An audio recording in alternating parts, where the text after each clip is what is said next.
Well, Yeah. One other crazy attack that happened this week upon Rocco and I's reunion. Uh, the other night, he was getting a V2K attack really, really bad. okay. And that is voice to skull or voice of God. It's, and As it's called. Go on. yeah, they, for example, what the thoughts that they were beaming into his head last night were, Anne is going to leave you. Anne doesn't really like you. This is all a dream. And just repetitive things like this. And somehow those messages get into your bones and your psyche somehow. I don't know how. And they just make you feel bad, or maybe they trigger your fears and trauma that are already inside you, which that's why healing is so important. And so he endured a few hours of that last night, which was pretty brutal. And I've been dealing with that on and off my whole life. However, I'm fortunate that a year ago I finally discovered exactly what it was, and it wasn't just me. It's an attack being done to me and many other people. Okay, thank you, Eddie. So, here we do the formal introduction with the gentleman we have on now, Mr. Sean Bond. He is the man who interviewed myself the other day. And we also have another guest who has joined us, Mr. Hecker. We will introduce Mr. Sean Bond first. Mr. Sean Bond, say hello to Anne Fontaine and kindly take a few moments to introduce yourself as the gentleman that you are, who she got to know through what you do, which is just share with us a few minutes in a summation, kind of like what it is that you help people with. Okay. Can you hear me? Yeah. Wonderful. Yeah, hi everybody. I'm Sean Bond of the Psionic League, and I have gone through a bunch of different activating and awakening experiences, both positive and negative, that have propelled me and forced me into the line of healing and to overcome it or die. So then I took my overwhelming amount of targeting into a gift for this world in some way, as well as overcoming it myself to the extent where I unlock dormant abilities in a lot of people. I can read their soul, their spirit lineage of incarnations, their DNA, and a lot of other stuff like the Akashic and other library interactions of problem solving and health issues. I've been known well around YouTube and Facebook and, well, in the underground of censored circuits such as yourself. Um, Thank you. with the information that, yeah, it's a badge of honor, right? That the powers that be do not want us to know, in the empowerment of ourselves, so that we are not uh, taught throughout the education system to be useful workers, in us going into what we love to do, and which we become a genius at everything we love to do, and then branch that off with more and more subjects of knowing and learning and the pursuit of knowledge and truth, to where we fall in love with everything, as everything is ourself. Well, in the useful workers, and some feedback in us going into what we Wow. love to do, How did we and suddenly get the which echo? we become Oh, a that may genius be at our man, everything we Mr. love to do. Hecker. Oh, turn off your camera, And please, then because that branch burns that up the off bandwidth. Whoever's got the more and camera more on. subjects of knowing and And learning and also the pursuit someone of has knowledge got the, and truth, aside from the camera, they to got the where we computer on. fall in love So you with need to everything, and kind of like turn the it's computer off ourselves. while you're on with us on Skype. And this might be Mr. Hecker. So Mr. Hecker, if it is you, say hello. Say hello. so sorry. I was having some audio issues here connecting. You guys hear me? Yes, we do. And Mr. Bond has just introduced himself, and it was wonderful. Very coherent, very comprehensive. How about yourself, sir? Thank you very much for having me. I would just like to jump in the conversation. I appreciate everything that Sean is doing. I'm happy that he just showed up in this conversation. This is an amazing coincidence. I'm coming from a similar angle of having gone through some traumatic experiences in my life, and I am trying to take from them to grow myself and take that for the betterment of humanity as well.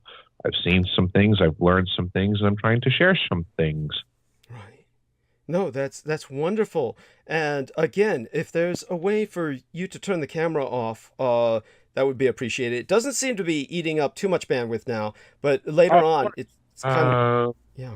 Yeah, I can do that. Yeah, thank you. But I like what it shows us, which is that Cointelpro owns ufology. For those of you who don't know, that stands for counter intelligence. What did it stand for again? Counterintelligence. Cointelpro was, I don't remember the acronym, but it was basically, the idea was that they wanted to infiltrate every aspect of every argument. Yeah. And they did a very good job of it. Yeah. Thank you. And it's definitely out there. And so what they've done is, as we've seen from past people who were affiliated with myself, these people were actually part of that program. They were operating out of Canada, and Pavel Edward was one of them. The other one was the Polish lady with the very unpronounceable name, Maria Agnieszka, basically. And so they would just show up in any UFO forums and basically start sowing confusion.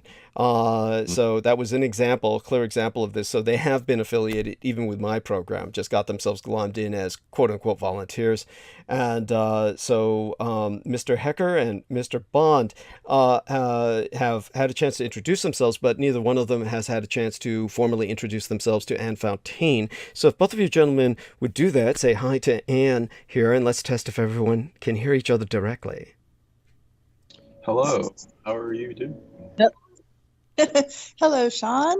I actually had a session with you last spring, so thanks again for that. Yes, thank you for coming and sharing your essence and being of who you are now more out in public. Wonderful to see you growing. What have you been up to? I have gone through a quantum leap, it seems, this past week. Yes, thank you. Thanks for noticing.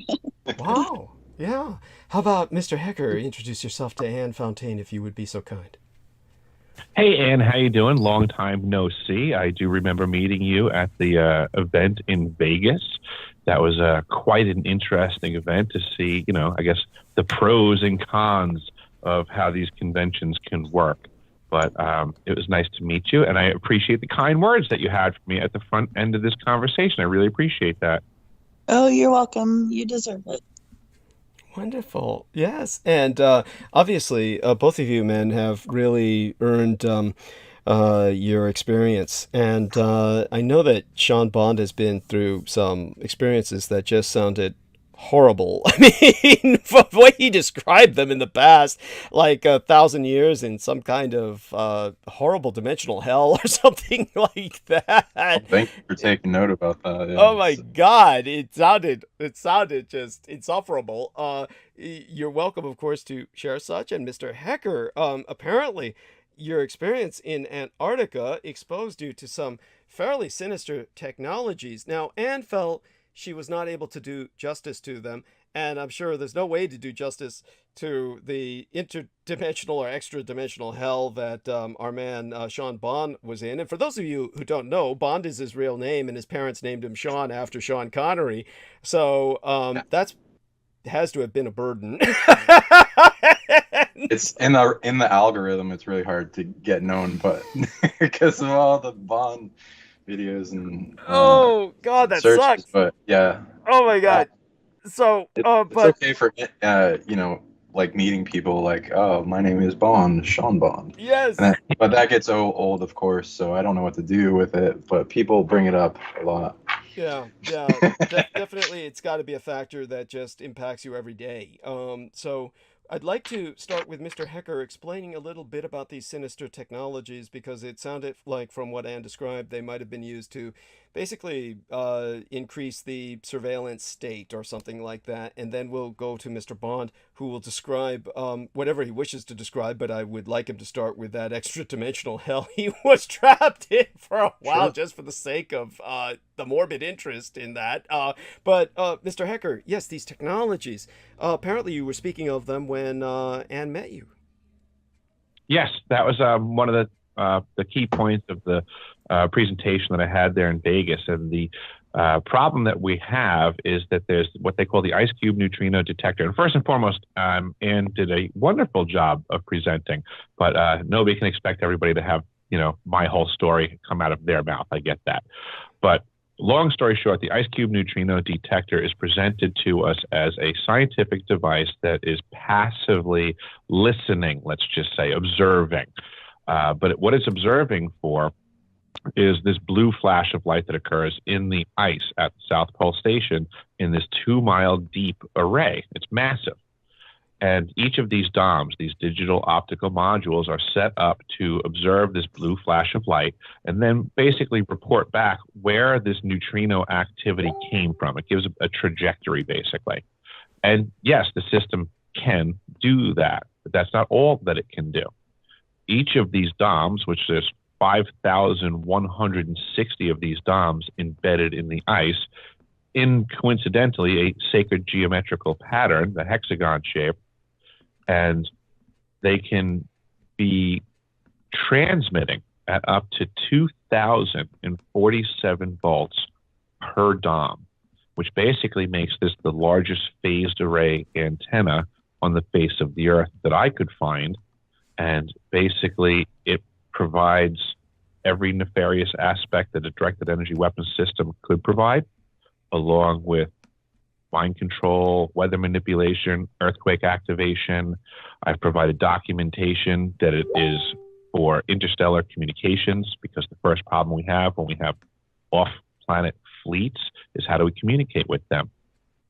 And I'm showing the world that this is what this facility can do, that there's more going on down there and all over the face of the Earth. This is just one facility that I've been to, that I've provided paperwork for. I'm challenging the rest of the world that is in all these other remote, nefarious locations to just figure out what you're really up to. Break down the walls of compartmentalization and let the world know what's really going on. That's, there's a lot of veils and shadows and secrets going on this planet that most people are not paying attention to because they're just average Joe mortgage payer who's, dazzled by the contemporary bread and circuses of the modern day Rome. Yeah, absolutely. All of this is profound, and somehow it's relevant to each the other, as everything in the universe is.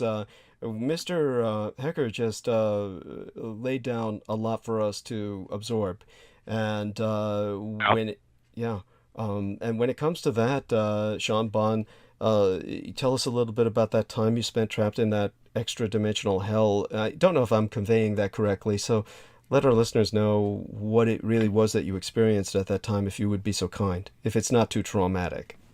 Oh yeah, sure, I can totally do that. I teach abilities, so like emotional abilities is like one of the big things that like allows people to sense and know like what they're doing in the unseen very well, and its effectiveness. So I learned art of transmutation, art of letting go for dealing with large amounts of trauma. But yes, a large waves of trauma are going to be hitting me while I talk about this. So it's I'll take some breaths during it.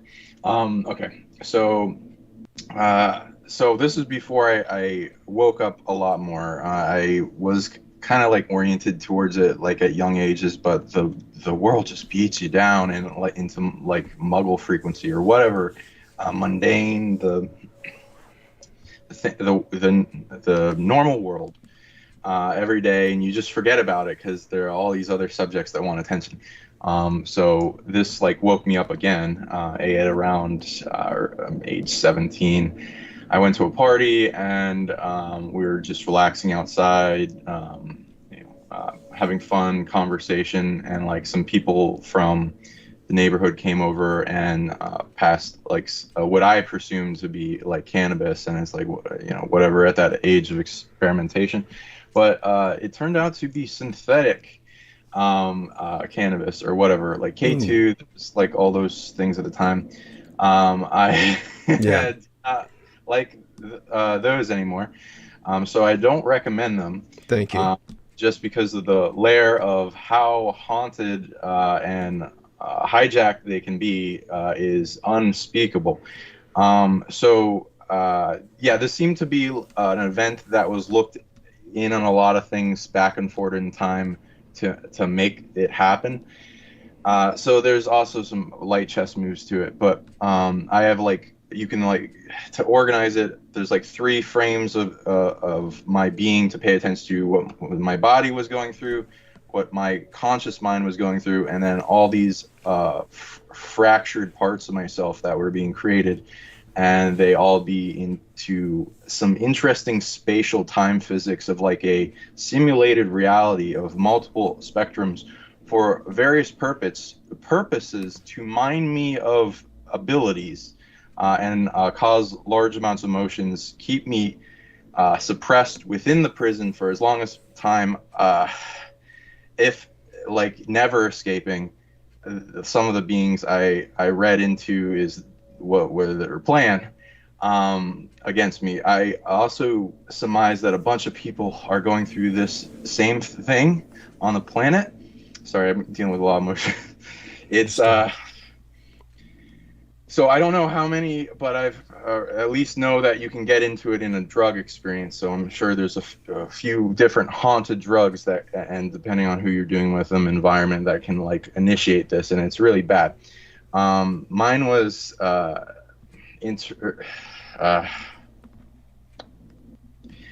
put on to me by a group of what I would like, based on what I track back, mostly big apex predators and that have stolen a bunch of abilities, archon grid, those that go into Gnostic texts and the archonic Greek word for rulers, and unnatural incarnation grid set up on Earth like a saddle to subvert her will, limit powerful beings incarnating on this planet, stop them for like a fair amount of apex predators that are holding a king of the hill battle on this planet going.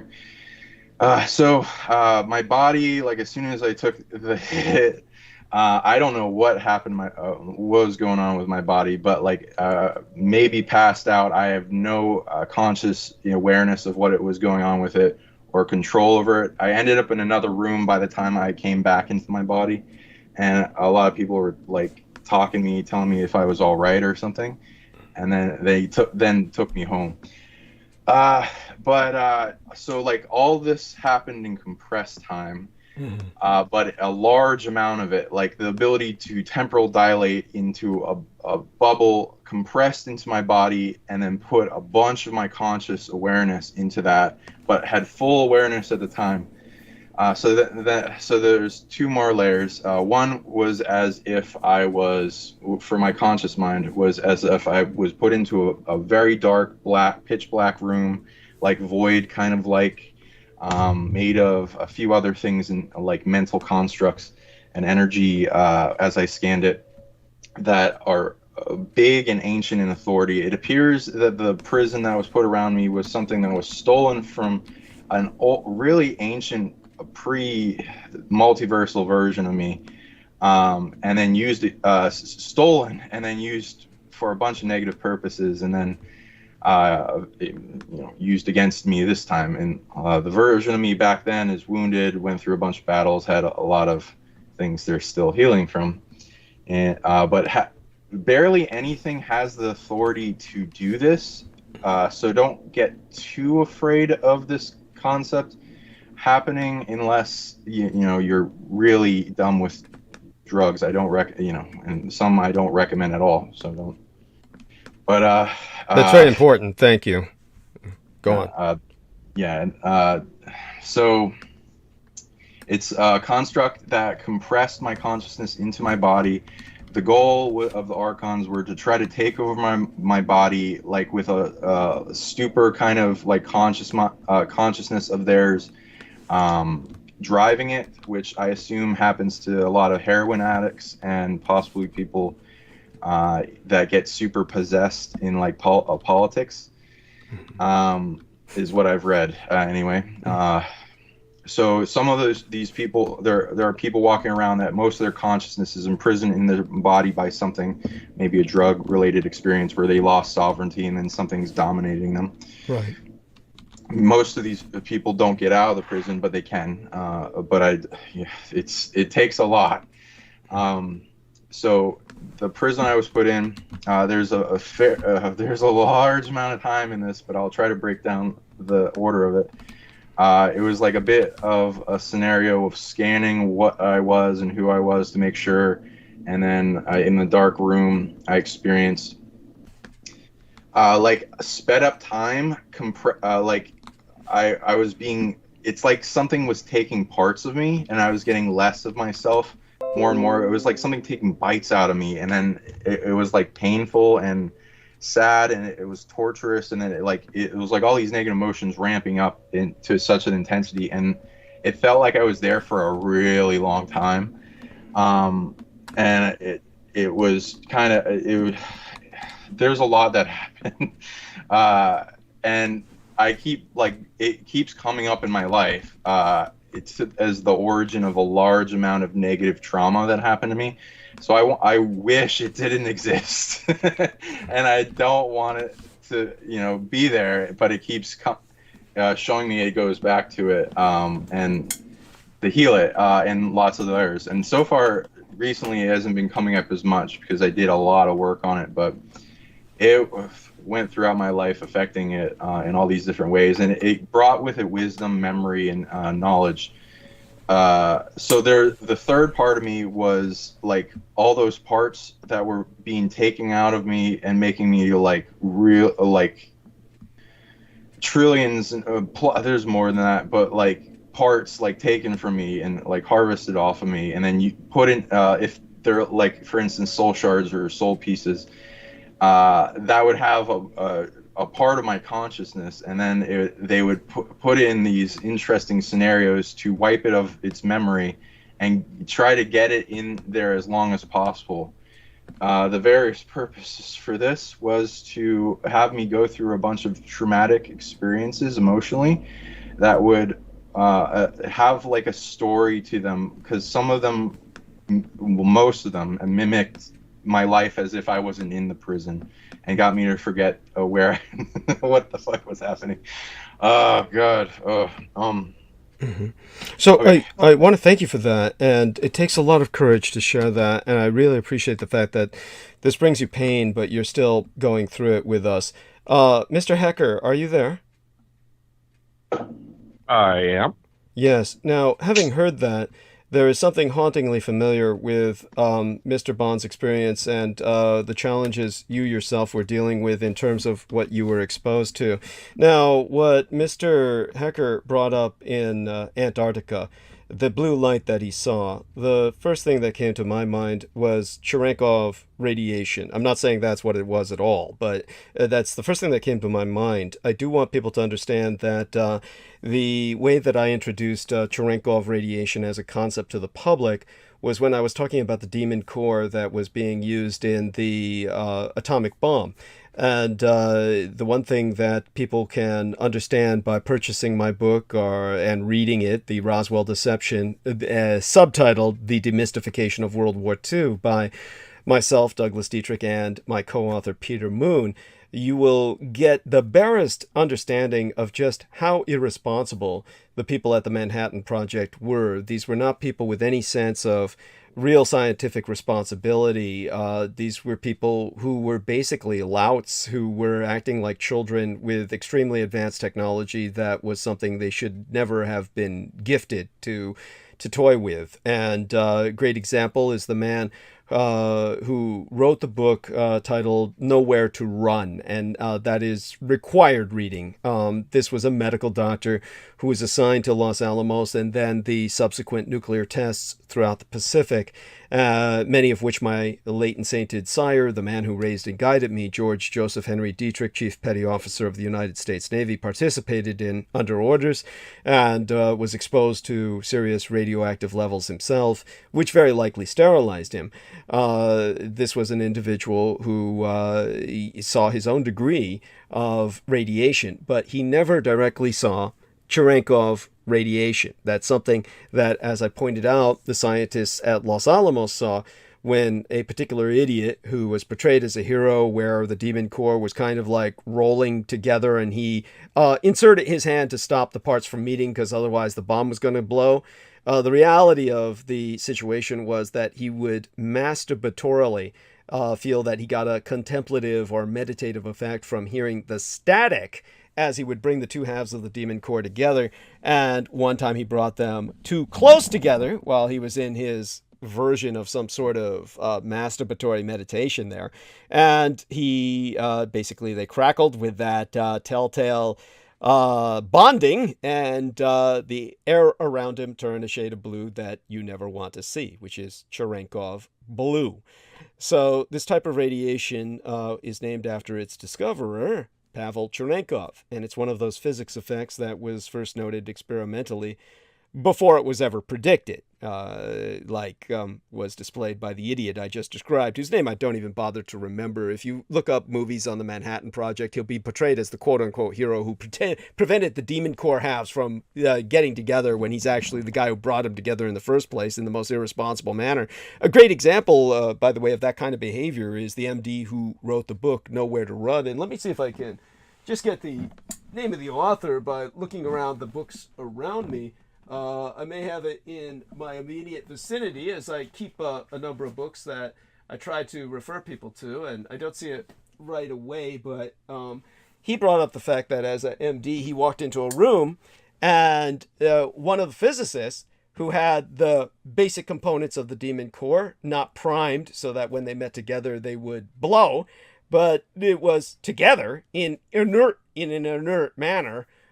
Basically, he walked into a room entirely ignorant of this whole phenomenon, and the demon core is the heart of the goddamn bomb. Basically, a physicist threw it to him from across the room like a medicine ball and said, "Here, catch!" And when he caught it, he fell back onto his back and basically landed on his ass and was astonished at the weight of this incredibly tiny ball. And the only comparison he had was like a medicine ball, except much heavier. Of course, you could injure somebody like that. It's like throwing a bowling ball.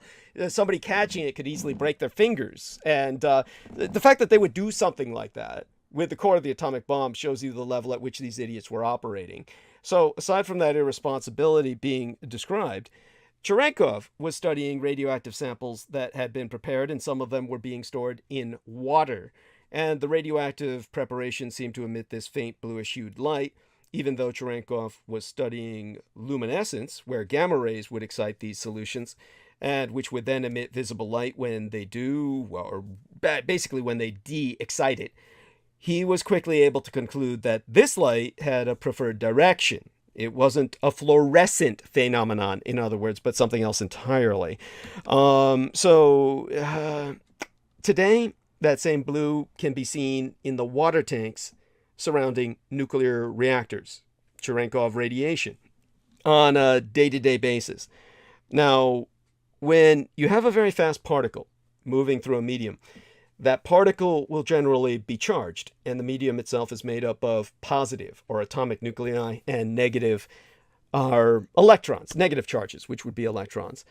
And the charged particle, as it travels through this medium, has a chance of colliding with one of the particles in there. But since atoms are mostly empty space, the odds of a collision are relatively low, at least over short distances. Instead, the particle has an effect on the medium that it travels through. It causes the particles in the medium to polarize, where like charges repel and opposite charges attract in response to the charged particle that's passing through. And once the charged particle is out of the way, however, those electrons return back to their ground state. And those transitions can cause the emission of light. Specifically, they cause the emission of blue light in a cone-like shape, where the geometry of the cone depends on the particle speed and the speed of light in that particular medium. Now, this is an enormously important property in particle physics, as it's this very process that allows us to detect the elusive neutrino at all. And now neutrinos hardly ever interact with matter. However, on the rare occasions that they do, they only impart their energy to one other particle. And what we can do, therefore, is to build an enormous tank of very pure liquid that doesn't radioactively decay or emit other high energy particles, and we can try to shield it very well from cosmic rays, natural radioactivity, in other words, and all sorts of other contaminating sources. And then we can line the outside of this tank with what are known as photomultiplier tubes, tubes that can detect a single photon, triggering a cascade of electronic reactions, enabling us to know where, when, and in what direction a photon comes from. And with large enough detectors, we can determine many properties about every neutrino that interacts with a particle in these tanks. The Cherenkov radiation that results, produced so long as the particle kicked by the neutrino exceeds the speed of light in that liquid, is an incredibly useful tool for measuring the properties of these ghostly cosmic particles. Now, that discovery and the understanding of Cherenkov radiation was revolutionary in many ways, but it also led to a frightening application in the early days of laboratory particle physics experiments. A beam of energetic particles leaves no optical signature as it travels through the air, but will cause the emission of this blue light if it passes through a medium where it travels faster than light in that medium. Now, physicists used to close one eye and stick their head in the path of the beam. If the beam was on, they'd see a flash of light due to the Cherenkov radiation generated in their eye, confirming that the beam was on. Now, needless to say, this process was discontinued with the advent of radiation safety training. But again, it goes to show the sheer ignorance of the physicists, leading to very dangerous practices. In this case, they really can't be blamed for that, but at the same time, it's not anything I would ever have intuitively done.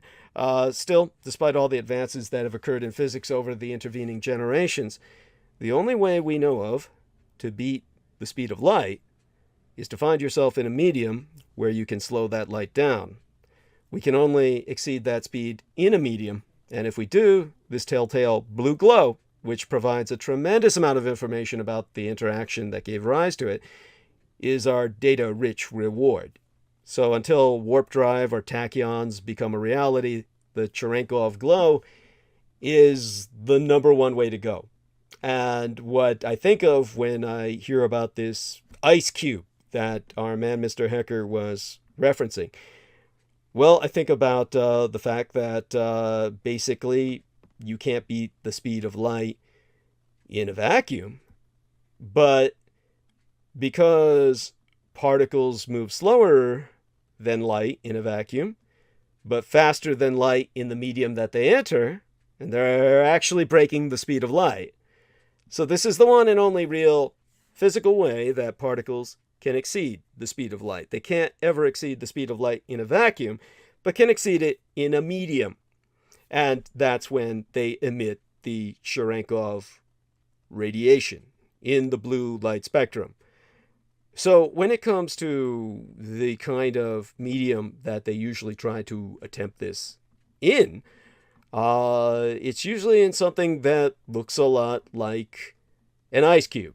It's basically something that is, how do I describe it? From what I saw back when I was involved with the Department of Defense, and we had all of the defense contractors who were attempting to basically commit to things that no man was ever meant to know. Basically, they had a special name for it that I'm struggling to remember. But basically, it was a kind of a cube. And so when I think about that cube that they were trying to work with, something that, of course, was then via their activities, convert it into something like a hypercube. It reminds me of this kind of nano ice cube or the like that Mr. Hecker was encountering. So, based on what I've contextualized, I don't know if any of that was applicable to what you encountered, but perhaps you can, Mr. Hecker, take what I've given you and disambiguate whatever was not relevant and whatever might be relevant to the technology that you were exposed to. Take it away. I'll clarify first and foremost, it absolutely was the Cherenkov blue light flash that they were looking for specifically. So there's no doubt about it. That was what they were looking for. When that neutrino contacted the nucleus, you get the blue flash, and then you get a muon, which is also measurable officially. Not necessarily saying that this technology could also do that. They were looking for the blue flash, but effectively there's also a muon being generated at that moment. Incredible. Yeah, there's a lot going on with this science, but that's again, that's as presented, right? So this is all the presented science. I'm not really trying to talk to the world about the science that the NSF is funding as presented. I'm trying to discuss what this stuff's alternatively. So I appreciate that we may not have a way to explain to the world how things can and absolutely do move beyond the speed of light, but they do. Just like nobody can explain to the world with great precision right now how we have like this consciousness or spirit within us, but we do. Yes, right? Thank you. And before we return back to Sean Bond with that spirit bit, I do want to let Sammy Romero, I know he's there, and I so appreciate he's there. Sammy, do say hi to everyone. Let's see if he works. I mean, his mic works, so to speak. And if Sammy can't get off the mute, what I will tell people what I remember is a calcite crystal. Hello, there everybody. we are. So Sammy, do say hello to everybody and hello. Hi, everybody. Yeah. And thank you so much for joining us. Sammy Romero, of course, works with the Cathay Pacific Airlines, and they are based out of Hong Kong, and they've been going through enormous pressures with everything that has happened with the recent communization under mainland China. So, Sammy, I hope everything's going well with you this night. How are things going? Smoothly? Great. I'm just doing chores, washing dishes, and trying to tidy up before the missus gets back home. You're at home. Yes, I'm playing house husband today. So yeah, you know how it is. Oh, that's why your audio is so good. That's why there's none of the gates of hell sound effects in the background. Oh, delightful. Right. So, anyhow, so glad you're with us. So, okay, do me a favor, go back on mute for now, and we'll play around with Mr. Hecker and Mr. Bond for a little bit, and then hopefully you can kind of take over as the host between these two gentlemen and Anne as the hostess while I make myself some tea in a matter of about 10 or 15 minutes, okay? Hey, it's no problem. Wonderful. So, Mr. Hecker, before we go back to Mr. Bond and his extra-dimensional imprisonment and the hell that he went through, and kind of like, I don't want to concentrate on that because he already explained that, but kind of like put that in the context of these kinds of traumatic exposures to things we weren't meant to see. What I remember was a calcite crystal that was struck with lasers operating at 445 nanometers. Fluorescing and displaying properties of what they would call birefringence.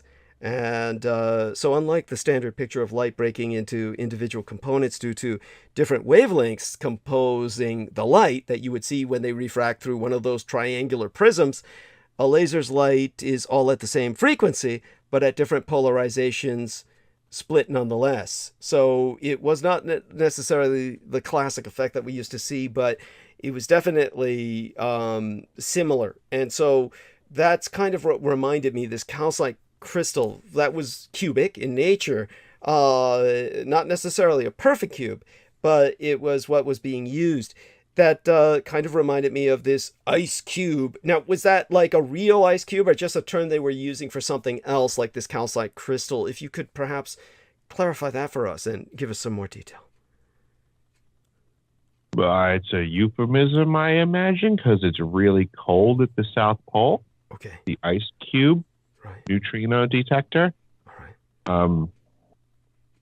It's not a square. Okay. It's a hexagon shape. Right. And you did clarify that, yes. Ice. It's embedded in the ice, so it's the ice itself with these DOMs. 5,160 of them are embedded in the ice. Right. So that effectively is the array. Right. Now, when it comes to something like Rocco was experiencing with his voice-to-skull technology or voice of God technology, and you're talking about this incredible array that's down there in Antarctica, one of the largest, if not the largest in the world, is that something that could impact men's minds, generate the Absolutely. Could it conceivably generate the kind of torments that our man Sean Bond felt? Absolutely. Okay, great. So it's a directed energy weapon, and what the world needs to start doing is raising their understanding of what that means. It's not like an old-fashioned gun, like where you pull the trigger and a thing happens. We now have greater technologies. So what this technology down at the South Pole Station does is anything they want it to do to you, the public, right? What I'm letting people know is that they've been lied to. It's not like this thing's a radio that's just, a receiver. It's not just receiving. That's what it's being presented to the world as, and that's the lie. It transmits, and it transmits a lot. So the next question should be, from the voice of the public, should be going, well, what does that mean, it transmits? And then everything on the list of what it means should be now discussed by the general public. Mind control is one of them. Earthquake manufacturing is one of them. Interstellar communications at greater than light speed is one of them. Okay. Now, by the way, just so people understand the importance of that, people think of interstellar travel in terms of starships. And of course, if we were left with nothing but starships, think about the Age of Discovery. Well, most of you can't think about the Age of Discovery because you're historically ignorant, but the word for it is ehisterate, which is the historical equivalency of illiterate, or enumerate, which would be the numerical equivalent of illiterate. So since most people are ehisterate, which is no fault of your own, the problem is most of you don't have any comprehension of what the Age of Discovery was like. But for the Europeans, imagine the horrible challenge of trying to maintain an empire as the Spanish and the Portuguese originally did, where everything is at the speed of sail. When everything is at the speed of a sailing ship, you're talking about months between communications.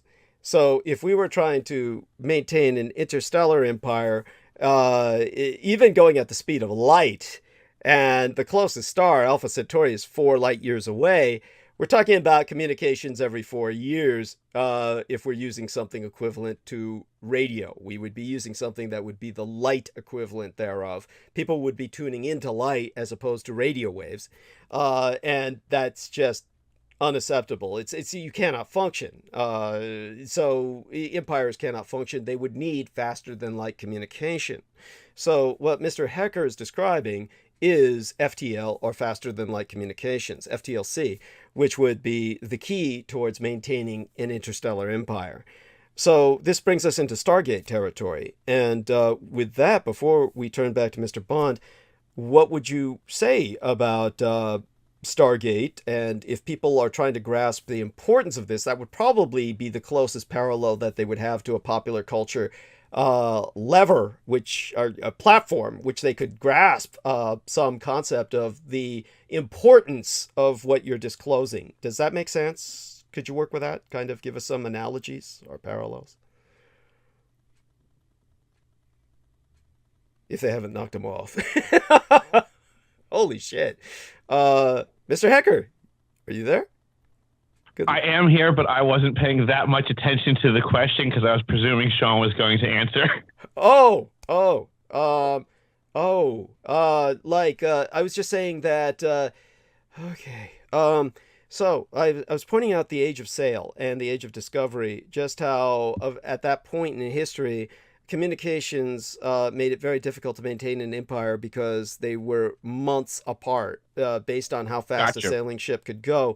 Therefore, an Mhm. interstellar empire would be light years apart, and our closest star, Alpha Centauri, is 4 light years away. So communications would be about 4 years apart. That's simply untenable for maintenance of an interstellar empire. So for a spacefaring empire to be able to function, you would need not only either time travel to meet at specific times, not just places, but literally specific times that ships could rendezvous in. You would also need, or in its place of time travel, you would need faster than light communications, FTLC, or faster than light communications, which is basically what all the above. I agree with 1,000%, sir. Yeah. This is kind of what I'm screaming from the mountaintops to the rest of the world. What you're saying is what I'm saying, but I've located it. Yes. I've provided the information to say I found it. Yeah. And so what I'm pointing out is to enable the public to understand the importance of what you're exposing. What I'm pointing out is that most people are ehistory, which would be the historical equivalent of illiterate, or enumerate would be the numerical equivalent of illiterate. So if people I like your use of the English language, similar to how the Germans use it, where they take other parts of words and things. Yeah.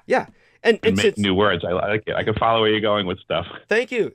So if people are ehistory and they don't understand how slow communications make empires hard to maintain, the closest concept that they may have to faster than light communications that's popularly accessible would be Stargate, the Stargate franchise. So I was hoping maybe you could use that as kind of a parallel to make what you've discovered more accessible to people in terms of its importance. Is there anything that brings us into a similar scenario to that you saw? That was challenging for me because this is part of my confusion, yet my understanding. My whole situation from the onset of going public has been deciphering my experience, because I'm trying to get my own past dialed into my current to help out my future. But that seems to be something that the U.S. government has been trying to do with me since I was a little kid. So I'm a little bit more intimately familiar with these programs like Stargate. There was a library in my school where I got brought to and was doing, the Monroe Institute, Itzhak Bentov, system that the CIA was functioning at the time on children. So I guess. So you're basically a targeted individual. You're basically a TO. Absolutely. Yeah, absolutely. From day one, from the womb to the tomb is a functional saying in these programs. Yeah. Thank you. I mean, that takes courage to share, and I appreciate your sharing that. So I will, Sean, can you help Mr. Hecker express some of what he's been through? He's obviously been targeted, and do you feel that you're targeted, or that what happened to you was simply because you took some real bad dope? I mean, so share with us, Mr. Bond, where you come from with this. I mean, obviously you work with targeted individuals, but do you feel you're one yourself? And maybe you can help Mr. Hecker kind of express some of what he's been exposed to, so that people will better understand what he has to share. Sure. I heal targeted individuals. One of my career things. I got well known for healing people's pain from a distance, like even live on air, and back pain and acute and chronic pain that have been plaguing them for years, and nothing else works, not even pain pills. So there's like an art to it in science. And when you've gone through a whole bunch of pain to the point where nothing works, and you can only try anything you can think of and come up with and tune into and download from parts of yourself that are good at it, and past life stuff, or tune into the records of pain is an energy, and it can overload people and all this kind of stuff. I also release all types of negative emotions, illness, suffering, the flame of suffering in people to quench out the positive emotions within them. A lot of people have like parts of themselves stolen, and need to regain wholeness, or they make alters because they compartmentalize trauma from a period of time where they're going through it and they need to push it down to save it for later to survive in the moment. Being exposed to a type of energy, or being evolved in an interesting reaction to stimuli from the environment. There's a lot of effects that can have on both our DNA and everything in our environment that's observing. And as people, most of the people that I have sessions with that are targeted will express something, finding out about you and then going after you and trying to steal something that you have that gave away your position, like a rare type of energy generation, magic, force, psychic energy, miracles, divinity. If you're talking about an energetic reaction with something, yeah, they can evolve DNA quite in miraculous metamorphosis type of ways. What kind of things do you experience with your targeting? Like it can be because science doesn't recognize it, or the psionic, spiritual, astral, or any other frame of existence outside of chemical in to sell pharmaceuticals as the solution.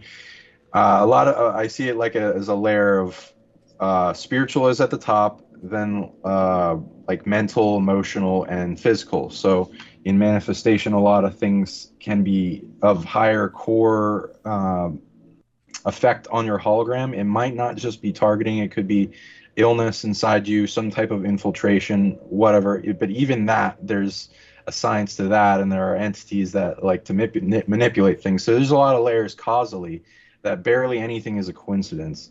And if you're experiencing large amounts of headaches, pain, discomfort, big weights on your heart that like change the personality, change your timeline, thoughts of negative influence, stabbing, heart attacks, organs shutting down, or a fear, suffering, all kinds of negative emotions to like influence a person, all of it can be tracked back and resolved and transmuted. But whatever layer of trauma you're dealing with, what kind of things have you been dealing with?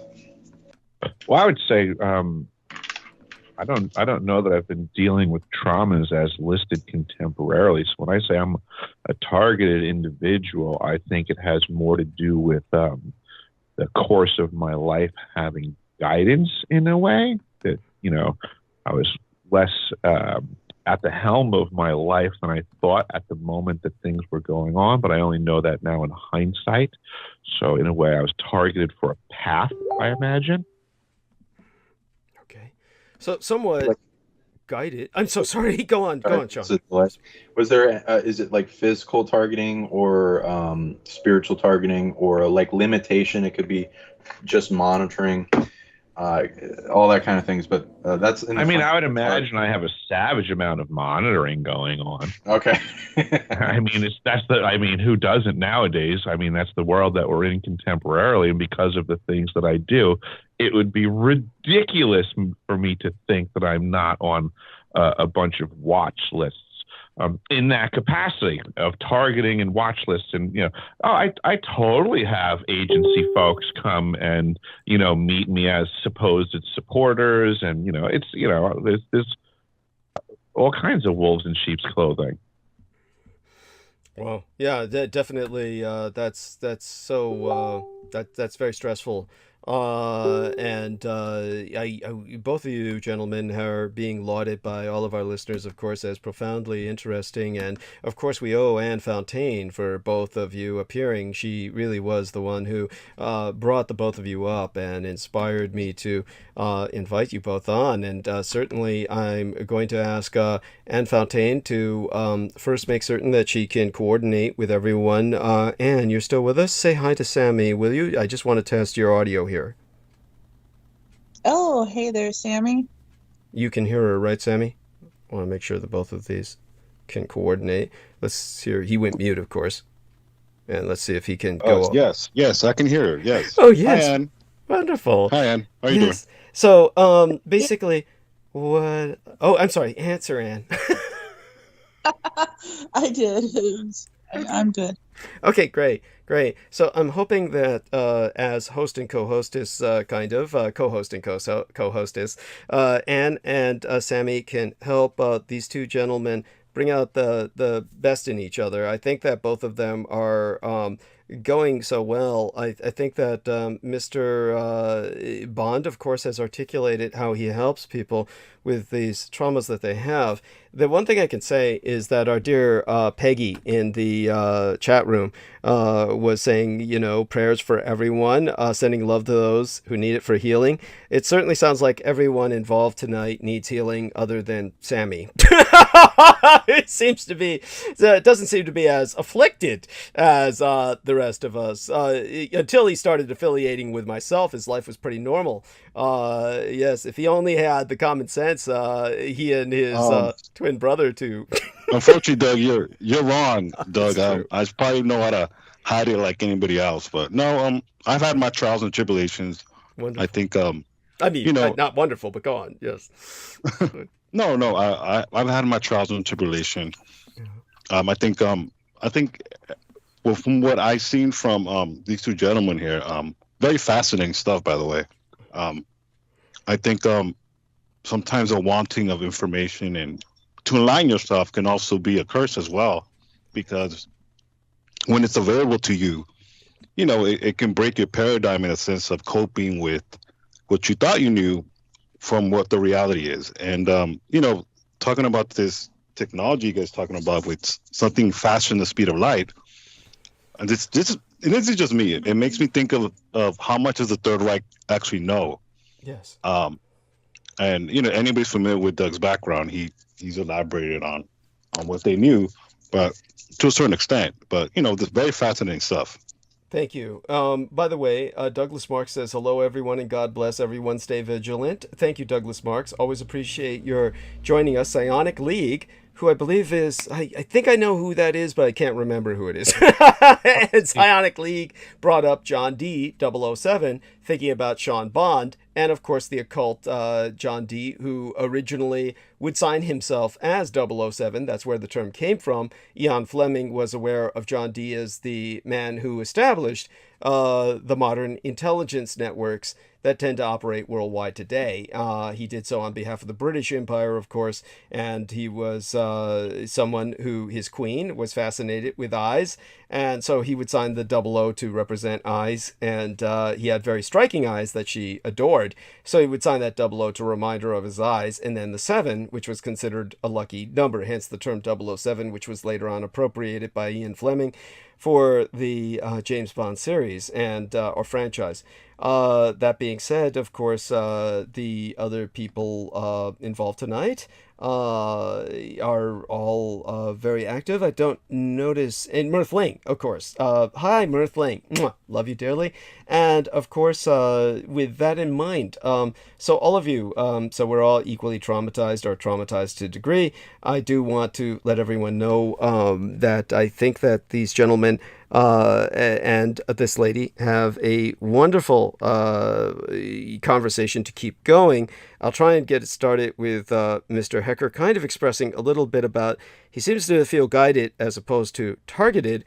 And since he brought up the technology and the fact that it's operating kind of like worldwide, I would ask him, just in the stage where we're at today in this incredible heat wave, which is covering the entire United States. And here in my golden state of California, we're dealing with just enormous, rapidly advancing wildfires. And it's the same state our man Sammy Romero is in. And these wildfires threaten the very viability of our state's ecology, if not its economy yet. And the wildfires are in the midst of a heat wave, which is exacerbating everything. But the heat wave, of course, is threatening the national grid. And of course, I have a tether in Texas through the lovely Crystal River, and who suffered horribly when the grid failed during the winter. And we have the grid now potentially failing during this heat wave that is, well, basically threatening the health of millions of Americans. So with that in mind, extreme heat, the threat of looming blackouts, putting the nation's power grid under special scrutiny, with many blaming the major transformation from traditional to renewable resources, quite falsely, on the reliability problems. What can you say that enormous grid down in Antarctica, does that impact this at all? Does that somehow impact our ability to communicate in terms of our grid, or in terms of each other as people? If you could go into some of the nuances of this, I'll go mute and make myself some tea. I'll be back in about 10 to 15 minutes, and I'd like everybody else to kind of respond to what you have to share with us on that. So tell us a bit about whether what I'm saying has any veracity at all, and take it from there. Well, it just seems to me from my perspective that it would be a playing piece on the chessboard that all of these things are being wielded about. I'm just trying to let folks know that there's more going on. I'm certainly not an expert on every frequency, dial, or thing that's attempting to be suggested today. That would be silly. It almost appears like I'm being asked too much. It appears the information that I'm presenting isn't pertinent enough, so I'll try to think of something more important than stating there's a mind control device located at the South Pole Station that nobody else is paying attention to. It also seems to be able to generate earthquakes and control the weather. I believe there's other factions that have other devices that are very similar to these. I believe there's a modern type of warfare going on about all of you that you don't even know, because nobody's defined to you what the new weapons are. Nobody's told you where the front line is. Nobody's let you know that the fight's going on. And we're all being distracted by other BS conversations. I think that's important. I think that's stunning. So you're speaking about weather warfare is ongoing. And with the weather warfare ongoing, of course, that impacts the grid that I was speaking of, and certainly has the potential to leave millions of people without power, and therefore kill many people, as well as the effect it has on people's health. If it's also impacting people's minds, this appears to be... What do you think about that part that I brought up, that it's a mind control device that operates globally? What do you think about that when I say things like that? It's frightening. It's so frightening that I'm not quite sure I want to believe it. I would think that there's certainly a lot of... I provided the documentation. Okay. I was present. Okay. I mean, what else can we ask for on the face of the earth? Right. When such things are going on to this type of discussion. Right. Oh, as I said, it's not that I'm denying it. It's saying that I... Oh, understood. Yeah, don't want to believe it, is what I'm saying. But you're a man that chooses his words very well, and... So, in terms of, obviously, this would explain a lot about the simple apathy of everyone, the general public, wouldn't it? I mean, certainly the general public. Certainly. What if for the past few years there was simply a device 90 degrees south on this planet that was pumping out a signal into everybody's head going, it's okay to wear a mask. I'm fine with that. It's no big deal. It's okay to wear a mask. I'm fine with that. It's no big deal. Uh-huh. Okay. So right, yeah, or something. Just recently, there was some advertisements coming out that the McDonald's Corporation is looking into technology that will allow them to pump commercials into your brain while you're sleeping. Wow. That's, I mean, right? They're annoying. They're distractions. So how long has the DOD had this technology if McDonald's is about to roll it out? Yeah. I mean, well, I'm more frightened about McDonald's in some cases than the DOD. I mean, I'd hate to have Ronald McDonald appearing in my dreams. That's pretty much the general population's understanding of it right now. But what I'm putting out there is that, again, this technology's been around for decades. And we all need to know thyself a lot better than we currently do, because these are just old techniques, like we mentioned, Mr. 007 John D. These are old techniques. The ability to take my thought and put it in your head is an ancient technique. But contemporarily, we have technologies that can do the same thing. Mm-hmm. Yeah. Okay. Well, there was a book that I was scanning recently. My son is married to a man of some means, and he does have a number of private libraries in the different properties that he owns. One of the books that I was skimming through that was new. I always go through the new books that arrive so I can get a kind of better understanding of, well, obviously, contemporary affairs. This was by an author named Wengrow, whose book was titled What Makes Civilization? And the subtitle was The Ancient Near East and the Future of the West. And basically it argued that civilizations do not leapfrog from one technological miracle to the next, but instead progress by the gradual transformation of everyday behavior. So if you're speaking about a technology that can transform behavior, or rather kind of suppress it, well, that would suppress technological advantage or the ability to take advantage of technological development, really. Absolutely, especially communications. Yeah, okay. That's how the Rothschilds basically got their stake in the world, was by outclassing communications for everyone else on the planet. Right, okay.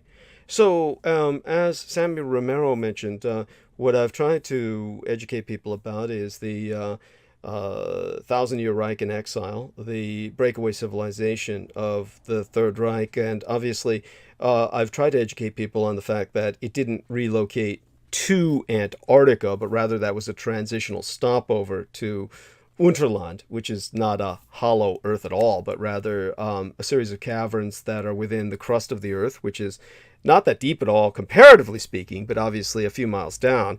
And these series of caverns are very large, the size of the Grand Canyon as the smaller ones, but about 17 major ones that are much larger.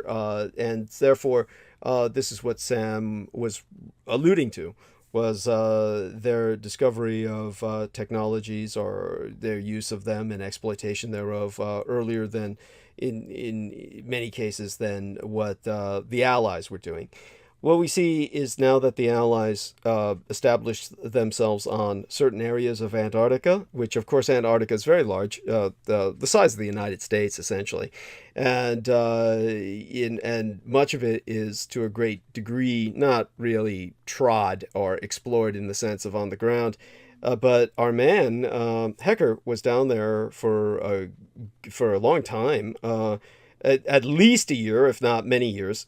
So I'm just curious, when you were down there, did you ever encounter anyone who was spreading any rumors about the Thousand-Year Reich in Exile, or were they also intent on these other things they were all involved with? Certainly, Mr. Hecker had the opportunity to encounter more scientists than anyone else would ever meet in a lifetime, because, as Mr. Hecker can articulate, the highest concentration of scientists in the world is Antarctica. This is where they predominantly send scientists and researchers, as much to isolate them as to for them to be investigating anything down there. It's almost to take their work and isolate it from the rest of humanity. And so, Mr. Hecker, if you can tell us a bit about this kind of community that you were among, and the impression that you had about how they might be controlled or manipulated, if they are, that would be a good starting point for everyone else to respond to. Mr. Hecker? I think it was a very small and compartmentalized community by design. And I think for the most part, it functioned that way very well. I just so happened to be this anomalous role that was required to go in between all of the compartments to function. Mm-hmm. And I don't think they expected me to ascertain the big picture. It's very interesting that, when the plumber enters the room, people just consider you don't know what they're talking about.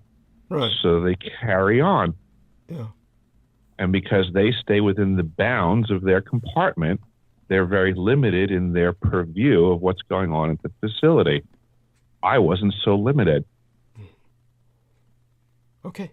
And that's the environment. I mean, that's what I'm trying to get out to folks, is that it's, there's a whole lot of other stuff going on there.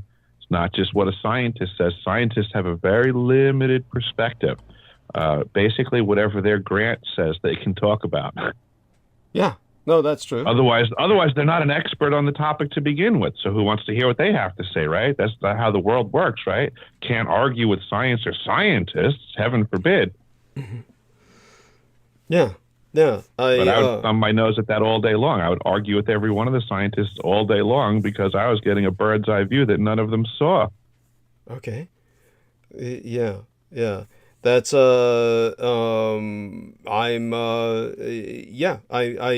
impressed. And basically what you saw enabled you to communicate by connecting the dots something that you feel we should all be aware of, and then raise questions about. And say everyone did raise questions about this technology, then how do you think the order that is created the technology would even respond? I mean, they would... I think they would respond in whatever the next step they had planned was, because first and foremost, bad people are more organized than good people. As we sit here trying to figure out our next step as the aligning good people, the pre-aligned bad people already have their next steps laid out for us. Those are things we need to consider as well.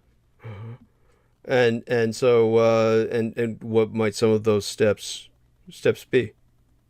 I'm not on the bad team. I don't know. All right. I'm on the good guy side. I'm trying to organize the good guys, sir. Is it some form of, would you consider I would imagine it would have a lot to do with the directed energy weapon systems that I located at the South Pole Station, the mind control, the earthquakes, the weather manipulation, the fires in California. I would imagine it would have a lot to do with those things. Okay. Those new weapons of war that nobody knows is going on. Havana syndrome is now being reported by the Department of Defense as impacting their members, and they've set up a way for their employees to go up the chain of command to report Havana syndrome symptoms, not because they're fake, but because the government now has a responsibility to their employees, because these people are getting hurt on the job by something real. So these are directed energy weapons.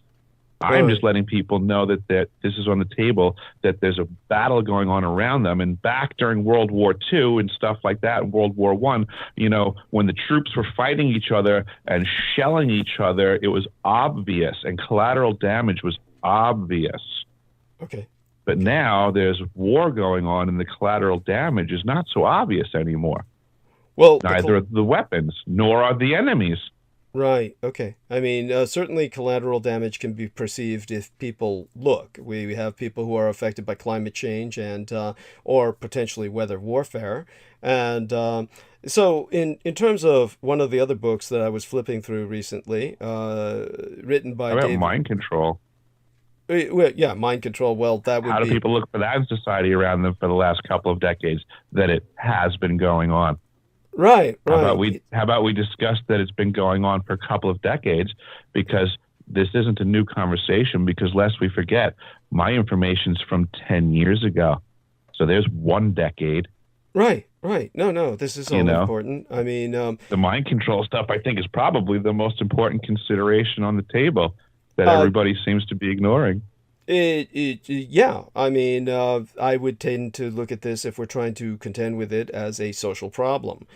So in terms of one of the books I was flipping through, a 700-page magnum opus titled The Dawn of Everything. Mind control is a social problem, sir? Yeah, it's a social problem in a sense. Not a technological weapon of war? Oh, yeah. Well, I mean, we can't do anything about it technologically right now. Technological weapon of war. Well, we can't do anything. I'm not talking about the social issue. Oh yeah, I'm talking about, well, you and I and Sam Romero and Anne Fontaine and Sean Bond. We can't do anything about it technologically right now. We don't have the Really? capability or the Okay. financing. I guess we'll just change topics then. It doesn't mean anything. No, I'm not saying that. I'm not saying that. As I said, one of the books I was flipping through, titled "The Dawn of Everything," the author David Wengrow actually lost his co-author David Graeber just after they had completed this book, which was about 700 pages. Basically, the David Graeber was essentially an American anthropologist who was notorious because he was also an anarchist. And he experienced a sudden death in Venice about 2 years ago. So this was very impacting on the author himself of the book. But in the closing chapters of his book that I feel are relevant to what we're discussing, basically is when the real clouds pass overhead when you're reading it. Basically, both the authors land on the puzzle of what they considered to be modern stuckness. The idea that we've lost the experimental spirit that makes humans human and settled into the ruts of our capitalist neoliberal hellscape. And so, at the very least, this works as a rhetorical move. No one wants to be stuck, and the dread of this fate can impel a person to action. But as an overarching theory, the idea that humans move from freedom to stuckness seems to reinscribe some of the schematic evolutionary folktales that the book existed or was put together to critique. I mean, if our spirits were flying along just fine, creating new worlds until they were all simultaneously crushed by Thatcherian capitalism, isn't this just a new fall from grace story, like the ones that said humanity was wrecked by agriculture or urbanization or the internet or mind control grids at the bottom of the world? This is where we confront the problem you're presenting, at least in a manner where we can theoretically grasp it as something that can be comprehensible and ultimately potentially dealt with. So, contemporary society strikes myself as being far from stuck. It's precarious and imperiled, but it's not stuck. The pandemic, for one thing, threw into relief the proliferation of cult-like groups that reject modern medicine and even modernity itself. More encouragingly, young workers everywhere are organizing and protesting and taking to the road in record high numbers. Gender and race are being reimagined, and any or all of this might be threatening or vertiginous or worse, but none of it suggests stuckness. So with that, we turn to Sean Bond, who says he has a solution. And let's see how Mr. Hecker responds to that. And Sammy Romero will be back soon. And I'm going to count on our lovely hostess, Anne. Anne, honey, you there? Just acknowledge. Yep, I hear you. Okay, you're going to handle this. Sean Bond is going to respond to Mr. Hecker, and Mr. Hecker will respond to him. And you, as the hostess, will hold the stage between the twain, and I trust we're not going to descend into a cacodemoniacal frenzy as we did last time when everything went into a loop. And when I return in about 10 minutes, hopefully everything will be fine. And with that, I'll go make my tea. I'm going on mute right now. Anne will start the conversation by saying, Mr. Bond, take the stage, and I will listen to that before I leave. Going mute, and it's yours, Anne. Yes, I can't wait to hear Sean's response to Mr. Hecker. Thank you, and thank you for bringing up this topic on overarching mind control in many different layers put on the planet to control the timeline and our course of our collective. Yes, I agree. There's so my experience with this mostly goes into with targeting. I learned to track back a bunch of different energy frequencies coming at me in all the different ways. So I have tracked back multiple technological devices as well as psionic influence around the planet and mass control of different types.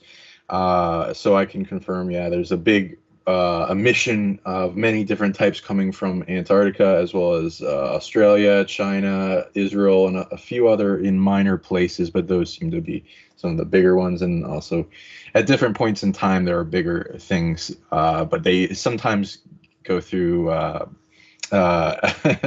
adversarial disputes and then taken off the timeline. But whatever, I just read based on what they're emitting and how they're doing, and some of them are more resilient than others and will have a strong chess move of a lot of money supporting them to keep them going all the time, or get them back up and running when they get shut down.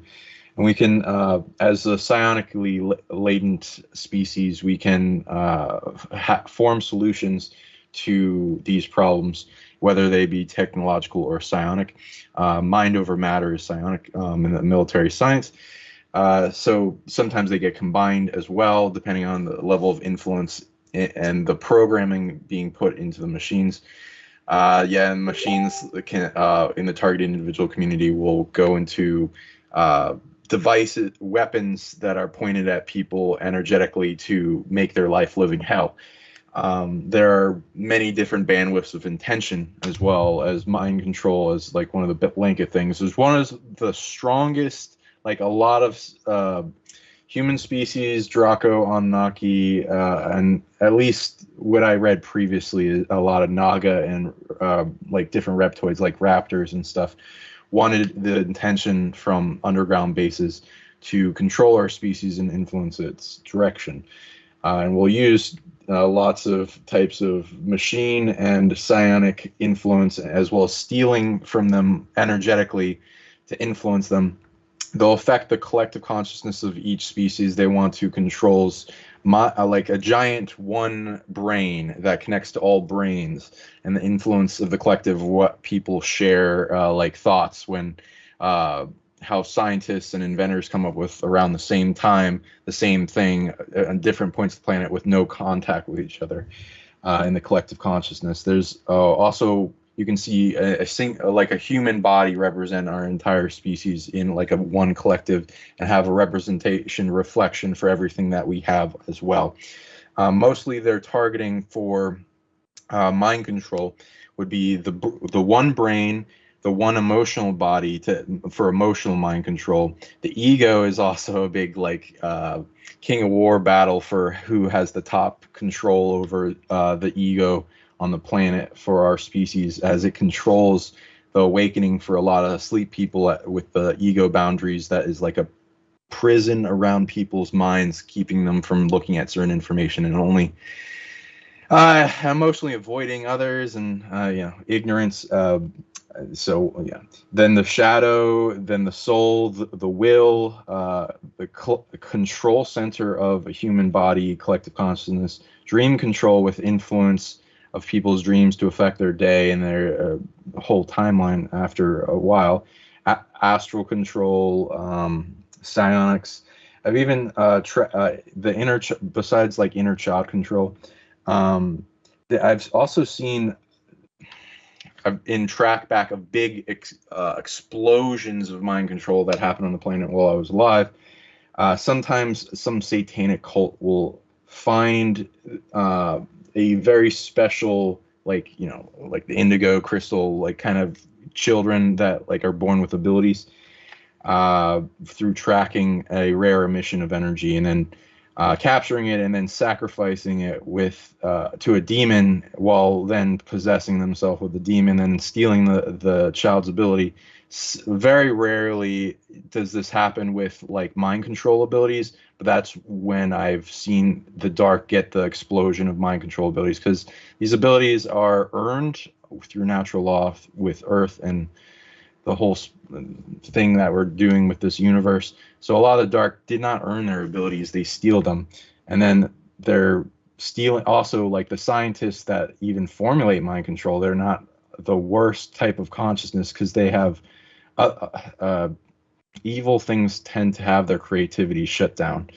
But it ends up in the wrong hands and all this other stuff. So it's annoying how much mind control there is on this planet. It is ridiculous, the level from our own species and many other species, how much mind control we're up against. It's like layer upon layer of veil upon veil, and a reality like there's gatekeepers and all this stuff, like pitting people against each other, and then influence in the mind goes far, especially through the window of trauma and or trapped emotions, and the frequency match to the negative entity that wants to cause a change.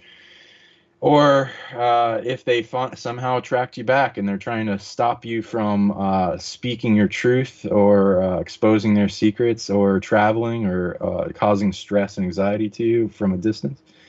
Yeah, there's quite a bit. I've found as I read the timelines and what it takes to overcome this stuff, because it's a lot that we're dealing with.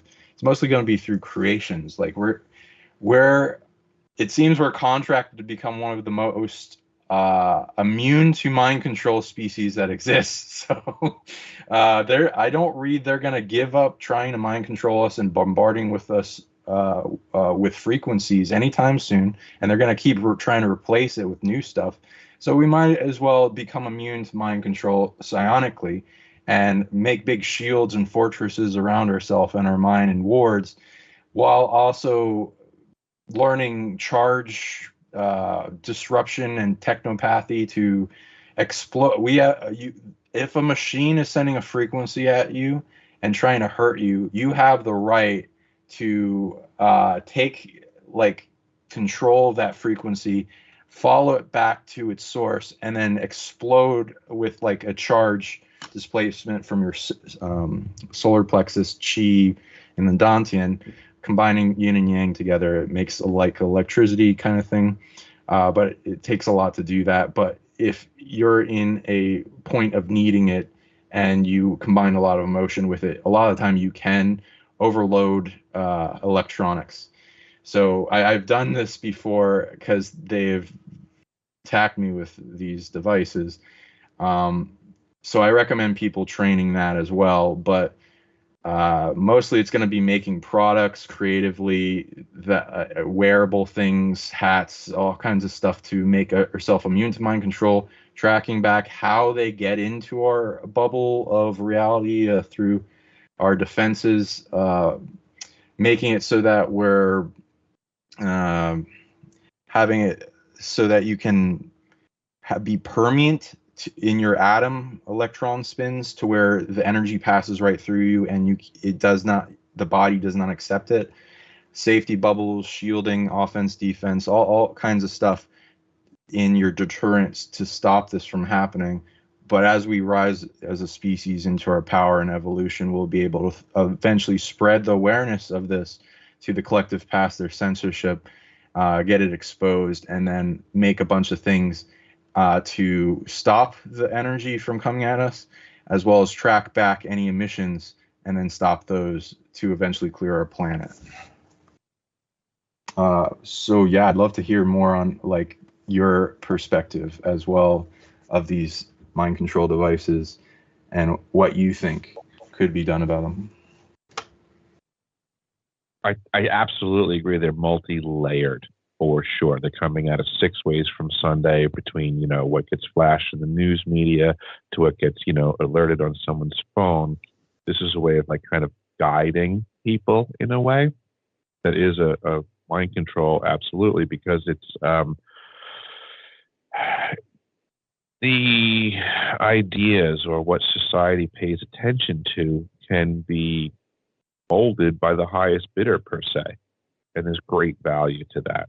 And people think it's just as simple as marketing, but it has a lot more to do with grander ideas than whether or not somebody wants a cheeseburger or chicken nuggets. They're taking the ideas that they learn from years of experience in those exchanges and then just bringing it to a grander level and marketing to people's minds, first and foremost, incessantly on every level. People don't even have a clue what an original thought is anymore, unfortunately. But this is the way of the world now. And we can see this because now you take this massive onslaught from the mass media, and then you add things like other technologies, such as the Ice Cube neutrino detector, HARP, ELF, all these other things that we know can operate in the frequency of the mind. And we hear of technologies called voice to skull. And the idea being that they can put a thought in somebody's head in the sound of your own voice. I mean, talk about confusing. I mean, I know I have thoughts in my head, and when I have to make a decision, it's kind of like there's a little debate going on in my head. But now imagine if somebody could insert just an additional opinion in that mix. Now, it doesn't necessarily mean that they have control per se, but they've certainly got themselves a voice in the conversation, consideration at the very least. And once they start to have that connection, that dialogue, that consideration can be sought for and found in interactions between other devices, such as your cell phone and other software apps. And this is where AI and humans can be ascertained and functions of control can be used, and then ideas can be inculcated and sold and paid for by the highest bidder. And next thing you know, we have people doing whatever somebody else wants. I sure wish that I had invested in N95 masks a few years ago. Right. I wonder how many people were totally in on that one, and there was a lot of profiteering. Inside trading off of the indoctrination, yeah. Yeah, you know, none of these things happen by accident. They already know what the next biggest toy is going to be for Christmas season for the next dozen years. They've already figured out how to market everybody to want that already, or they're working on it right now to make sure you buy it, and you will buy it. Your phone will flash it in front of you enough to make you want it, or your kid. It's out of your control now, folks. You'll buy that stuff for Christmas every year. I have a question for you two guys that I've been curious about for a while. With the V2K, when they put either a voice or a thought or an impression in your head, like at the beginning of the show, I mentioned just last night, Rocco was dealing with hours of hearing in his head that I'm going to leave him. I don't really love him. This is all a dream, on and on. So it's pretty impressive. Well played, Dark Side, that even though we know what they're saying isn't true, somehow it still can deeply affect us. Is that just because of our personal unresolved trauma, or if it was just voices, if it's someone on the street yelling at me that I have purple hair and green skin, I'm like, okay, whatever, and it doesn't bother me because I know myself. But I wonder how it's able to get so deeply under our skin, even when we know the thoughts and impressions aren't true. I think that's the confusion right there that they're playing with, is that since people don't know this technology exists, they don't know the thought can be inserted, they don't know to be so careful to know thyself that well. So that's kind of the caution that I want to bring to the table, is to just let people know that they have to try harder. So like in your circumstance, I don't want to answer for you. I would just suggest that you guys have work to do to know thyself, to discern which was it. Was this an inserted thought, or was it an internal trauma? Or, I couldn't answer for you. I just know that the technology exists to make both options viable for you to consider. Absolutely. So depending on the situation, like I've dealt with similar for myself and many people around me, where people will completely change in personality. Their emotions will grow in some type of overwhelm, and then they'll start shifting to the perspective of what the motion is painting, to the point where it affects their words and their actions, how they treat other people, like if they crying for help, or needing attention, or emotions of anger or sadness or pain, shame, guilt, jealousy, all this kind of stuff. like I call them drama demons, not really always that, of course, because there's technology and like what we're talking about with the mind control frequency devices and being able to implant thoughts. That technology has been around for a while in spiritual form, and now it's being amplified physically. That will go in. If somebody wants to solve that, it would go into the puzzle pieces of sovereignty and wholeness that of them completing their puzzle of themselves in trauma healing, fractured self that compresses a whole bunch of negative emotions from a time previously of trauma to the present moment, or if negative emotions are being dumped on them while something's manipulating them. Usually, if anything has the ability to affect a person, you can narrow it down to like 3 avenues of like questioning yourself, because the influence a lot of the time will try to get you to forget. Like, some people know about this stuff and they'll still succumb to it. It's like an overwhelm of emotions that get us hyper fixated in focus on an individual thing, and it gets us to forget about everything around us that would remind us that, hey, that something's Machiavellism dividing or causing drama or influencing me, or to be an outburst in a situation that's not the best, or whatever it could be, in need or trauma, or not be our greatest self at the time for the best possible timeline that we see. So training ourselves with constant reminder programming thoughts and codes to focus in on something easy as a toolkit for anytime you go through this. Eventually, you can just turn on a dime anytime something's trying to overwhelm you with negative emotion, to where you overcome it and you get above it, and then you shrink it down, transmuting it, filling with love, and then breathing deeply while letting it go, and turning into something that is valuable, as well as you can track back how they got into your reality to have power over you, because they can't just do that no matter what. There's physics to it. I'll usually narrow it down to, are they coming from your environment, like something sending a frequency at you, someone has negative energy and you're being empathic, they're haunted, or something in the environment, all this kind of stuff. It could be even from a wild off distance, depending on how advanced or in range the being is or the device. And then you'll be able to track back where that's going from. So that's one, the environment. 2 is it already in your body, like is like an implant or something, and then someone picking up off that, changing the person to another alter in trauma through like triggers. Or is it's not even just that, because it can be spiritual or a trauma or alter part, all this kind of stuff. Or is it coming from your timeline? I'll narrow it down to those 3 things: environment, your body, timeline. How they are getting in. The timeline will be wounds that have happened to you, and those are still backdoors to influence the person back to those emotional states at inopportune times.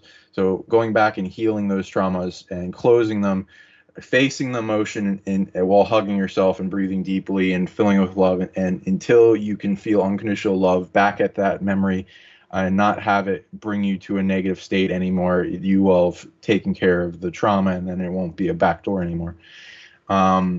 Or it it can be if the entity, let's for instance say like a demon came in and it wanted to have influence over a person, it has to go in, steal some of your stuff like energy, authority, parts, abilities, something that it can take off to a distance and influence as like a quantum entanglement to the being, and then dump negative emotions on them, influence, while stealing their energy, and then to where they have more power. Similar will happen around the entourage of the machine, the operator of any physical targeting as well, where entities will be influencing it from above, because a lot of these people in the military and underground bases have very low awareness. They're like puppets. They don't want to do anything. They just want to play video games and jerk off. So they don't care. You can influence them to stop targeting you. You can influence them to forget about you. If they're harming you, you have the right in natural law to do no harm, but take no shit. If they're coming into your route, you have the right to stop them with whatever means. If you're able to do that in a nice, polite, non-traumatic way, like waking them up in their own system, then I recommend that. But if they're harming you and putting pain at you or death energy or all kinds of stuff, you have the right to throw it back at them and get them to stop. That's beautiful. And yeah, so go on. You go on with your answer, sir. Please. I believe Mr. Hecker was going to respond, is what I was. Oh, I'm sorry. Yep, you got it. I was going to say, I love what you're saying, Sean. I agree 1,000%. I don't think that this is something we can't overcome. I believe there are tools to do it. I just don't, myself personally, because I don't have the experience in it, I don't want to proselytize to the public on how to do it. I would definitely say try what Sean is saying. It sounds awesome. But yeah, there has to be a way to know thyself, and through practice and discernment, people will be able to figure out a way to know and combat these intrusive manipulations, I guess you'd say, because I don't even like to think of it as mind control. Actually, that's just a term to like get people to pay attention to what's going on. It's a manipulation because they can't actually control you if you're aware.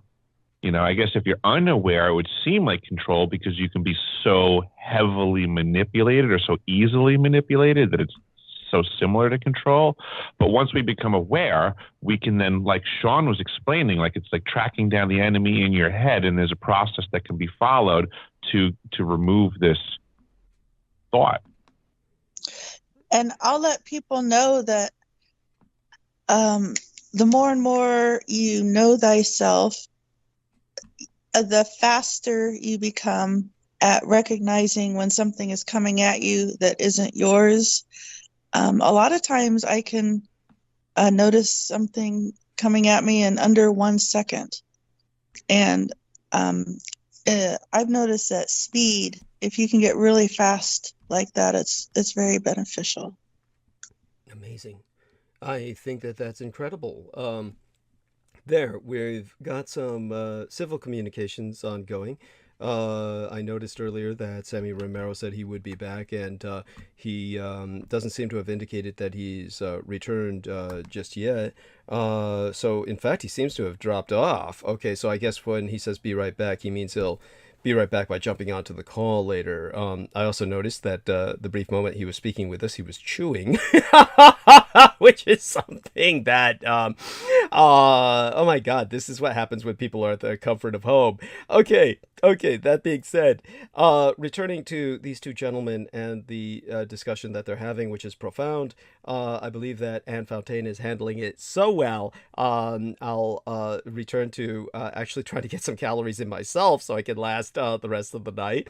And these two men are taking us into extremely important territory, and we're faced with quite a challenge. And as both of them are communicating with this young lady, we're coming at least into ways to empower ourselves with awareness, if nothing else, and actually beyond that, with levels of actions we can take, which is kind of like shifting our consciousness into higher gear, and therefore dealing with this problem by, in a sense, rising above it and helping to basically have those that might be manipulating us achieve their own form of awareness or awakenness, or their woke moment, I guess, kind of, to break out of their pattern of basically manipulating us. That's kind of what Sean is getting at, or kind of how I perceive it. But with that, Anne, do come back on stage. Usher both of these gentlemen back on, and of course handle their interactions as gracefully as you've been doing, while I finish tending to some of the things around me, like just reinvigorating myself and refreshing myself and all that. So I'll go mute again. I'll be back in another 10 minutes. And right now, this beautiful young lady is handling this so well that I'll let her continue doing so. So take the stage again, dear Anne. So theoretically, if a person could just master unconditional self-love, then do you think that would equal total immunity to all these shenanigans? From me? Yeah. Anyone who wants, yeah, you go first. Okay. Love conquers all, for sure. There are multiple levels to love. So depending on the level, then yeah, you can conquer anything. There are predators that have stolen people's love and then manipulated and turned in sideways, or like love with strings attached, or love with control, or also like combinations of lust. It's not a very strong level, but there's also predators that have learned to shut their heart off, or I just call them love predators, something that is strong in a predatory fashion to the love spectrum. These are very negative beings. They don't deserve to be here. They will attach to people and whittle their level of love down to a level that doesn't threaten them, so that they can harvest off people, and they will block off their heart with a big weight of many different things, of negative emotion, trauma from others, trauma to the person, matrices, kinds of weird limitations and blocks to try to shut down their heart, so they don't grow that heart to be strong enough to take out the predator. These are annoying. I do recommend growing love, because it feeds into every other psionic system and ability, and makes it more powerful. It allows you to live your best life and it's like being connected with all the energy and consciousness of the universe in a unity, like especially if you go within your heart and connect to your source connection, back to like if you're imagining the Big Bang that becomes a branching off all these other sources that become everyone else and everything, you being able to connect that in unconditional love, and only through unconditional love, so no love or strings attached, while detaching from everything else that's parasitic and shrinking it down out of your reality. These entanglement trap predators, these love predators, Earth, the source within all sources, prime creator of the galaxy and the universe, all the line of big authority and divinity, have bounties on these love predators. They should not be here. They need to be ejected from the game, sent to void space or uncreated, depending on how evil they are. A lot of the time they're stealing from millions of people all at once. So I part of my thing with what I learned through my temporal dilation experiences is how to track these predators back and then put them into I learned prison physics of prison realms and hell realms and quarantine realms, and being able to learn all the physics of that to bring it to where negative beings that attack me, I put in there, instead of the horrible experience that I experienced, I bring them to one of growth, love, wholeness, remembering who they are, ultimately me, so stop harming themselves, moral code, natural law, and then earning their way out into other realms, usually starting with quarantine realms, depending on how evil they are, to eventually more neutral realms and positive realms, and then eventually back here. So I hunt them down like a bounty hunter and stop them, because they are like not supposed to be here, and they're king of the hill, reigning control over the planet and influencing a lot of negative beings that they most negative beings have like some energy harvesting system attached to them, influencing them like a puppet masters of endless puppet masters going up that will keep replacing each other and have like the chess move to keep bringing in negativity and connecting portals to other negative realms, and to keep this invasion going of Earth, while the positive beings are also incarnating, trying to retake the Earth, the brave souls that are incarnating in human bodies and other species in Earth, etc. Thank you very much for being here. You make the timeline dramatically better. Everyone, especially that's listening to this show, you, you matter. You make it millions of times better, the timeline. So thank you, everyone. Some of these beings want to bring people to extreme sadness, to want to kill themselves, to take them out of reality because they are a threat. So thank you for continuing the journey, and despite the suffering hurricanes of this world, thank you so much for being here. Sean, with all the wonderful things that you're saying, you're alluding to an understanding of a temporal conflict in a way. It would be Absolutely. my understanding. Does that sound correct? Absolutely. So, okay, cool. I'm glad to hear that, and I'm wondering. So now you had said before something about throw some, I guess you said, traumas out there or things, but that made me think of something that maybe for your consideration to play with your skill set.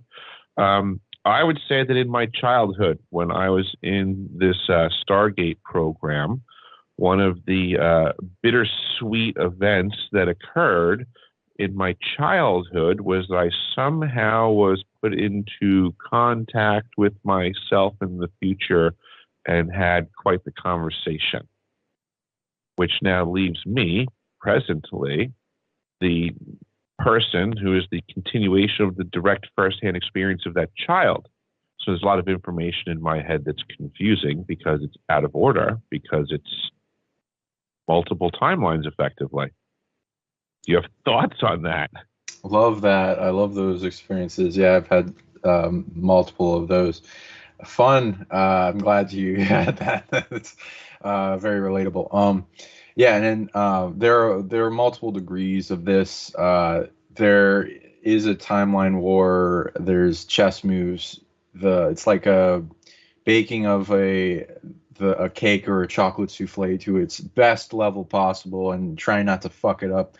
And there's of humanity and our growth and our freedom and sovereign retaking from multiple species trying to enslave us, and making it so that we break free of that and wake up and learn to take off the shackles of war and negativity and all these dramas that have been perpetuating down our lineage and programming us. So there are like versions of me, as an example, that are in the future that have a high awareness of what they've experienced in the timeline, either a future version of me in this incarnation or later incarnations will send me information and update me on what's the best scenario for a manifestation or a negative thing they experienced and how to prevent that. And that happens all the time, whether we know it or not. There's the timeline restarts all the time. There's also this thing I call dress rehearsal dreams, where sometimes when people get deja vu, it has to do with these scenarios. They felt like they've experienced this thing before. A lot of them have. They've dreamt the day they had before and then forgot it a lot of the time. So it's like solidified in our unconscious, our subconscious, our muscle memory, so that we perform the actions that versions of us and Earth and the collectives that want a specific equation that's the best possible one that they can muster, while timeline warring with negative factions that want to take us in a negative direction. I usually will describe deja vu as usually two things: either our future self sending back an information packet to our current self that gets a flash of knowingness of the events that we're going through and are about to go through to allow us to change the timeline, or where we've dreamt this whole thing before, and there can be a big skill with that, and doing it more than once, especially if you really want to solidify the actions that are needed for the perfect timeline that they're seeking. Absolutely being played with each individual here. All the humans, we're vastly underestimated with who we all are in spirit. Even like dormant people or NPCs, they have like a advanced some type of authority somewhere. Most of the people here are old and have some type of authority. So when we rise up into ourself, awaken those parts of our soul that are dormant and surrounded with a sleep energy, and transmute that into awakening, we all these knowingness turns on, and our ability to play a greater chess game here while we're incarnating to make the best possible outcome with all the other chess moves voting on where the timeline goes. We absolutely have a big impact. So don't think you don't have an impact on the world around you, especially as you empower yourself. You're a fractal mirror reflection of everything around you. Find the reflection to things you want to change externally inside you, and then use emotions, feeling, breath work, focus, and start. The love will give you the ability to transmute any negative state of being into the preferred one, and then you will see your change on the world. I couldn't argue with that either. And I'd like to repeat something Sean said that was wonderful when he said, love feeds into every other psionic system. So I thought it was fascinating and very important. Okay. No, that's wonderful. And again, you're all handling this so well, and I'm proud of all of you for carrying this out so civilly. And with But Mr. did that answer Eric's question? Eric had a personal question regarding meeting, hooking up with a future aspect of himself. So was that what? Did you resonate? It very much resonated what Sean said with me, and that's perfectly good. I don't expect everybody to have cures for all my maladies. I think it's a gift what you experience, because it allows you to be a better you with an updated chess game move of multiple chess moves ahead from the hilltop view awareness. So. Yeah, if you connect with that version of you, it's very empowering, and it will take you in many different directions as you see what all the options you can choose. Kind of like the movie. Have you seen Everything Everywhere All at Once? I have not. Yeah, watch that. Yeah. I'll take a look at it. Okay. That's an interesting title. When was this released? Just recently, around the time the Doctor Strange Multiverse of Madness. There's a lot of multiverse movies coming out. I like calling it the temporal verse, because the universe is huge, and there's multiple other universes that have nothing to do with the spectrum of creation that we're doing, other than sometimes having some of the same players, but it doesn't reflect us that much. So there are other branches of realms that like take off timeline variations of all our choice points, decisions, and what wants to be created in the timeline tree of experience. So I just call it the temporal verse, but whatever one, or universe, multiversal theory. I love it, so it needs to keep going. But yeah, you love it. You both love it. It's very uniting. Of a lot of sides and awarenesses and availability. I think it's interesting that you keyed in on it and worded it the way that you did, Sean. So I think it's a testament to your skills, and you should know that, because I think every craftsman should test their work. So just so that you know, I think you did kind of hit a nail on the head there, because I have this capacity to oftentimes be a couple of moves ahead, and I have discussed before that I also have this function of time dilation that has occurred at times of peril where I feel omnipresent at the moment. So all of a sudden I become everywhere all at once. And because of that multitude of information now, I am it's incapable of making a wrong decision because I have too much information available. And in that moment, for me, from my perspective, it's like everything around me went into extreme slow motion, like the Matrix, basically.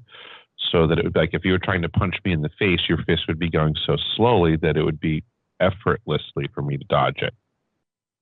Beautiful, love it. Yes, Ability, go into it more, please. But to me, it just becomes like I just feel because I'm omnipresent. I'm so aware of everything going on right now, and I feel like it's an information overload. I feel it also has something to do with how our mind works. That we only have so much information flowing through per second. Bits of information, but in times of peril, that your mind opens up and allows more information in. And I believe some of us, function at different levels of this, and some of us are at higher ones. And I think, as a child, I might have been dialed in as one who had higher propensities to operate in these arenas. And then stuff that I residually can still come across in my waking state that, when all of a sudden, next thing I know, I'm about to be, T-boned by a car. Next thing I know, I can do some sort of, crazy, movie-like maneuver to get around such a situation that's just, off the wall, probably looking to everybody else. But from my perspective, it was easy to do. Everything was in slow motion, simple. Absolutely. I've experienced that too. Many of my clients and friends have had similar near-death experiences. That seems to be the time when new abilities form. They're usually, when I read into like near-death experiences or when time slows down, which is a real ability and it's been talked about much, it's usually what happens is people get a life review. They get a bunch of entourage surrounding them at that time, looking in from like a, beyond space-time perspective, absolute, beyond like what people say fourth D is or whatever, to where they're seeing the timeline and they're like, hey, this isn't supposed to happen. You're not supposed to die. What's going on here? And then there's usually negative chess moves behind that or whatever, a little influence that like makes a locomotion of events happen. And then they'll get into gear with your future self, your source, your higher self, your miracle inner child, your elder self, or the opposite of the inner child, all go into full swing, as well as an alter personality that we hold within that doesn't have to be based on a trauma, but can be it can be like a superpowered containing alter with origins having to do with past lives where you earned it to protect yourself in grand survival abilities that will, if it's a slow down factor, not everyone has that, but that is a good ability to overcome death with like Adam's family like finesse. And so get it to where if it's time, there's a lot of time physics. Science is going into using chronons and like different effects of those types of particles in reality, in the shaping of rotation of motions of celestial bodies and their interaction with each other to allow an experience as time is an illusion, but also like a construct that we can manipulate and you can go down the mystery school for, and it goes into many different effects such as slowing down to your conscious perception, speeding up, freezing, and then like if with freezing visitations, if people have experienced those, where everything just freezes and something visits you and has a conversation or whatever, because that can be experienced in multiple frames of awareness, like if of consciousness, being conscious, unconscious, dream, etc., where people just have a dream where they've been there for like days, months, years, and it's weird and all one night, or frames of reality being compressed in time, no time, all this kind of stuff, and then having the body just flow with a knowingness as it connects with the field of exactly the motion that I need to do to survive this thing. Or I've met people that got into car accidents and have that happen to them, and they get out without a scratch on them, and it's like miraculously weird, mystical. But yes, absolutely an ability you can cultivate, and you can determine what sources of power either you earned when they were earned, or who has your back in your spiritual entourage, or future versions of yourself as you form a connection with the ability to transcend time and connect with times of yourself backwards and forwards in all potentials, and sending yourself healings, awareness, energy, knowingness to be where you need to be now. Oftentimes, just it makes me wonder that I feel like we were saying earlier, that I feel like in regards to my targeting, it's more just like folks have been like guiding me, so to say, and in many ways it seems like it wasn't necessarily down the brightest path. But with that being said, I feel like in many ways that I also had like folks that had my back. So in so many ways, I just want to figure out who those folks are, because I'm still in the game. So I want to just be like, hey, high five, guys. I'm still in it. Right. Your team that you came in with has many different layers. Some will actually be in physical bodies on Earth. Some you've met, some you haven't. Some are still asleep. Some got out of their slumber.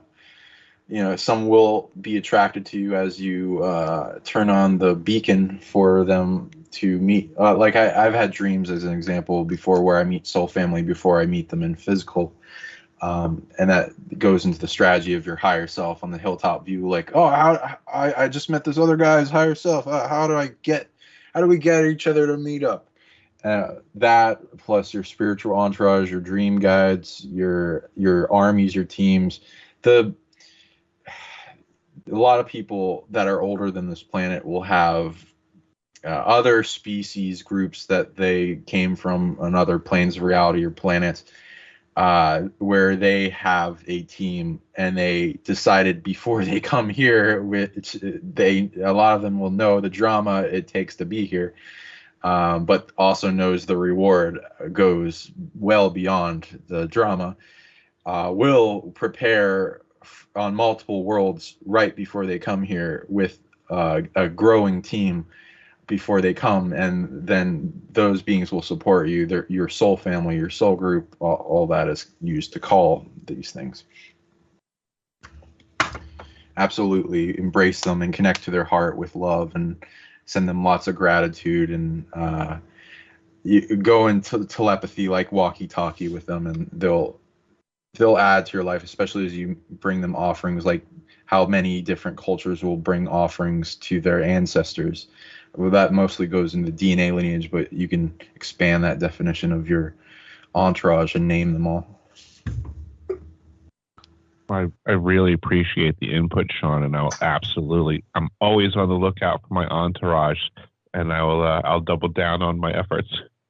Oh, yeah, I think you could have a grand impact on this reality, especially with what is suppressing it, and your ability to form and team up with your entourage and other versions of yourself around the planet, similar to the Netflix series like Sense8, which I recommend, looking for their simultaneous incarnations and what they can do on the planet as well. They may be in physical bodies in human or another species or in spirit, and you might find like some interesting authorities that you've been in the past, and then bring that energy in to make a difference in influencing the collective, to spur out like all these ideas that you come up with, and then transfer them to the collective, and then you'll start seeing them in the algorithm, and people like making inventions that are like you came up with a bunch of years ago.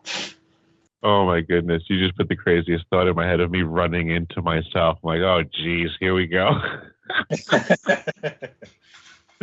Oh man, I didn't even think of that like in the here and now on par, so to say. That would be wild.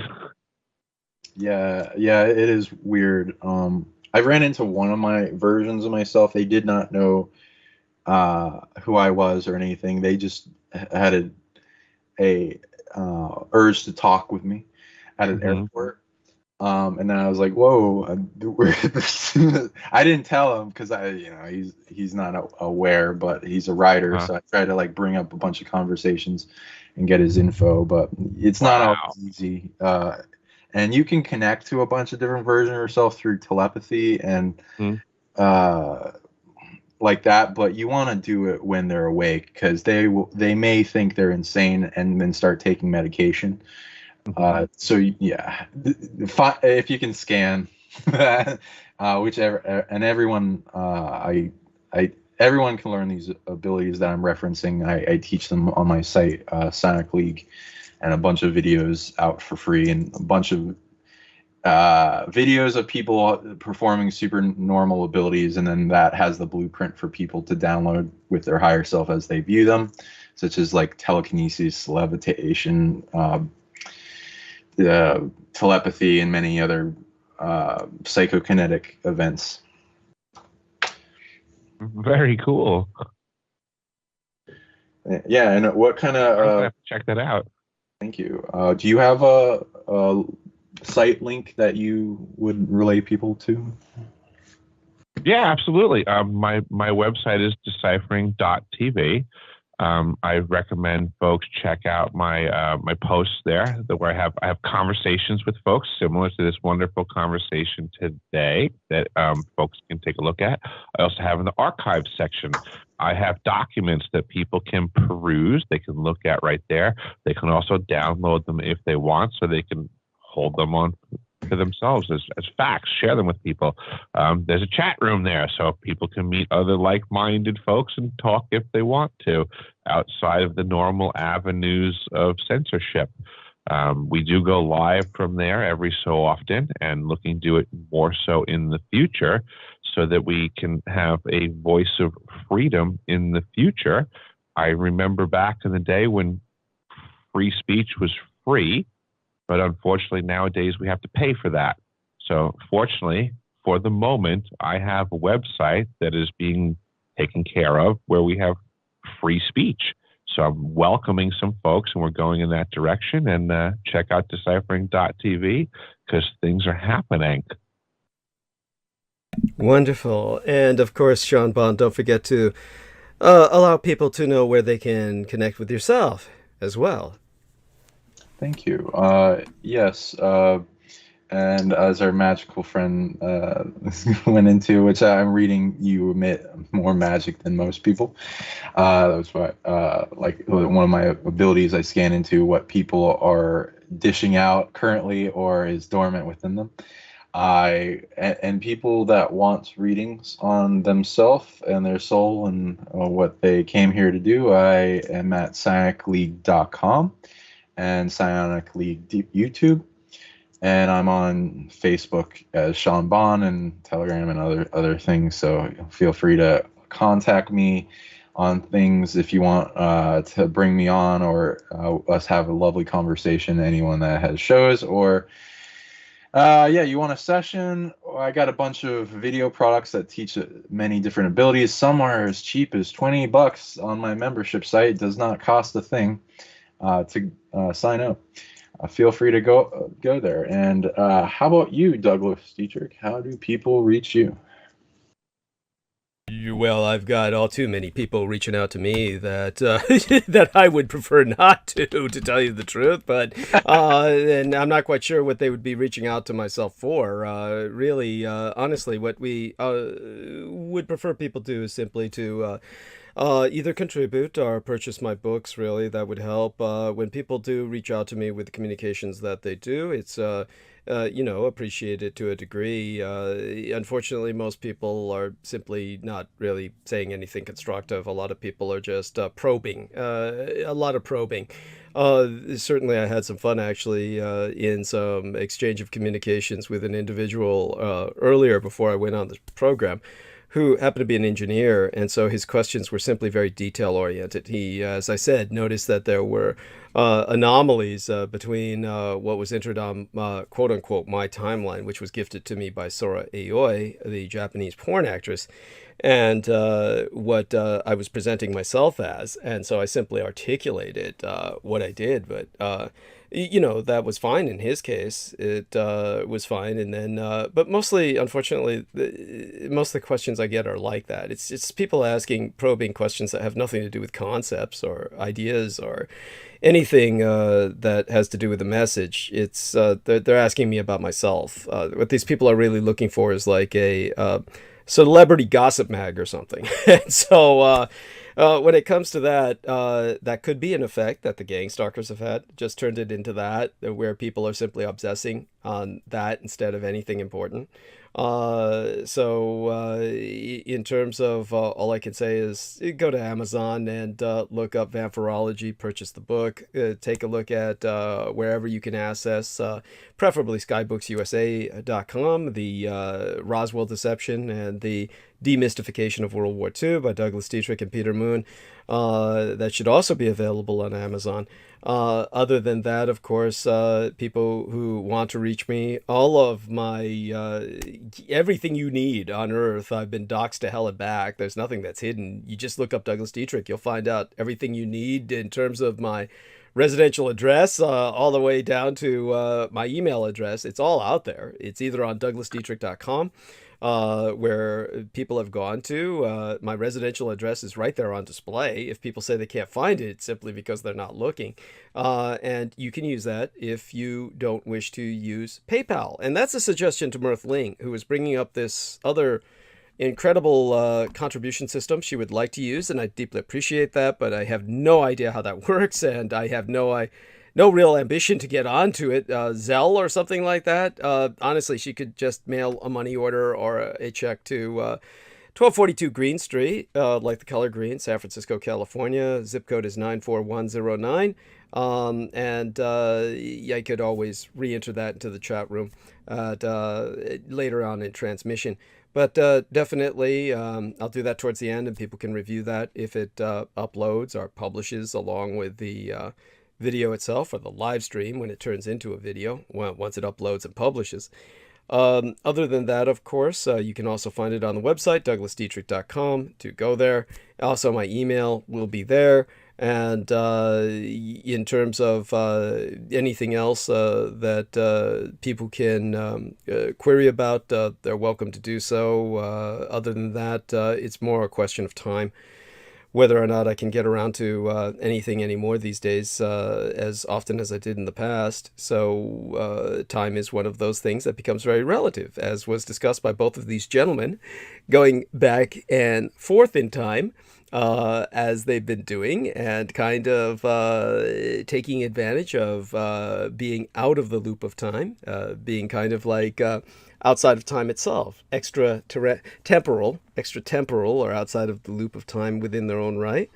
Other than that, certainly Anne Fontaine will also add to this conversation. Anne, tell us a little bit about your own experiences that are relevant to this, and I think you have any number of them, or also Rocco's experiences you could share that he could later detail when he has time. But certainly you yourself have experienced something similar that you can share with us, I'm sure. So please. I just want to jump in before we go and say that I have to eject myself from the conversation, and I apologize. I want to thank everybody for their time and efforts this evening. It was a pleasure. It was. It was an honor. Thank you. Thank you so much, Doug. And I do insist you return in the near future so that we can. I would love to. It's just I can't stay forever. Understood. each time. Yeah, I appreciate certainly what time you do spend with us. So hopefully you can come in at a similar time and, eject yourself as you need. And you're open to that, yes? I'll do my best to share again in the future. And again, thank you everybody for sharing with me. Thank you. Okay, bless you. The pleasure was Have ours. a great evening. Yeah, great to hear you. Thanks, Eric. Yeah. Thank you, Ann. Thank you, Sean. Thank you. Yes. Yeah. And so, Anne, by all means, kind of take it from there. Well, the targeting is phenomenon is something near and dear to my heart. Bottom line is with enough targeting, in my experience, you just feel completely dehumanized, and no one needs to go through that. And we're figuring out solutions.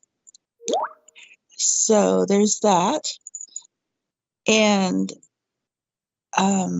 as anyone who follows my Facebook wall knew that earlier this year, I was planning on meeting Rocco, and I got extremely broadsided. Something crazy happened, which I believe could fall under the category of targeting, and all our plans went pear-shaped.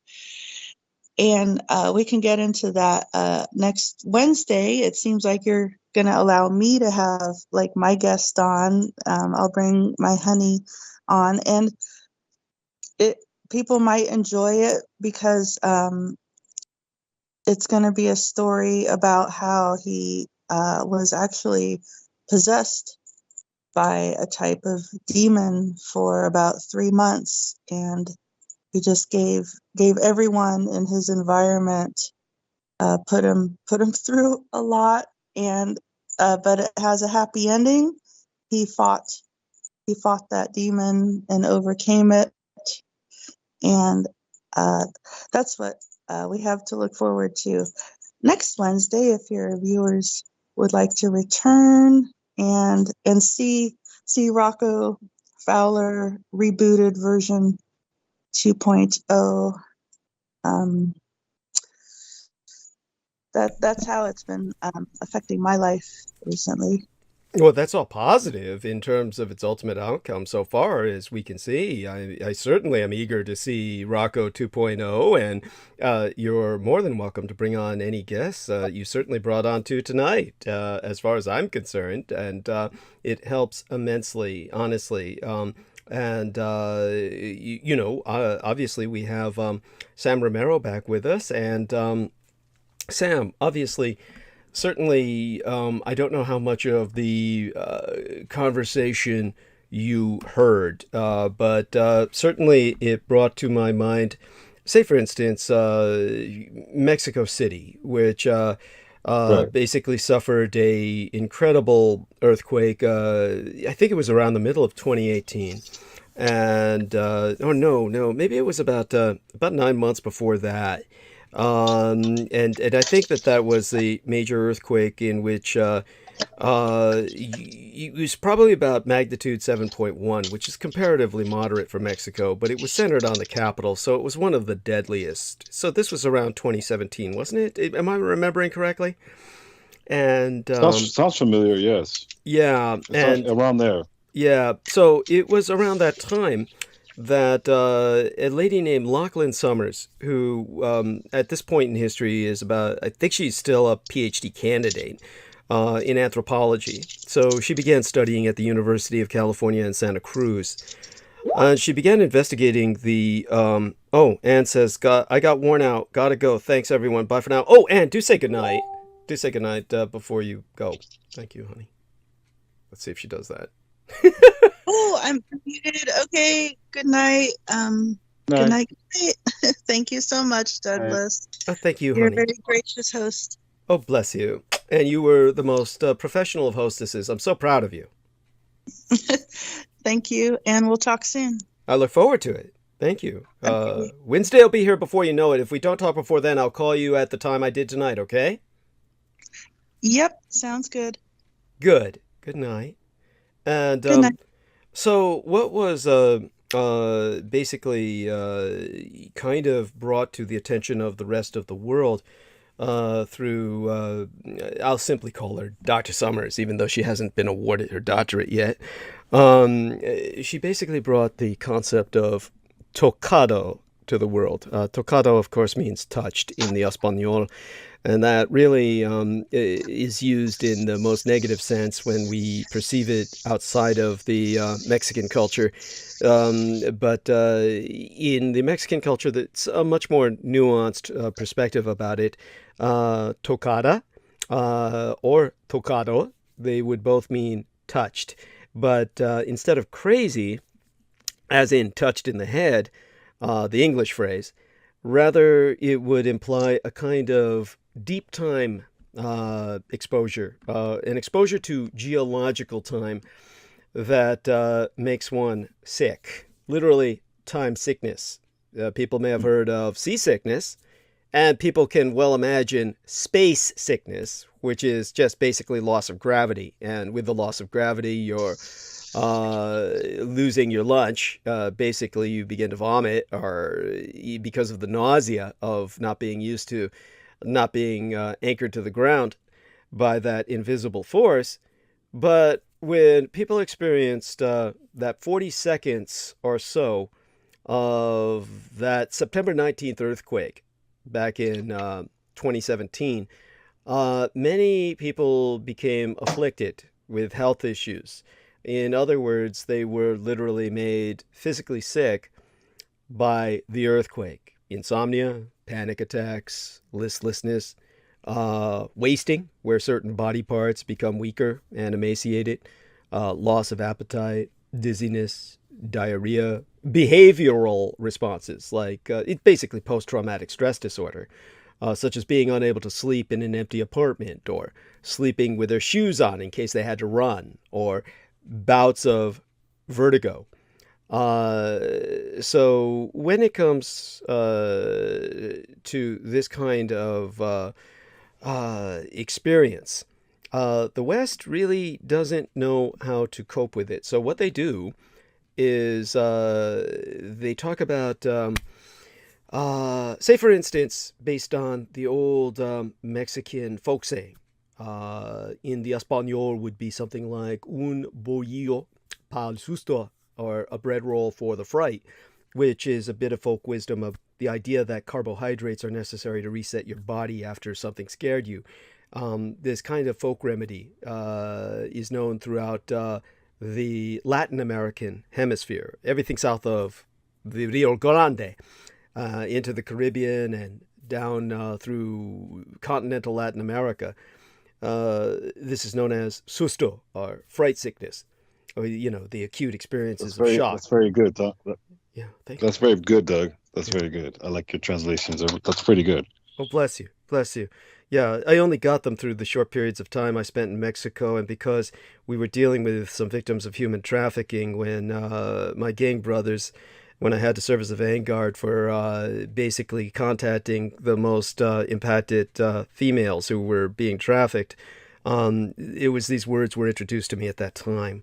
It's only through the intensity of that experience that I even remember them, really.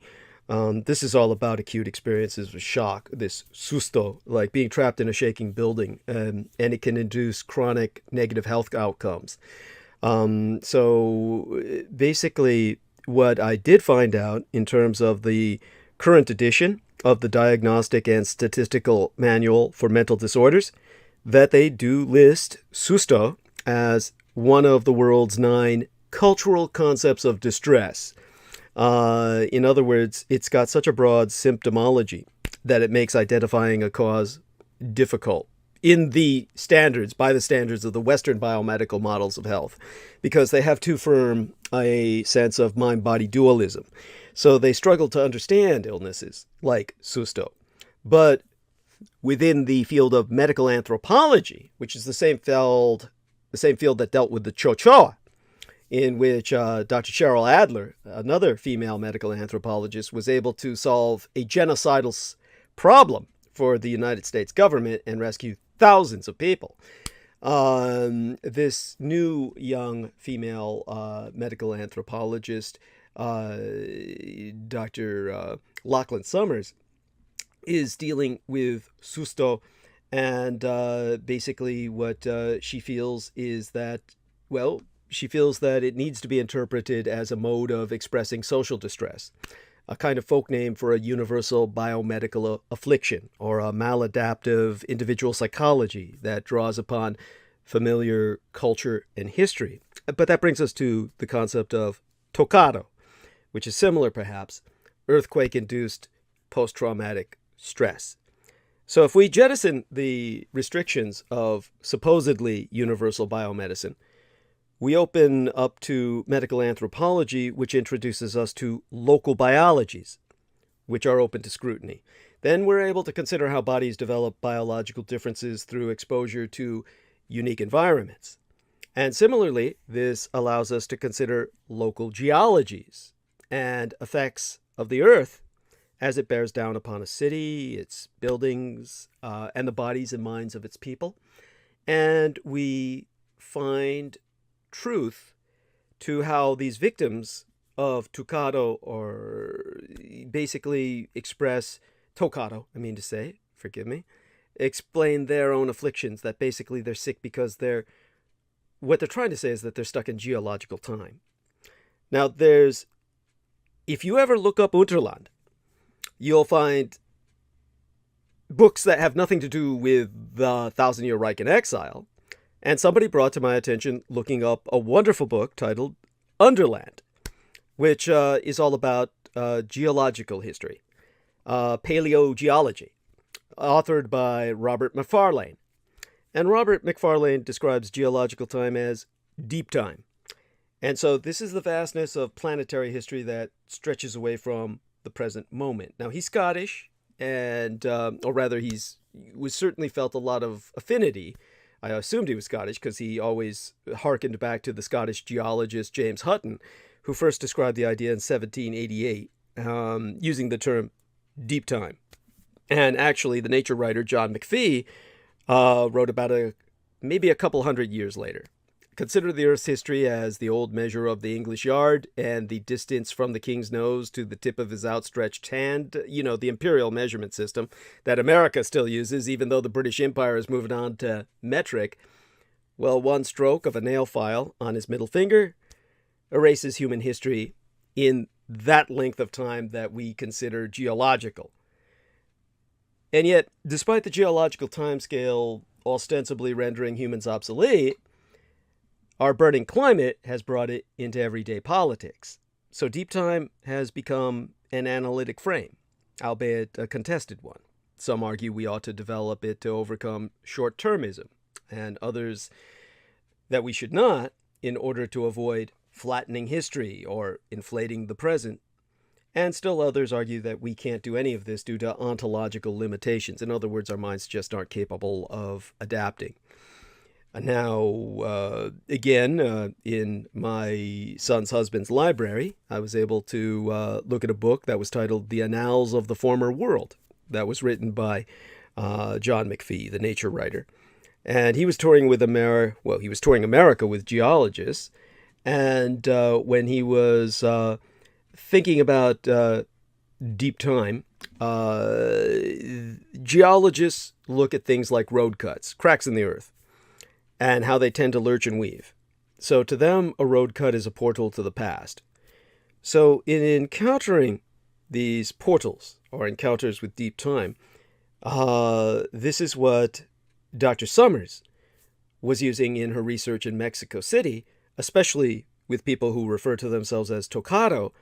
And she found herself wondering about these imponderable abysses that suddenly open in everyday spaces, because people with toccado are able to hear their walls begin to crack at night. That's why they can't sleep in rooms alone at night, because they become hypersensitive to the disintegration of their buildings at a slower scale, because of the weaknesses caused in the structures, the infrastructure of the buildings they live in and those around them, by the earthquakes.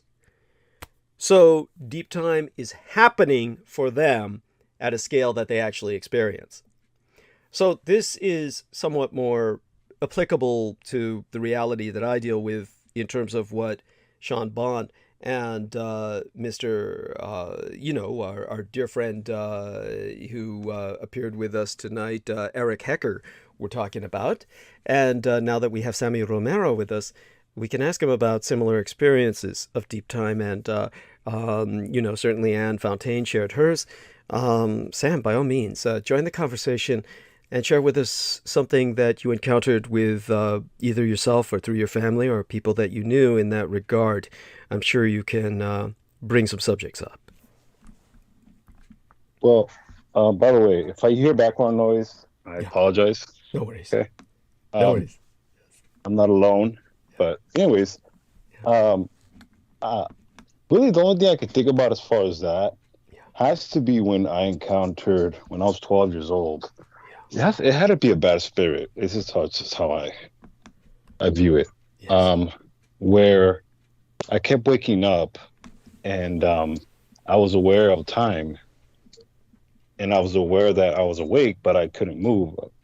Maybe sleep paralysis, if you want to say it, but it didn't seem that way in the sense that whatever was there, it was almost like a bird encircling me, but I know it wasn't a bird. It just seemed that way in my mind, subconsciously.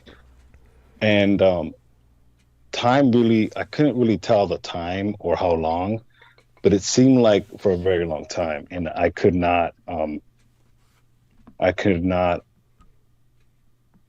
woke up and I thought it was over, because usually when I do that, I usually pray and I meditate and the things of God, and it goes away. Or what you say, center myself. In this case, it didn't. It just kept recurring. And I do remember my father always praying, always, reading the word, always being mindful of reading scripture and really, letting the word of God speak to you is how you put it, in a sense of, how a book can speak to you. Yes. Especially what you're looking for. So the word of God always reveals itself to you, especially what you're looking for. And it's really, with me, is humbling yourself.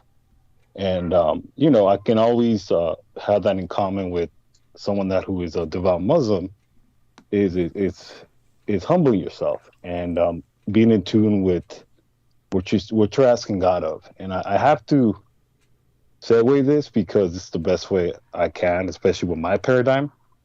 And I say that because, Sean Bond is great. He has very great information. This is very new information to me. And I'm not negating or nothing, but I have to explain things in my paradigm. Yes. Because that's just the way my parents taught me. I have to relate back to, Chicano. And what my twin brother Isaac was relating to me was, we have a friend who used to be in a gang. He used to be part of 18th Street gang. This is a very notorious gang, one of the oldest gangs in Los Angeles. The gang culture in Los Angeles is very, very deeply rooted. It's a lot of history. You're talking about families who, it's pretty much almost like it's pretty much the mob, but the thing with Chicanos and the Mexican background, we're very militant. And especially with the gangs, we're very militant, and it's, the younger you are, the more susceptible you are into being a gang member. And I'm not talking everybody, but there's always people that have that vibe. What, back to segue what I'm talking about. One of our friends who used to be a gang member, decided not to be. He wanted out of the gang, and he was in prison while he wanted this. He was in solitary confinement. Jesus. And he did not want to be in the gang no more. He knew something was wrong, in the sense of, why do I hate this person that looks like me, has the same culture like me? Why do I have this hate in my heart for him? I don't want this no more. Right. So he was in a moment of pretty much mental torment. in a sense of why do I think this way? This does not make sense. And obviously, what my friend was telling me, when you're in prison and you're with a rival gang member, you're gonna eventually talk to each other because you're human beings, and you start realizing, how much things in common. So he asked God, take away that hate from me. I do not want to feel this way. This person was programmed since he was a kid to hate a specific type of gang. Yeah. So that mental bondage of hating somebody and dehumanizing somebody, it took God to take that away from him. And when he walked out, he's like, it wasn't when I was freed. I was freed when I no longer felt hate, and I actually was debriefed, and I decided to leave the gang. And when I saw a rival gang member, I pretty much had to tell him, I don't hate you. And obviously, you're in prison, and this is a different world. But in a sense, it actually is organized. Prison is what he was telling me. Prison is very well organized in a sense of respect. Yeah. Especially with the Chicano culture. Respect is everything. And unfortunately, he's telling me that the gang culture now has changed in a sense that there's more dropouts than there's actual gang members now. Because in a sense, and this is why I want to tell you, Doug, in a sense, it's almost like a psyop where somehow the federal government in other words, they don't want prisoners having alliances, especially culturally, because then that makes them more dangerous. Yes. As a CO or an officer, it's going to be very difficult to control people when they don't hate each other. In other words, yeah. So that mind control, and I have to think in the practical sense. I don't need a machine in the South Pole to mind control me. That's giving to me humanity a lot of credit. We're very stupid as humans. Yes. Michael Kino did what he did at the Presidio and in front of everybody's eyes. It's almost like hiding it in plain sight is what I'm saying. Absolutely. People's ignorance of not believing. So the mind control, in other words, to me, this is just my opinion. I'm not saying it's not possible. It's just Americans are very stupid. Anyways, so back to this, to I can relate to myself, how I dealt with this when it came to my experience when I was a child is I had to understand what I faced, and my father, what he told me is, you need to understand this is part of the Lord testing you because you have enemies. If you were not important, you wouldn't have enemies. Yes. You would not be a threat. And empowering me in the sense of, you should not be surprised because you're a child of God, you're special, and the people that are going to enter your life are going to be special. Yes. They're going to be unique.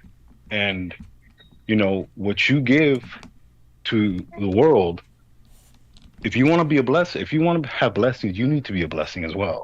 And that's, I try to make it in the practical sense. I know this is not probably the most, information, but I have to break it down in my sense where, culturally, as far as a people, especially with minorities, quote unquote, and I just put that in quotations, and you even see it with countries.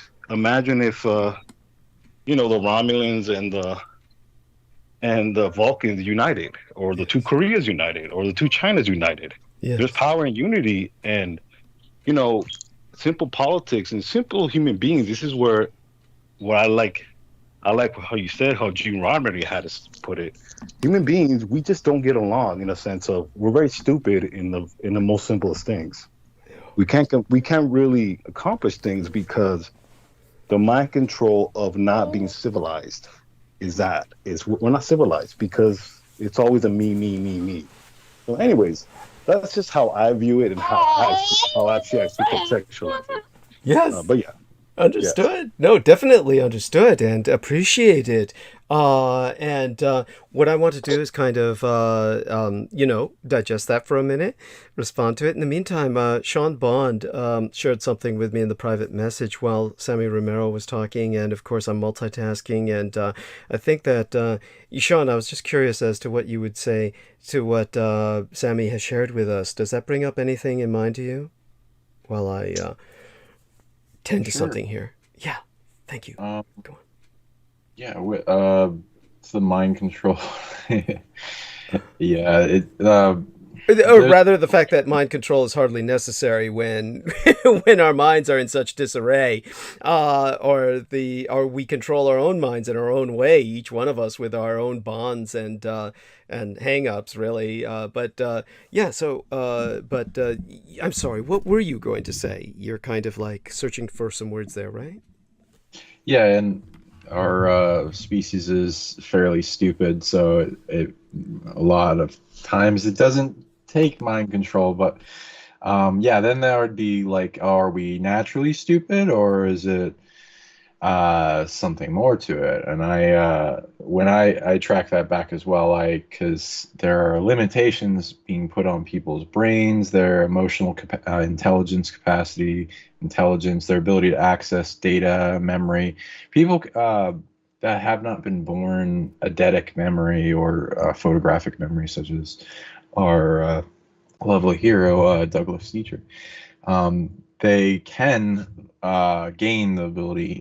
It's usually through connecting the left to right brain hemisphere to the brain as like a giant antenna, and then access the soul, which seems to have most of the stored data around the solar plexus, and then that emanated out throughout the field of the electromagnetic field of our heart to the rest of our body, and can be stored in the field of the DNA, the physical structure of our bones, and the magnetic field, as has been seen by experiments going into space when we don't have the Schumann resonance, to where people go insane and they forget everything.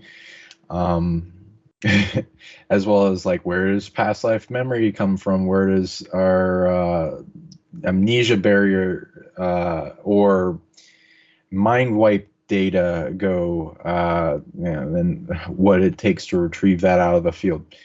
And not just memory being a part of intelligence. IQ can be increased. It's not a fixed state of being. There will be causations for everyone's limitation, whether it be on their mind, their DNA lineage, the technology they inherited, the power and veracity of their own soul to emit and break past limitations. If they inherit savant states of being with abilities or skills or knowledge from earned experiences in the past, like past lives, or if they went through like sudden savant syndrome from like near-death experiences, or changed around their brain chemistry, all kinds of things in evolution, mutation, metamorphosis can happen in the human body. There is a lot of things suppressing our species, trying to hold it back and enslave it, keep it dumb, and many different forms that will come in from our own species of the elite psychopathic kind of class, or techno sorcerers, as well as species underground that wish to dominate us. They are permeating stupidness into our species, as well as survival mechanisms to keep people in a low conscious state in the root. Let's say, like, as an example, if you were to demonstrate consciousness advancement with the human chakras, going up the chakras, you would advance into consciousness. A lot of people are stuck in base consciousness, or on the square, as Freemasonry will go into, with staying in the root of survival and not getting out of it, being distracted in job or the mundane or sports or all kinds of things, as like they get out of prisons within prisons. And like the ego likes to pat us on the back with what we know, as if it's all that can be known. And so there's a lot of hurdles in the ego, like prison warden that we have, keeping us enslaving ourselves, for sure. And then the abusers in the those that attain godhood themselves, but like, in the negative sense, on the back of humanity and taking what they will and not earning it themselves, and then seeking to get up above fellow man.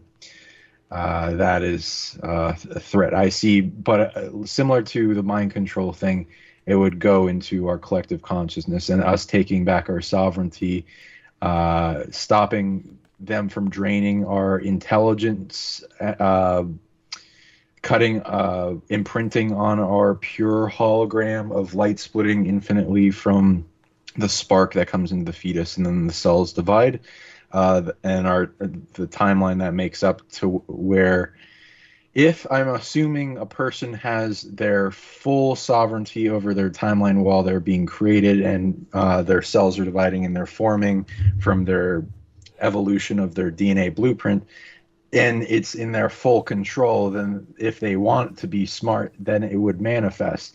So I'd imagine, based on a lot of spirits wanting to be smart, there'd be something else preventing them from manifesting that into taking away their sovereign control. So they're not the only one programming their body, and the ability for the neurons to process data, create power, or receive a signal in your greater intelligence of the field that our consciousness comes from. But yeah. Okay, that was deep. Thank you, deeply appreciated. And oh my God, I'm so sorry. I was moving around a bit there because I was tending to some things in my environment. Was anyone able to hear me? I hope they didn't hear me moving around, did they? No. Oh my God, you maintained yourself well and gracefully if you did. Sammy, just to, I always need cross references on this sort of thing. I hope you weren't able to hear myself. No, Oh. Doug. I couldn't hear you.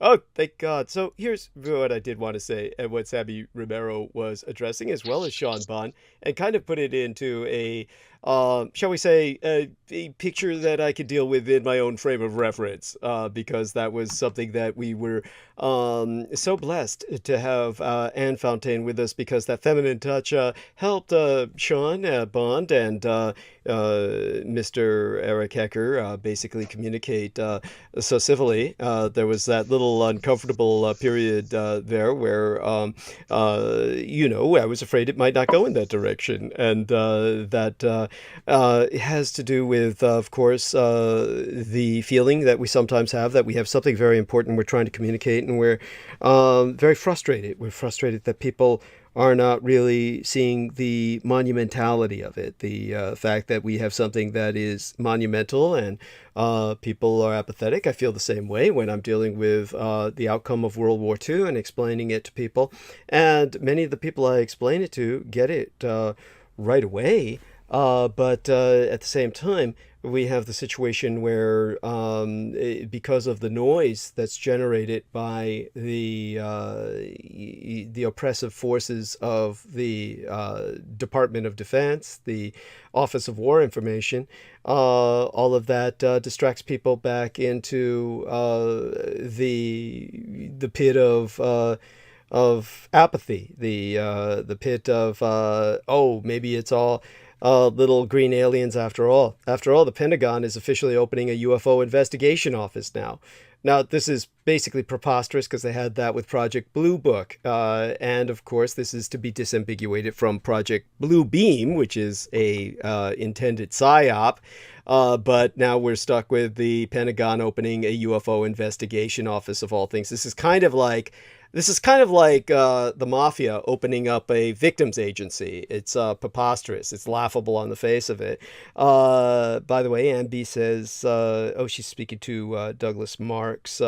And of course, he was talking about a hidden Air Force base in the Everglades, Kendall County region, above ground, one road to get in. And certainly appreciate it that he brings that up. He lives in Miami, Florida himself, as I actually remember vaguely. I was getting him confused for a while with Marcus Grix, who lives in Australia normally, but then was visiting Florida recently, if I remember correctly. And of course, Anne is bringing up the fact that I used to work at the Department of Defense, not at the Pentagon, but maybe Douglas Marks did. I don't know what his background is. But definitely I worked for the Department of Defense, but never at the Pentagon. I've never been to the Pentagon, actually, as a matter of fact. But here's what disturbed me about basically what Mr. Eric Hecker was bringing up. It reminded me a lot of, and not to say that Eric Hecker is Richard Shaver, but it did remind me a lot of the Richard Shaver scenario. And for those of you who do not remember, well, you can just look Richard Shaver up, and you will find out, more about him than you ever wanted to know. And of course, bizarrely enough, L. Ron Hubbard's own Scientology, which Peter Moon could go to town on if he were with us, added some perspective onto the so-called Shaver mystery, the most sensational true story ever told, in which an individual felt he had something profound to share, and then had this enormous impact on the popular culture at his time. Basically, Richard Shaver published around June of 1947, still legally at wartime, his story, Formula from the Underworld, and it was published in Amazing Stories. So you had these Ray Palmer, the editor, and poor Ray Palmer was this kind of poison dwarf. And he basically was at the helm of the magazine from about 1938 to 1949. And basically, he was the guy who gave the go-ahead on publishing what many people would not. Basically, Palmer was telling the readers that, oh, this is fiction, but it's based on truth. In other words, the events were invented by Shaver, but the settings and the context are real. That there really is an underground world filled with strange technology and evil forces. That Shaver has been there, seen it in person. It's all real.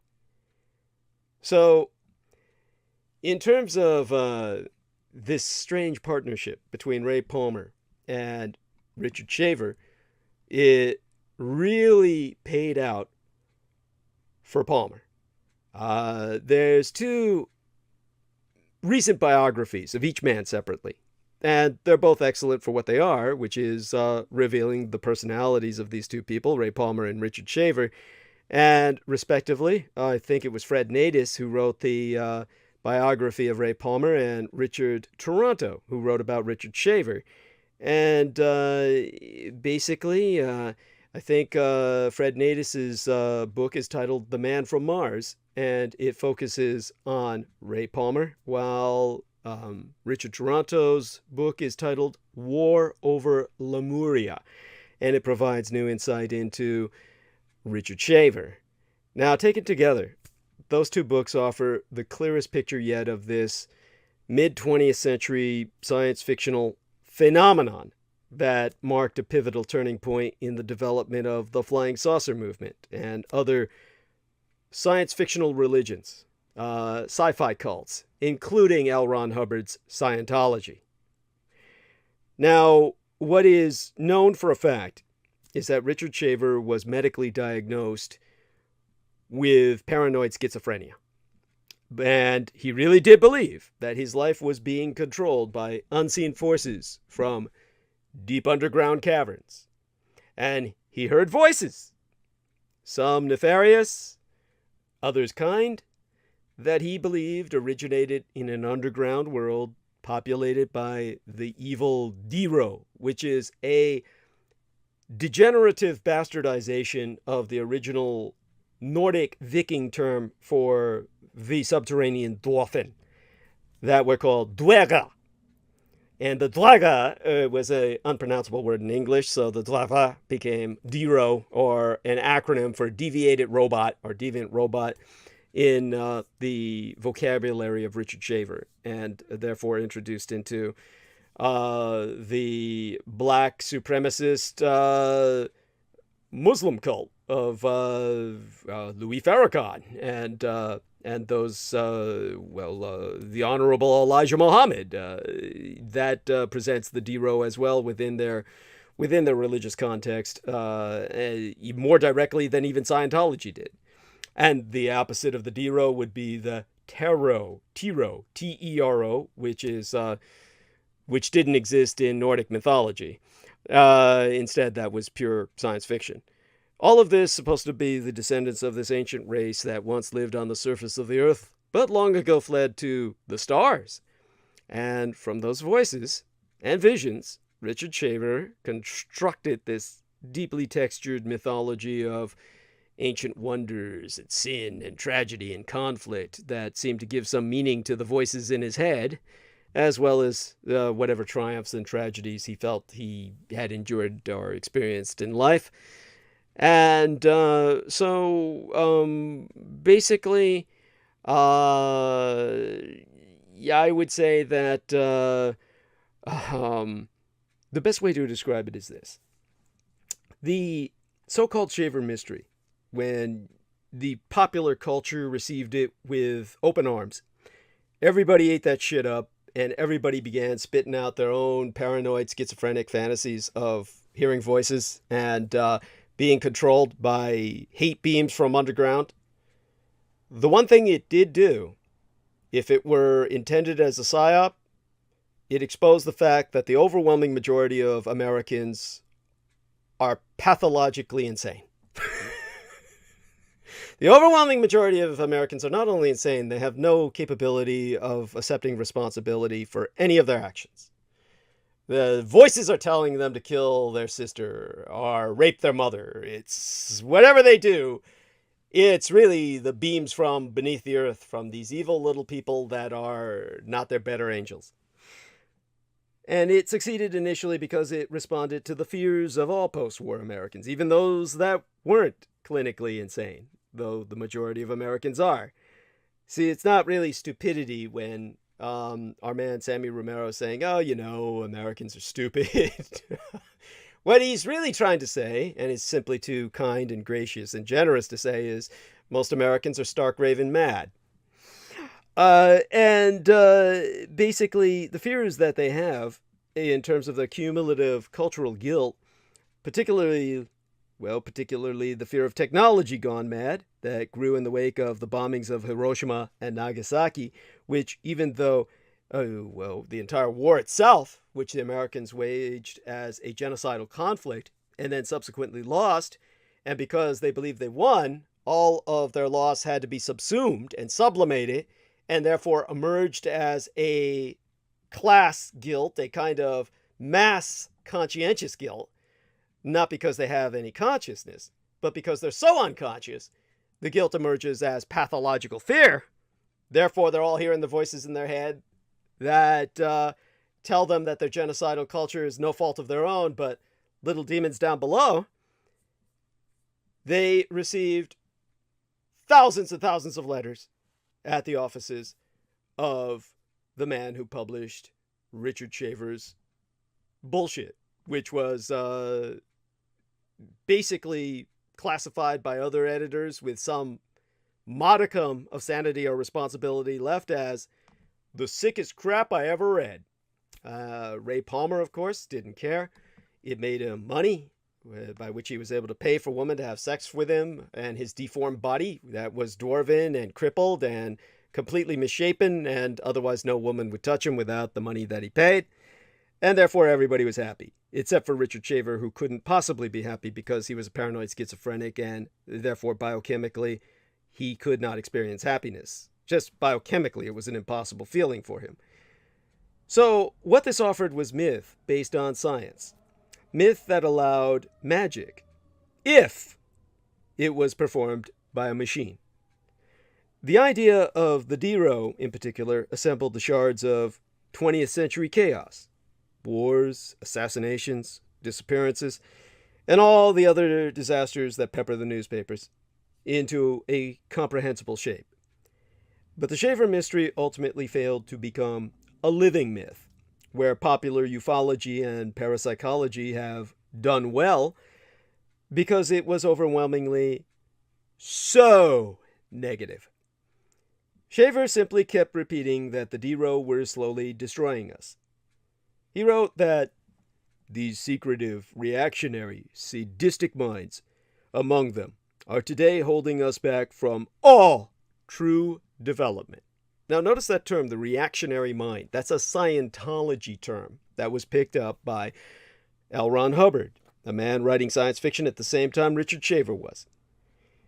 Now, Shaver went on to say, they are striving with might and main to place all human life under a rule of malignance unimaginable, that is so horrible in its aims, in its degenerate cruelties, so destructive in its details of government, that the race of man will perish if they succeed. And this, of course, sounds very similar to what I say about the anti-gods, but of course, think of the difference in context. Shaver was never able to offer his readers any yang or masculine energy, any prick to offset his pages of yin, the feminine energy, the dark, nebulous, soft, cunt nature of this deep pit that he was burying everybody in. He was never able to give anyone a plan of action, a way to defeat the evil creatures under the earth who denied us the hidden knowledge and magical machines of the golden age of geological continents in differing formations, so many millions of years past, when all the continents were one and one civilization held sway upon the earth. Perhaps Shaver gave it all away in one tiny article at the end of one issue of The Hidden World, comparing us with the titans of the Golden Age. If only we had love instead of hate. If only we possessed the knowledge of our predecessors. If only our short lives were happy. If only they had all died and we had never been, would it not have been better? The Jameson Reese stance of the Edomite. If only all of you were dead, I'd be a happy man. So in the end, he felt it didn't matter what we did. We were doomed, whether we realized it or not. So there'd be no point in even realization. It's a hopeless situation. Now, admittedly, I was gone for most of the discussion, and it seemed to have gone into organically a far better space. I credit, of course, Sean Bond with that for taking it in a positive direction by insisting there's something we can do, however obscure and obtuse those actions be. And in the case of Eric Hecker, here was the challenge that I was facing when he's confronting me with, okay, I've got the ice cube nano, the positronic mind control array at the bottom of the world that is able to get you to buy the popular toy that they've produced just for that purchase. 10 years from now, 10 years from now, down the line, you have no volition or thought of your own. You're going to be buying that toy that they've produced for you for 10 years down the line. This is something that there's a no-hope scenario here when I'm saying, well, let's approach this as a sociological issue. And he's saying, oh, God, you're turning away from the subject. You just can't handle the subject. It's like, well, how is anyone supposed to handle the subject he presents? You've got a vast array that's controlled by a government at the bottom of the world that controls our thoughts. And at this point, are we supposed to build something that... Basically, the first thing I would think of was aluminum foil hats. He said, okay, so do we put aluminum foil hats on? It's like, oh, there. Now we can think. If only we could get everybody to do this, we might be able to hold a free discussion. There's nowhere you can go with this technologically. There's nothing you can do to build in your backyard to counter something so phenomenally, cosmically inclusive. So for that reason, when Sean Bond took it in basically a different direction, that was the best thing to do with it. When I presented, look, I'm handling this as a sociological issue because there's no other way to handle it with what you're presenting.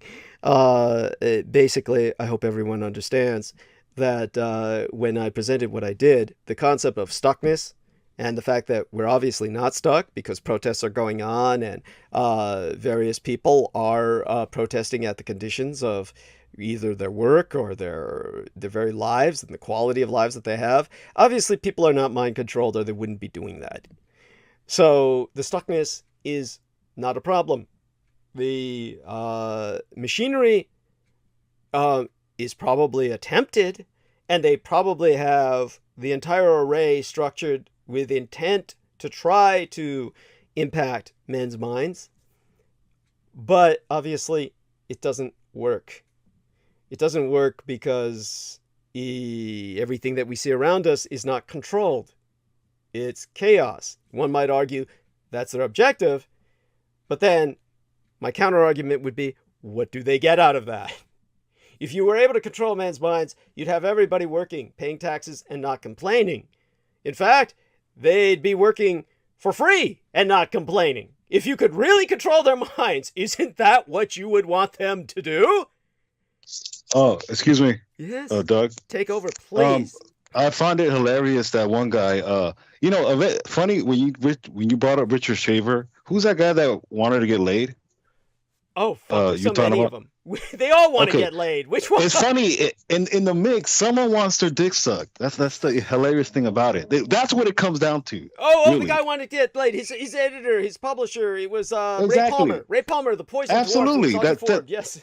Yes, this is why we can't accomplish shit. If we went to that mind control machine, the government can just put hot women, and we will all be screwed because we'll be distracted with these hot women. Yeah. I mean. Oh yeah, there's missions that try to make everyone super horny around the planet. Right there you go. No, I'm just obviously I'm trying to fight humor in it, but no, look. But there's truth in what you're saying. There's truth in what you're saying. Obviously. What I'm trying to say is, I do understand. I'm not saying there's no such thing as a machine, but it's just. It's not, to me, it's you're overthinking it, in my opinion, when it comes to that, because it's also rather redundant, right? It's a redundant mechanism. It's just, I mean really, like, and I get it. I understand that, there are programs, psyops, absolutely. Even me culturally, in my culture, there's psyops. I do believe that we have to fight. I think everybody. In their own paradigm, but I just don't think, in my opinion, I just don't think they have that, because it probably would work too good. The government, anything to do with government never works. It never does. And when it comes to even COVID, and I hate to bring that up, people committed fraud and they got money. That wasn't supposed to happen. And it is what it is. But what I'm trying to say is, it's just humanity is too faulty. We're just not. We do go. We're so, especially Americans, we're so on that base frequency of what Sean Bond was talking about, and I'm sure he sees how this country is. We really barely function on this low frequency because that's really what we want, and unfortunately, it's too easy, in my opinion. It's just too easy. But that's just me. Well, let's put it this way: what would be the point of a mind control machine when people aren't thinking in the first place? It's like, what thoughts are there to control? It's kind of like the South Park episode where the Japanese were trying to control all the American children's minds through Pokemon, and then they found out none of them had any brains to control or any minds to control. It was just there was just only an empty space between their ears. It's like that South Park episode. It's like honestly, the first thought you'd have is they'd be using it to institute order, but since there's obviously none of that around, or it's in very short supply, then the thought is, well, they're using it to institute chaos. But then again, that's kind of like, well, what's the point of that? How do they benefit from that? Well, everybody's fighting each other Right. so they don't turn against the government. Well, I mean, fuck, if you get them to do that, why not just get them to work without complaining? And then we wouldn't have all of these protests about working conditions and so many of the protests going on all around the world. So yes, granted, we are heading towards many nations tending towards authoritarianism, but there's other nations rising to stand against it. So it's not a uniform. What he's talking about is something that is global in its impact.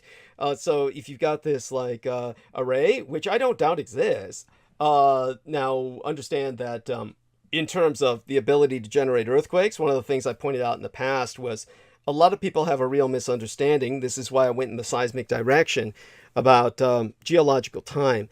A lot of people don't understand that, yeah, you can generate earthquakes, but it's not the HARP technology that does that. So they confuse the HARP arrays, the antenna arrays in Gakona, Alaska, and many other places where they've been established with like earthquake machines. That's not what these things do. That's not what they're capable of. Tesla developed seismic weapons. They're called scalar weapons. HARP is not a scalar weapon. So when Eric Hecker is talking about this array can control people's minds and generate earthquakes, I mean, that's an incredible arsenal of capabilities for a single tool unit to possess. I think that it's not to dismiss it. It's not to dismiss what he's saying at all. It's simply to put it in a perspective where you can't magnify something. You can't magnify something to the point where this becomes an undefeatable monstrosity. You can't like present a situation without a solution. So that's why it helped when Sean Bond said, I have a solution. I'd never heard what it was Sean Bond said, but when I returned, both these men were speaking much more amenably. And basically, Eric Hecker was speaking about his personal experiences with being out of time, out of the matrix, so to speak.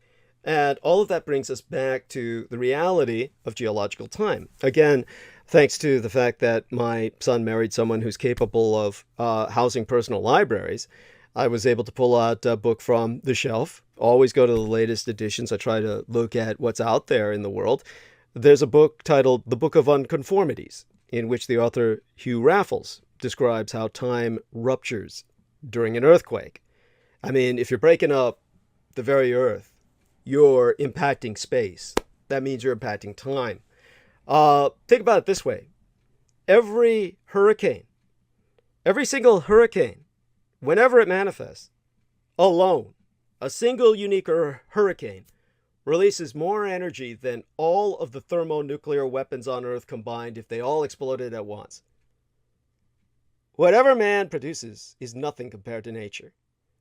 All of man's nuclear weapons collected together and blown at once don't release more energy than a single hurricane produces, even a mild one. So in an earthquake, time breaks. It suspends into two senses of the English word. Slowing to almost zero and leaving you actually hanging like a particulate spun out of liquid. People who are tocado in Mexico City that Dr. Summers was studying in her medical anthropology quest to obtain a doctorate.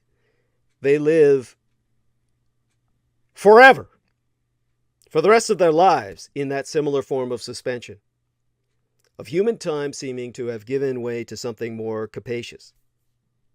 To paraphrase Robert Bolaño, this time is less a steady current along which residents are born, as in the sense of waterborne or airborne, B-O-R-N-E, and more a lurching sequence of nearby explosions, some perceptible and some imperceptible, at least to other people.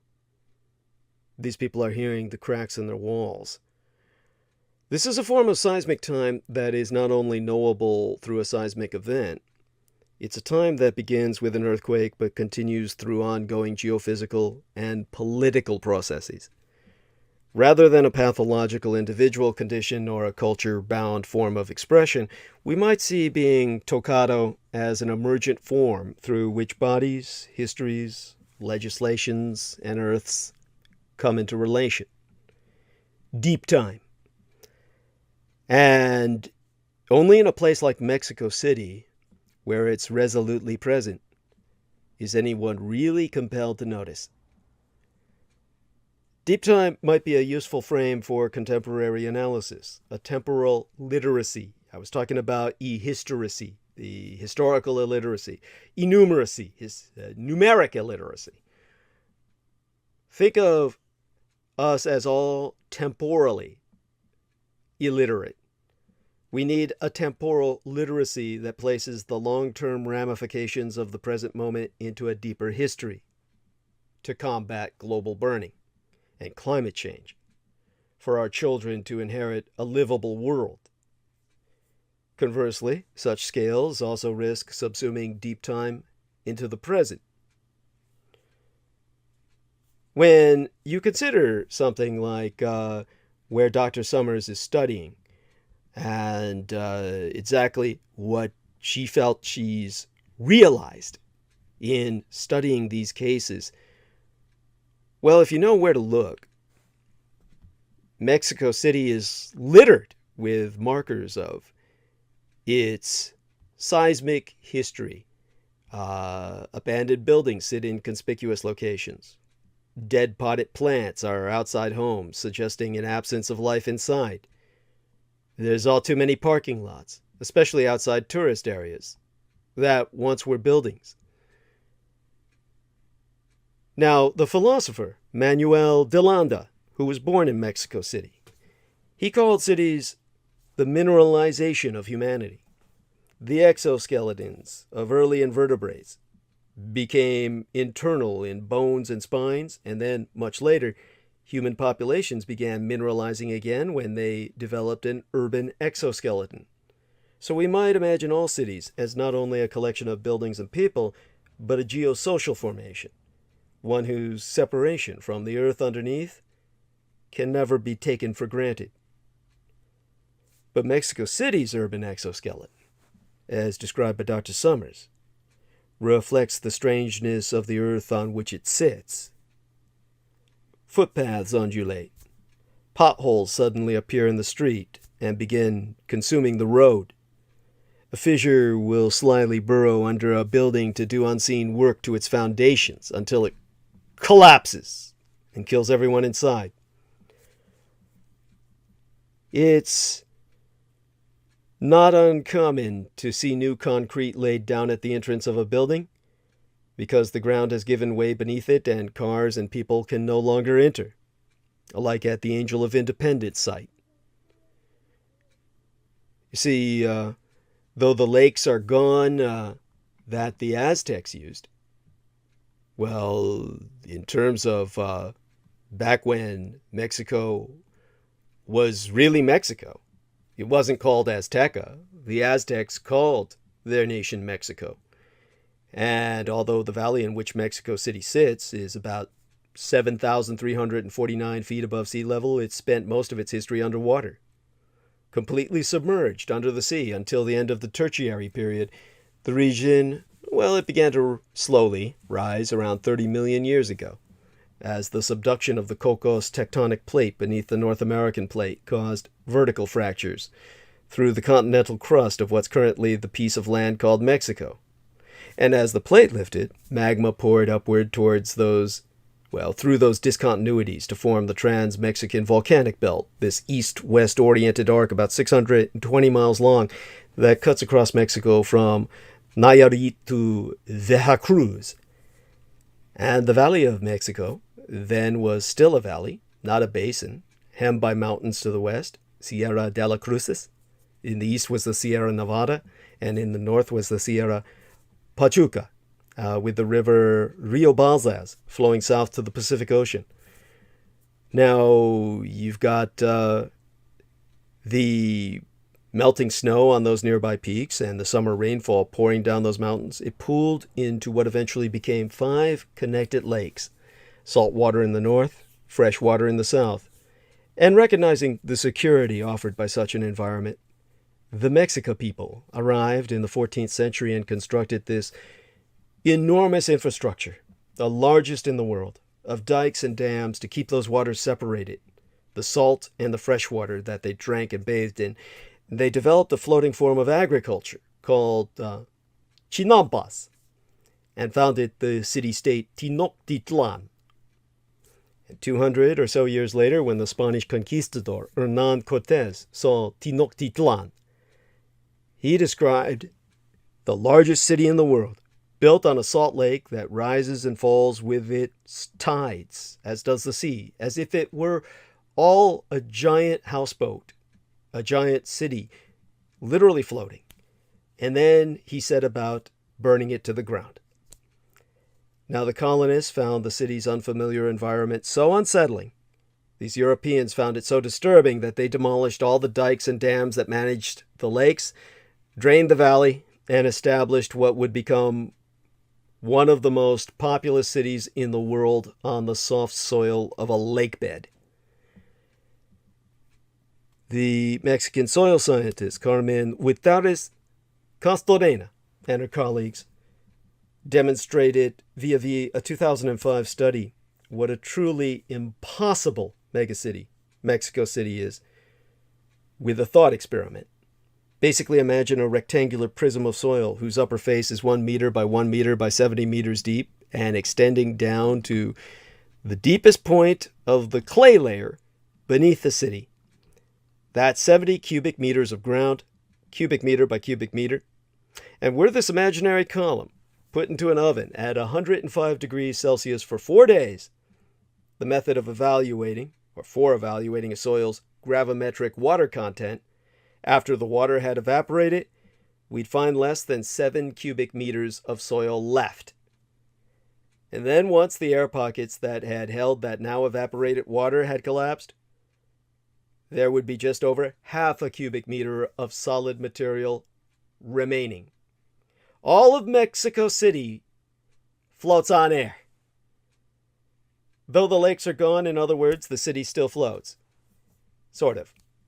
Most of the rainfall, the rainwater that falls in the area, is channeled out of the valley, so the city draws heavily on the aquifer beneath it, causing it to burrow into the empty earth underneath. And when Avenue Reforma's iconic Angel of Independence was erected in 1910, it sat atop 9 stairs. As the aquifer underneath it emptied, the earth around it gave way, and more stairs had to be added so the statue could remain accessible from the street. And today, there are 23 stairs, whereas before there were only 9. So all that hollow soil under Mexico City is composed of clay, debris, Mexico ruins, volcanic rock, which causes the surface layers to subside at different rates and locations. And many parts of the city, but especially the eastern margins of the Tláhuac and the Iztapalapa, if I remember correctly, they sink into the soft earth at a rate of almost a foot a year. So this is why in Mexico City you have all these cases which no one has even conceptualized of people lost in geological time that people in the rest of the world cannot begin to comprehend what's going on with them. They are living in a geological time that Richard Shaver, the paranoid schizophrenic, was trying to project himself into, but because he was not born into a culture that even conceptualized such, he basically became mentally ill. But what he was experiencing, in a sense, if you want to be kind and gracious to him, was deep time sickness. So basically, geological time can emerge and alter the way we relate to our homes, our cities, even ourselves, meaning our minds no longer relate to our own bodies anymore because our bodies are trapped in the present moment whereas our minds become lost in time. This is what Sean Bond is really talking about, but it's impossible for others who haven't experienced what he's experienced to understand where he's coming from, so it all comes out as word salads and non sequiturs. So when it comes to that, at least I hope I put that in some context. And I was trying to do that with Eric Hecker, and he was concerned that I was simply dismissing what he was saying, which wasn't the case, and Sean Bond helped to communicate that, or at least took Eric Hecker into a direction where he could relate to moving out of time, as Sean Bond himself has done, with the help, as he said, of some really bad dope and some other experiences in life that I presume were not all narcotics related. Sean, maybe you can you can share some of that with us, or you already have, no doubt, while it was gone. But hopefully all of that enables these two men to talk for a few more minutes while I stay here, listen, and basically get some calories into myself. I was making fun of the earlier time that Sam joined us for a bit and was chewing while he was talking. And of course, even our lady, Anne was doing that earlier. Oh, Sammy says, well said, Doug. Oh, you're too kind. Thank you. Thank you. Yes, if both of you gentlemen will favor me, come on and speak for a bit with each other. I can take a break and chew a little bit myself without people hearing it, hopefully. And then both of you can build on it from there. I mean, surely with what I've expressed, Sean, you can, with Sammy, bring up some things that I sure can add some dimension and flesh to this. We were talking about somebody who always needs to get laid when it comes to these operations, and I'm not quite sure what Sean was saying. Was that intended as a joke, or were you serious when you said there's operations about horny people or the like around the world right now, or was that? Okay, so yeah. Okay, so I agree with a lot of what you said in the it not taking to humanity as they would intend, or not, because otherwise we would be helplessly enslaved. Though I do, when I track back causation for what state, like I imagine a state of consciousness that is grander than most that have demonstrated it here have been before they come to this body. So then I question, like, okay, why does coming into the body make us stupid, or oriented towards a certain path, or asleep in a mind kind of a way of saying it. So I will track back things that influence us. Sexual influence, yeah, there's quite a lot of that. I have mostly come across it in tracking back with a lot of my clients and myself in things that influence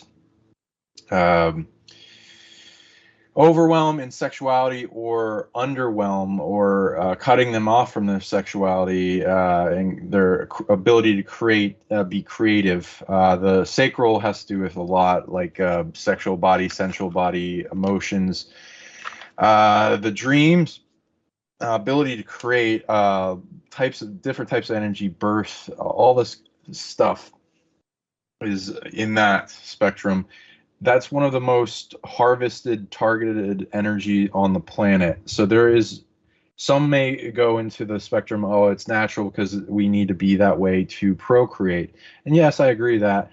And so there's a layer of programming that is necessary to perpetuate our species, though I would say it can become wildly imbalanced from many different attachments that find their way into our reality, whether it be through DNA lineages that we inherit that steal our energy and then wish to influence our will, the succubus incubus grids that plague our society and have DNA lineages that then link to humanity and have a way to influence through that, or honey traps, honey pots of overpowered succubus DNA with psionic tendencies to influence, and then have a branching out shadow or ego magic technology that harvests off of the general area they're in,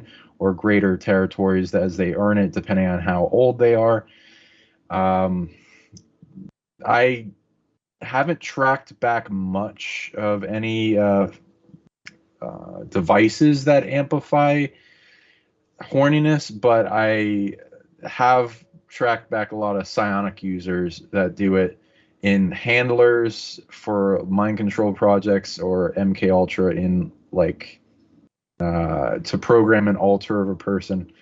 But yeah, that's one of the layers. Most of the mind control I see on the planet is mostly emotionally influenced, in fear, because it shuts down their consciousness and brings them back into the root chakra. Fear, suffering, and pain is what is used as a very easy method to influence and mind control us, by limiting us and just cutting off higher consciousness.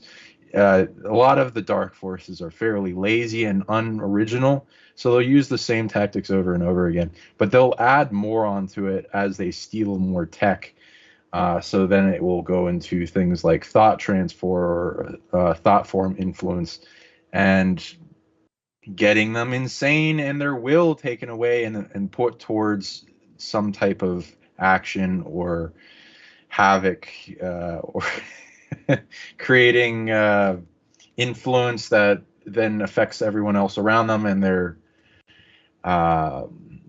path, by cutting it off from all the other possible avenues they could do in those moments. So I hope that answered that. Oh, wonderful. And Sammy, by all means, come back with something to complement that, and we'll be rolling. Let's...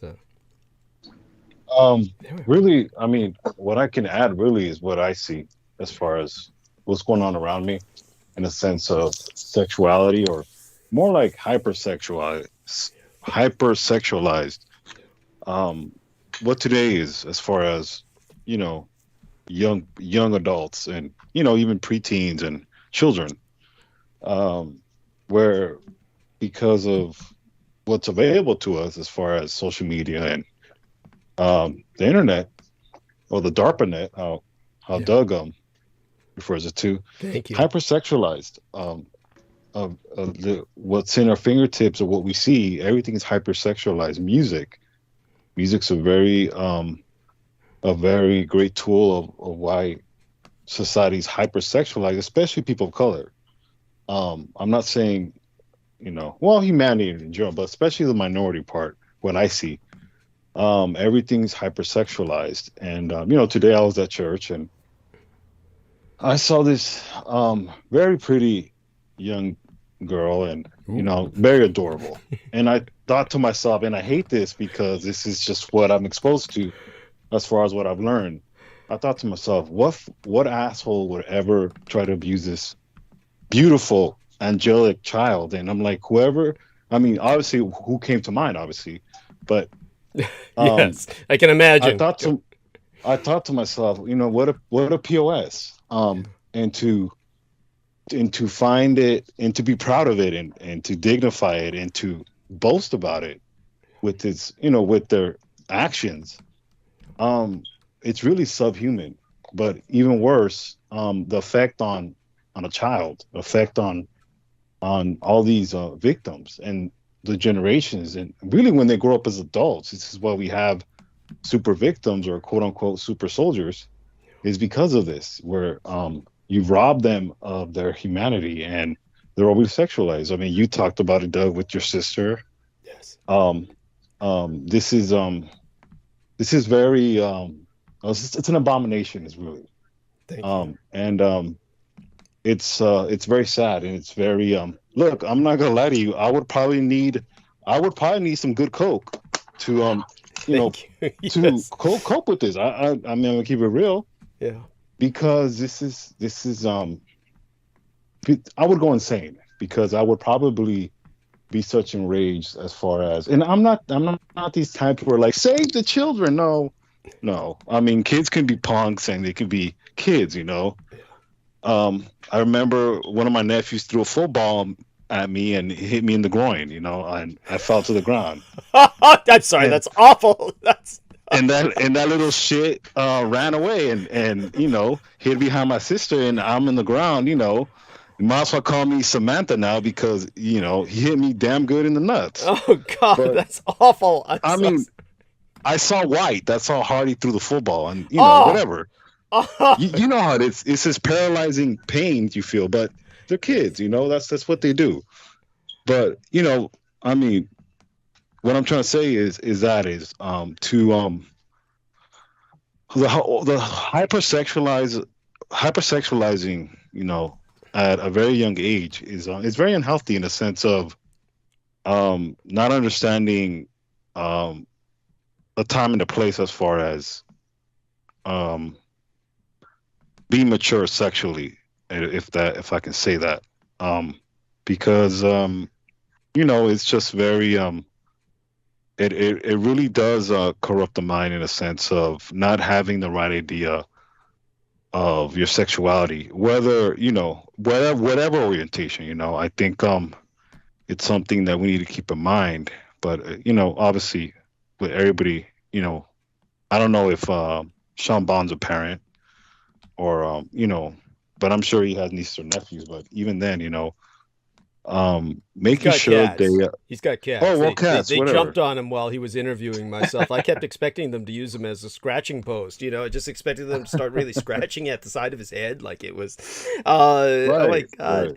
Yeah, so go on. Yeah, but to wrap it up, it's just that I think it's very difficult in the sense that having self-control, being a regular person as far as a male, getting past the whole hormones, everything, self-control is really disciplined. But when you expose a child to that, then it's more complicated because everything is convoluted. I mean, that's the best way I can put it. But I think Doug, what I'm trying to say. It's just it's one of those things where it really just made me think, and I sometimes I hate these moments, but it's really the reality that's smacking you in the face, where you don't want to go there, but unfortunately, I have to because it's just it's a beautiful creation that God created. Yes. Children. It's just unfortunately, you just have to process it in the sense of you got to take the good with the bad. And we're all going to be victims somehow. We're all going to be casualties of something. It's just you pray that you're not, as far as that extent, and if you are, you find the right treatment to cope with it and move forward. And not victimize yourself and really become your worst enemy. But, No, yeah. Definitely. By the way, when I'll admit, I'll confess, just my mind being the way it is, I used to have a photographic memory. Now all I have is a pornographic one, as people have joked. Certainly, as Anne Fontaine saw when I was trying to contact Eric Hecker, and he actually introduced me to this concept of, give me a link where I can join the conversation. I was actually trying to find that link, and they had this, change your image on the link. And then, of course, it's some photographic image that they're expecting you to upload, and that's when the whole porn file came up on screen that she actually was witness to, which was, funny in its own way. As she said, nothing phases her, so she's seen quite a bit. Of course, hanging out with Rocco, one would expect that. But when it comes to what I was saying about, or what Sammy Romero was saying about being at church, and the first thing he said was, I saw this young girl. The first thing that I was thinking of was some teenage sex pot. Of course, that was the first thing that came to my mind. That's why when he's saying, I was looking at her, and all I was thinking was in terms of lust myself, what our friend Sean Bond kept using the term horniness. So just for a bit of advice here, for communication's sake, when you use that term in the future, replace it with the term lust. It sounds a bit more technically serious than the term horniness does. Sure. Yeah. But yeah, I was thinking of something to lust after, but then Sam qualified it and clarified it as a much younger lady who was radiating innocence, essentially. So there you have it. It shows how debauched my own brain is. But that being expressed, when it came to what else comes to mind when it comes to this sort of subject and what we were discussing. First off, I do apologize, Sean, for the cat comment, but it was amazing. That cat seemed to jump out from a higher area than where you were at. You were like sitting down, and it was like the cat jumped from a ledge onto your shoulder. So it shows up in the video for anybody who's curious, and you can see that happening with Sean. I don't know how many cats you have, or whether taking care of them it's equivalent to having children that never grow up when you have pets, of course. But as Sam said, he doesn't know if you've had children. Why don't you share that with us whenever you're willing to share, while I try and grope around in my brain for the point I was making to the point I was looking to communicate before I basically got distracted by my visions of some teenage sexpot in a church. And so while I deal with kind of erasing that from my head and trying to get myself back on track here, maybe you could take over for a second, Sean, and respond about your cats or something. Sure, I have 3 cats. That was Lotus. She jumped on the chair and came down. She likes to do that, especially if I start like singing or something. I do. I will have kids in the future. I have a weird multidimensional situation with family. But I agree with your topic in the importance of bringing that up in like the mind control. It's all kind of going in hand, because that is also an influence. Like a lot of different people are dealing with different sexual influences that aren't quite their consciousness, so they're in purity. So with my clients, I got a lot of rape victims as an example. A lot of people are dealing with abuse more so than what they know or are willing to talk about.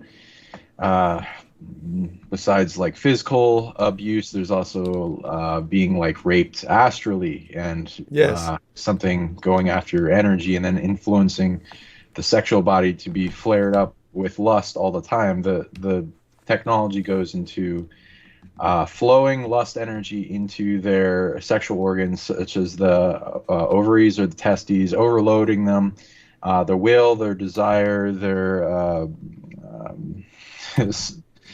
sexual urge and impulse, their hormone creation, a lot of things. And it's a implosive force. It draws somebody to reach out for some type of programmed thing that they're after and desire to fill that hole, like a yin kind of like field. And it can be flipped by filling it with love. You can disperse it into a sexual empowerment, and then exchange that energy for a type of immunity to lust being put on you, as well as an attractant force, which is people like. And I do think it's unfortunate that many have been programmed to go after depraved things, as well as our innocent population. The innocent inner child, that is the spark of divinity that comes into the fetus, that then grows and tries to get past the meat grinder of this world and thrive, is our place of miracles. Innocent inner child is centered, pointed in the solar plexus. Everyone has it. It can get very fractured, beat up, and targeted depending on how much miracle energy it produces. The unlimited self. Like before all those ego limitations are put on us, the projections of what others want us to be, what we want to become, all that is unlimited to us until it gets beat up.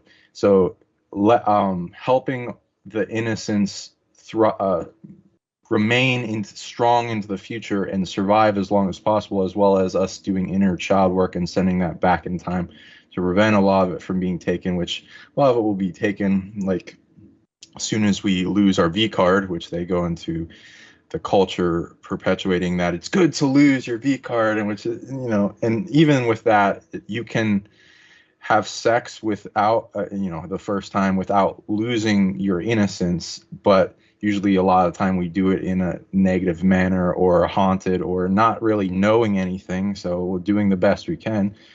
So understandably, as well as a lot of people will get it taken from them in abusive situations or grooming or all kinds of crap that happens to everyone, like a large amount, especially if you have something that these predators get attracted to, like the deep power of miracles. A lot of the big predators on this planet, the top apex ones that are controlling things, are miracle predators.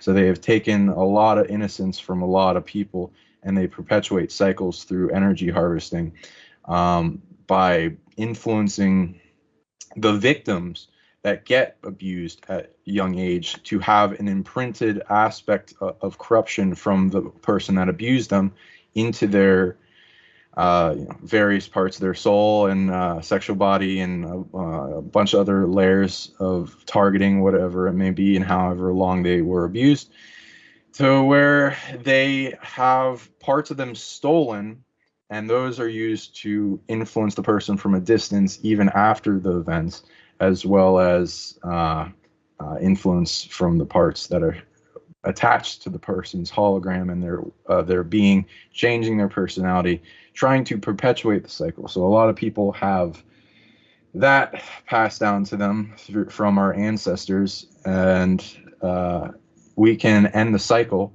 through transmuting, capturing, and being the trap that compresses the tower of darkness of the energy harvesting system of predators that are trying to continue that cycle. So a lot of brave people that have come in that have seen the contracts of experience and the potential for them being abused, and are with dark things that happen to us.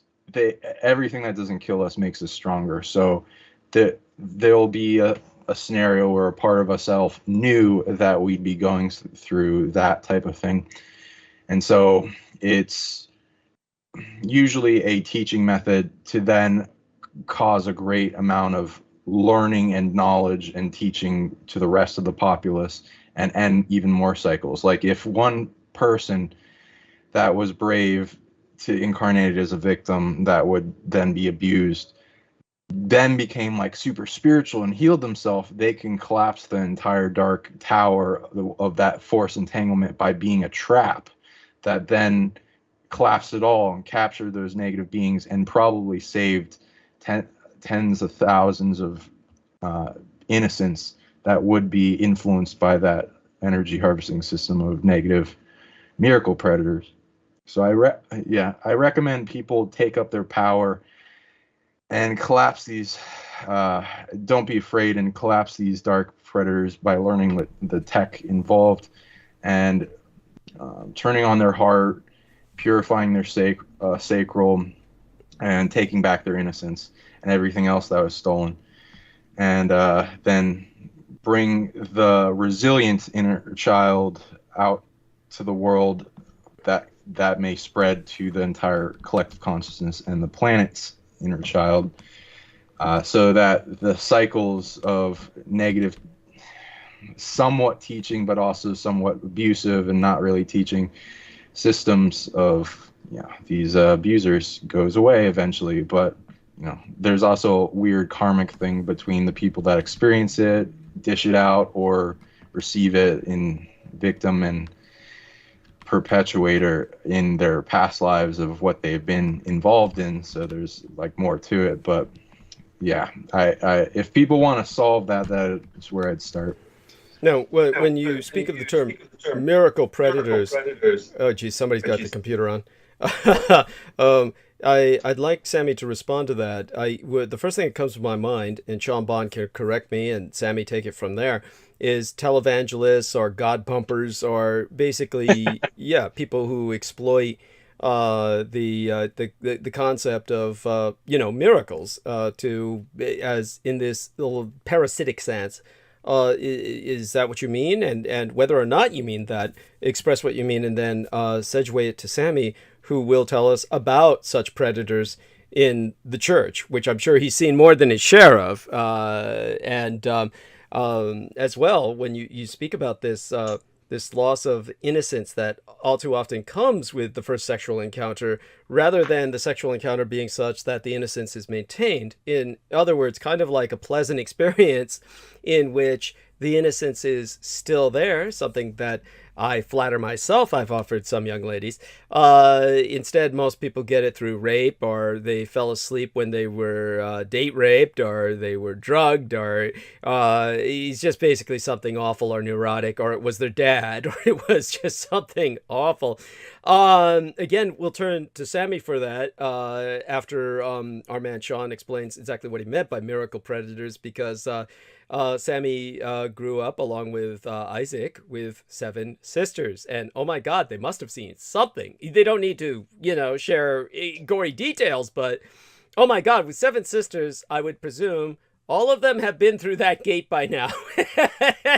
That all 7 of them, it couldn't all have been with the maintenance of innocence. There must be something to relate that impacted the family through a number of those experiences. So I'm waiting for that. But Sean, what did you mean by miracle predators? I do notice that you kind of have this, you're kind of like use this term predators a lot. So it's important that you disambiguate. So go on with the miracle predator bit and turn it over to Sammy from there. Sure, I distinguish all these different types of predators that go after something specific in types of energy or being, or as whatever their prey is. That this would be like, the beings that want to be overpowered to where they can outperform most other predators and then be the king of the hill. So that would be a lot of the times you'll see at the top are miracle predators, beings that are able to steal the innocence in the innocent inner child in people, which will go into a lot of different giant demons that possess people and then make them become like pedophiles or elites that sacrifice kids to, like, in magic rituals, and then steal their innocent miracle power that comes from being unlimited in connection to source at an early age. And everyone can get their innocent child innocence parts back. It just is quite a tug of war, and a lot of going back to those wounding times and giving it love and hugging yourself and shielding it, bringing it safety, and destruction if necessary to the things that are constantly coming in through that back door to try to reconnect or steal until that whole system is taken down in what is willing to remain attached to the person, to try to limit them in some way against their power growing up past to the point where they get all their parts back. Wow. Sam, take it from there.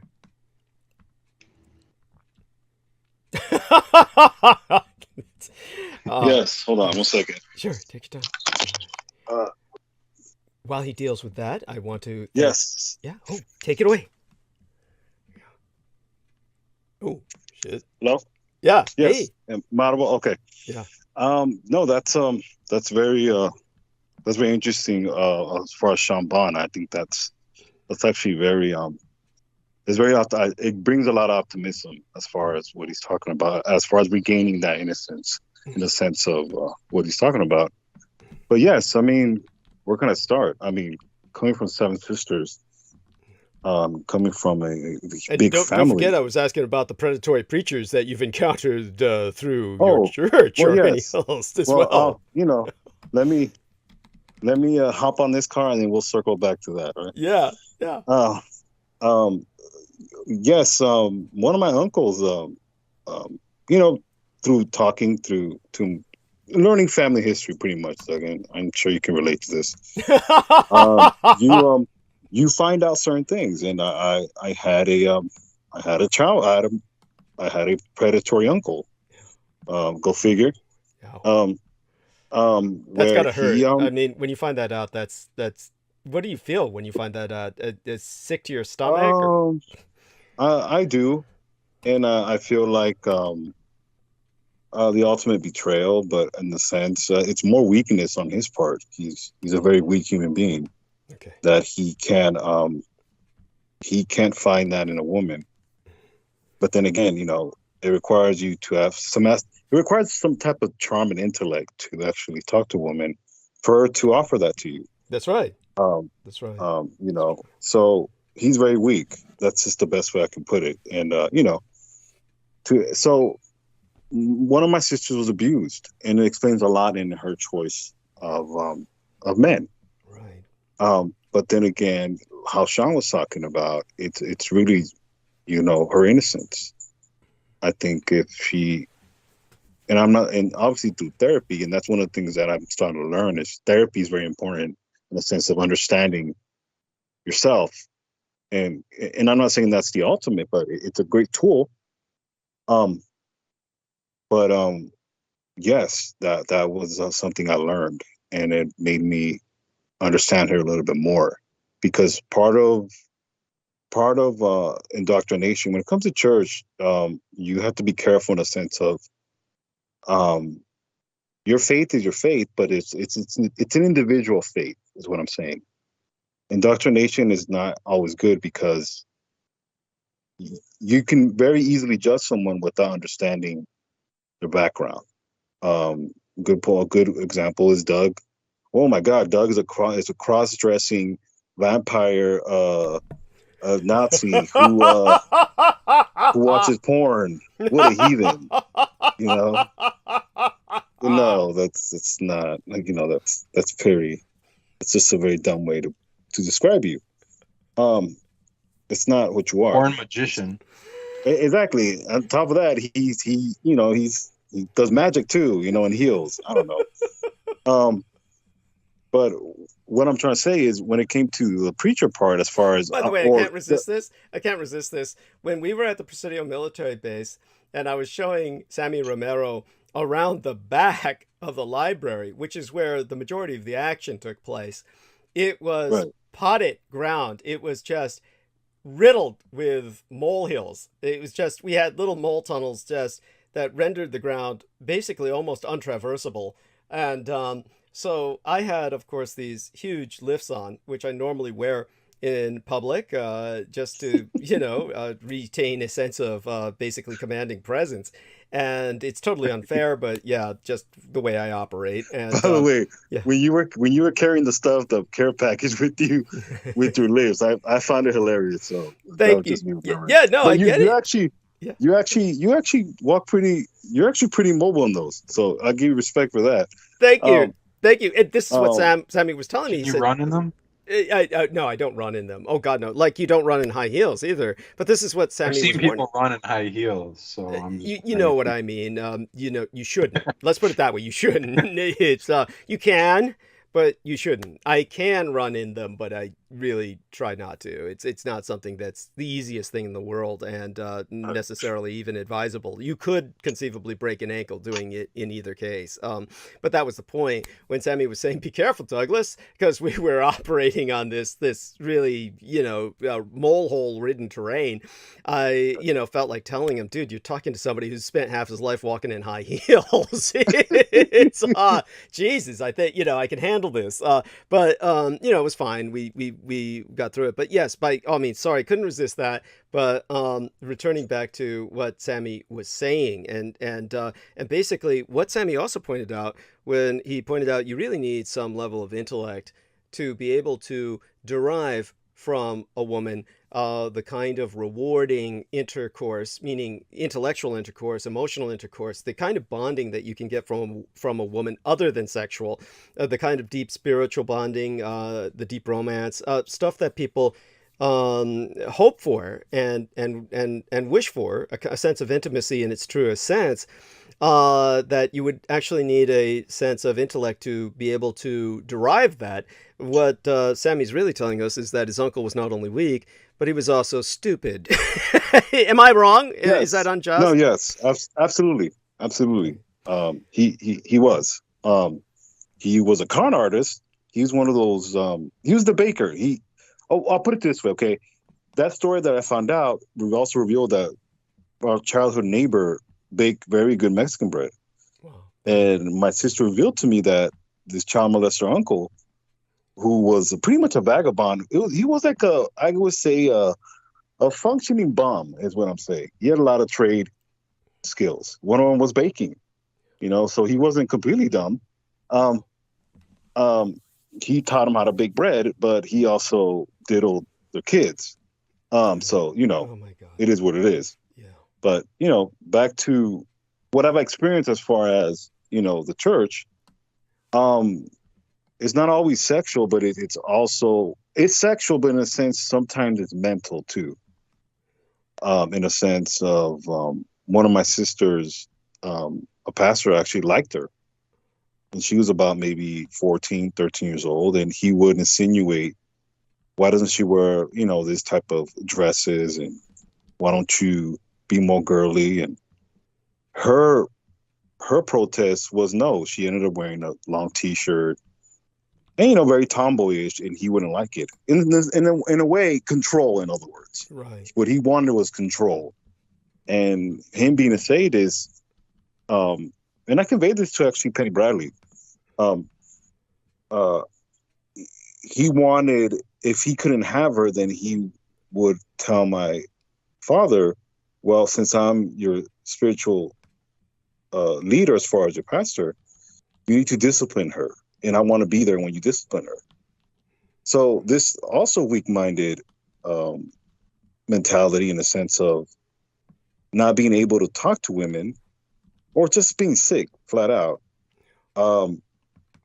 made my father realize that the sinister aspect of this, where there is a scripture in the Bible that says, obedience is better than sacrifice. Well, you also have to take that with a grain of salt, in a sense of your discernment of your children,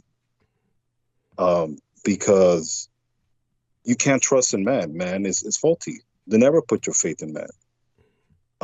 So, you have to use the discernment. So all this abuse, it accumulates to people, trust issues when it comes to their faith, and understanding that we do live in this faulty world, and church is no exception. It's a social paradigm, a social realm, but you also you're not going to escape it, is what I'm trying to say, anywhere. But the mental abuse also too, and it's not always sexual. It's sometimes men, especially the how the government works in the church that I belong to, that I grew up in, is very male dominated oriented. It's very male dominated.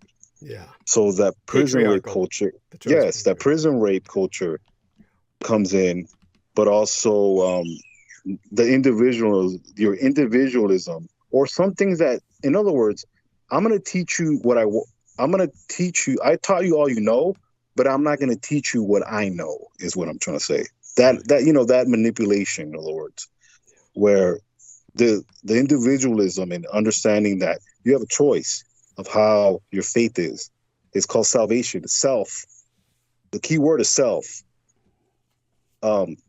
Is in there, and no one's responsible for, your relationship with God. Only you are. You're to be intimate with the Lord it's only you and in the Lord. And that's very important. And being centered and understanding who you are. And from what, from how I've experienced things through my twin. Mm-hmm. And I'm very I close presume to that by saying that you mean almost not just the experiences that he's had, but almost, you make it sound, and I presume this is the case, you almost psychically experienced what he was experiencing simultaneously. Yes. Okay. Yes, in a sense of, having that innocence as far as respect and how you view someone, but it also as far as that being violated, and you've seen the abuse in a sense of manipulation. And this, I don't. This may sound like, well, that's kind of small potatoes, but in my paradigm, it's not, because how I was raised in a sense of doing the Lord's work as far as giving back. I'm very generous, and Doug has seen this with Isaac and I. We're very generous, but really, it was instilled in us that you be generous because you want to be a blessing. Right. But it's not just that. It's just your reward is not. And I'm not saying you can't have reward here. It's just giving is very fruitful, and it's very blessing to you. It's very healing to you. Giving. So that being violated, and then someone telling you, well, you always want a pat on the back because of what you do. But then again, you see that person patting people on the back, but they use that against you because, well, that's what you're expected to do. And it doesn't work that way. Yeah. You need to be accountable as an adult. Just because you're in this position, I allow you to be in this position. And, there has to be transparency is what I'm saying. And this is where I've had to sever relationships because that indoctrination creeps in where, well, only I can be the adult. Right. And you have to follow. And, I have a problem with that. So that's where I've had to understand that, men, and where you talked about it, Doug, and where Kino told you that really meant, the mentally disabled, why they're hated so much, because they can't be corrupted. Yes. And, all these clergymen that encounter these entities where they try to do these exorcisms, well, they end up getting infected. They end up getting dusty, in other words. When you go in the mud, you're going to get mud on you. Yeah. And you need to cleanse yourself, and you need to understand, you need to humble yourself. And no, they get corrupted by these entities. And, you see it in the Catholic Church as well. Mm-hmm. And, this is how, they were able to be penetrated, as far as, no pun intended, to be penetrated through the hierarchy with the occult, where really you can't really discern either. They're almost like, wow, they must well be. But yeah. Thank you. No, it's very important. All of this, very important to share, and I think it's very courageous of you to share this. And I've personally seen the generosity of both Isaac and Sammy Romero. Of course, these are men who are the products of a wonderful pair of parents, a pair of parents who raised them with this infinite love that enabled this pair of twins to basically come into their own and understand the difficulty of their environment. It's nothing negative about femininity at all, and femininity is this this wonderful energy in general. But you can imagine growing up with 7 sisters that has the potential to become toxic. And so the fact that they didn't grow up to be a pair of misogynist faggots is rather a miracle in and of itself. I love my sisters, but, I always tell everybody, anybody need 3 sisters, hey, I'll make sure I'll give them 3 sisters. But no, I love my sisters. They love me, and some of them love me too much that they're toxic. But hey, I'll put it this way: I don't really need enemies, and they're not my enemies. It's just right. Some of them really get on my nerves. But I love them. That's part of love, and I'll take it. I'll take it any other way because I'm blessed. I'm blessed, and I'll be really spoiled to complain. So yes. No, I'm blessed. In a way, it keeps me grounded in the sense that, it teaches me to love, and sometimes it doesn't benefit me, but I've also learned to, create space. Space is good. But, yes. Yeah. And as I brought up before, what's so important is that men in particular learn to have what women cultivate naturally or organically, basically a third space of companionship that unfortunately men just don't seem to have. It's basically for them, it's work and home, and there's no third space. Whereas before, men used to stop off at the bar, or in a much more healthy sense, the club, and it would be some place where people share a hobby. Now, fishing is a great example of that, which Isaac has taken up and kind of dragged Sam into. What did you catch, by the way? I do want to hear about this.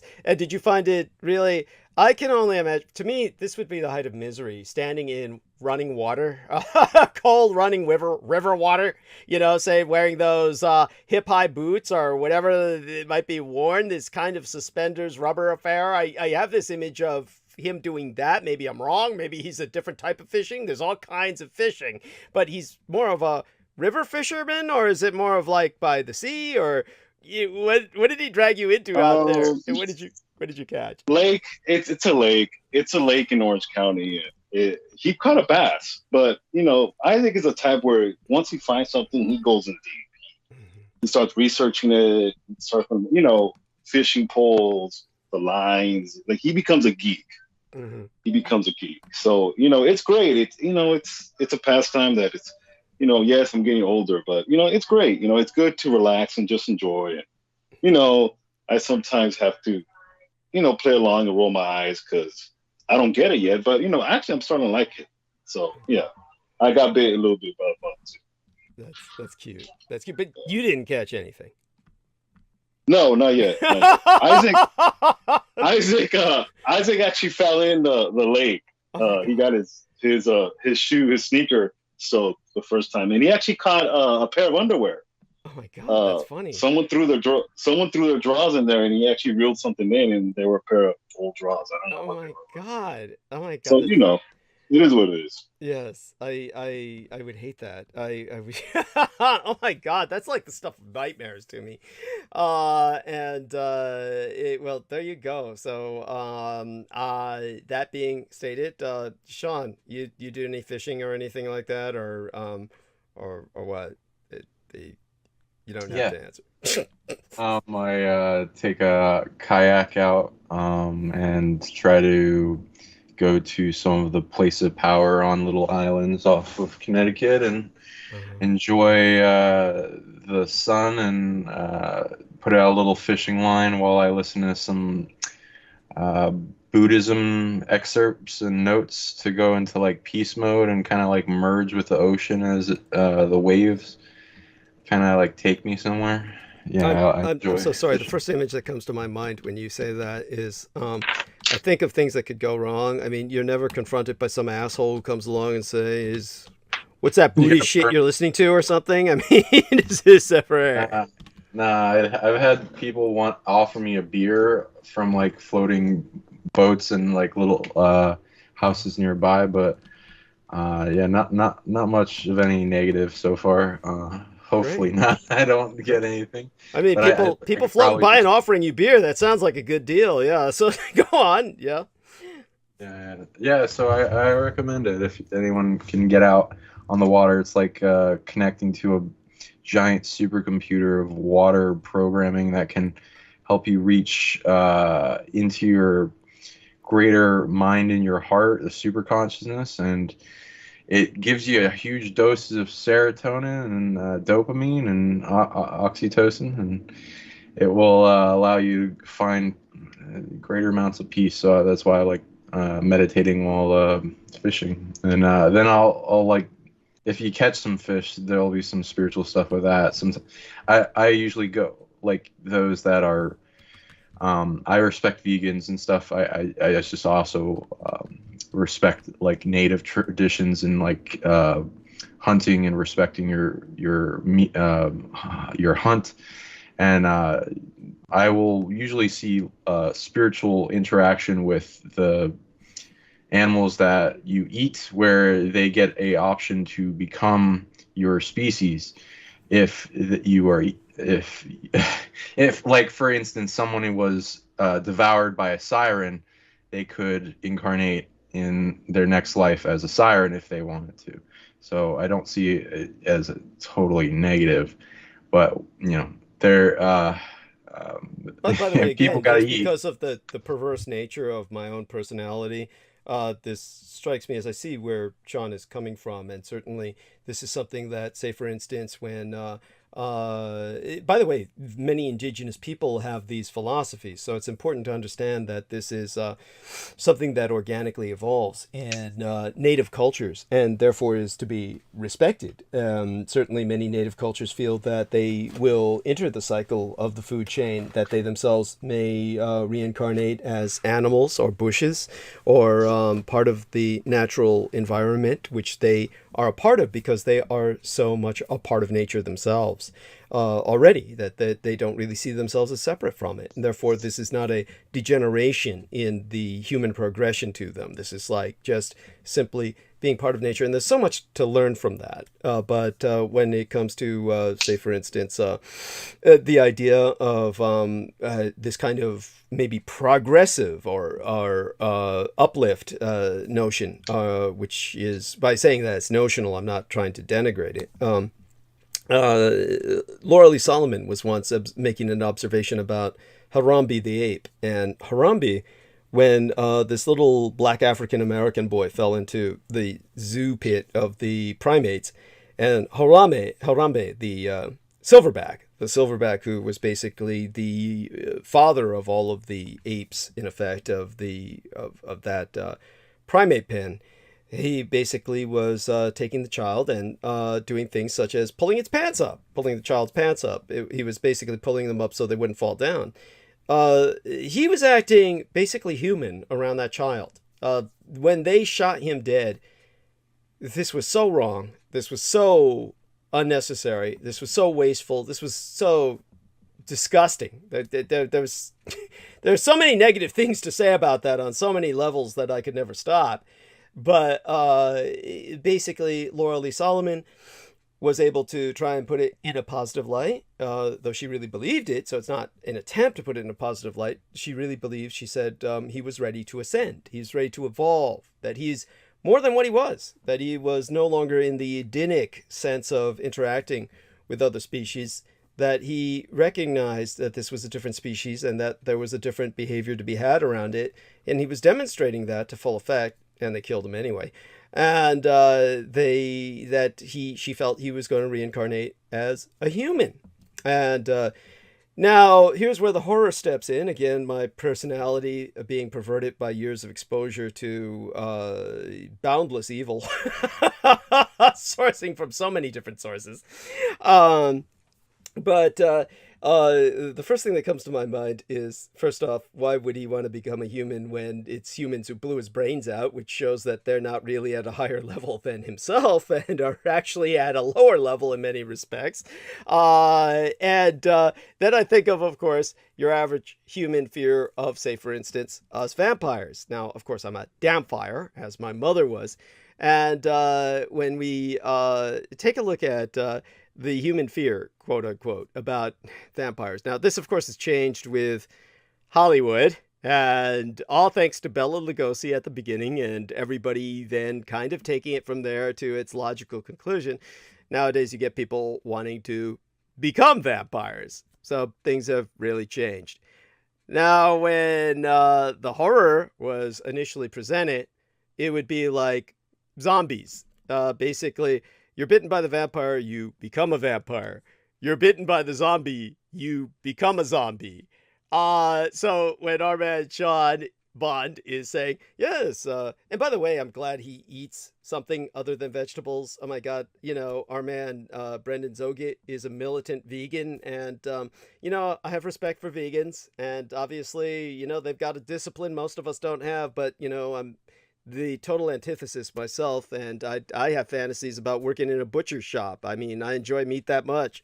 But when it comes to Sean here saying, let's offer this animal the opportunity to become us, this is kind of like, don't you think that's the ultimate horror for that animal, that he might become a human just the way a human feels about becoming a vampire or a zombie? I mean, isn't that kind of like, hey, bitch, maybe the zombie feels they're doing their victim a favor. Maybe it's certainly not that way with vampires, because as I've said, the whole myth is wrong. But when it comes to zombies, maybe they feel they're spreading the love. Maybe they feel they're sharing a gift.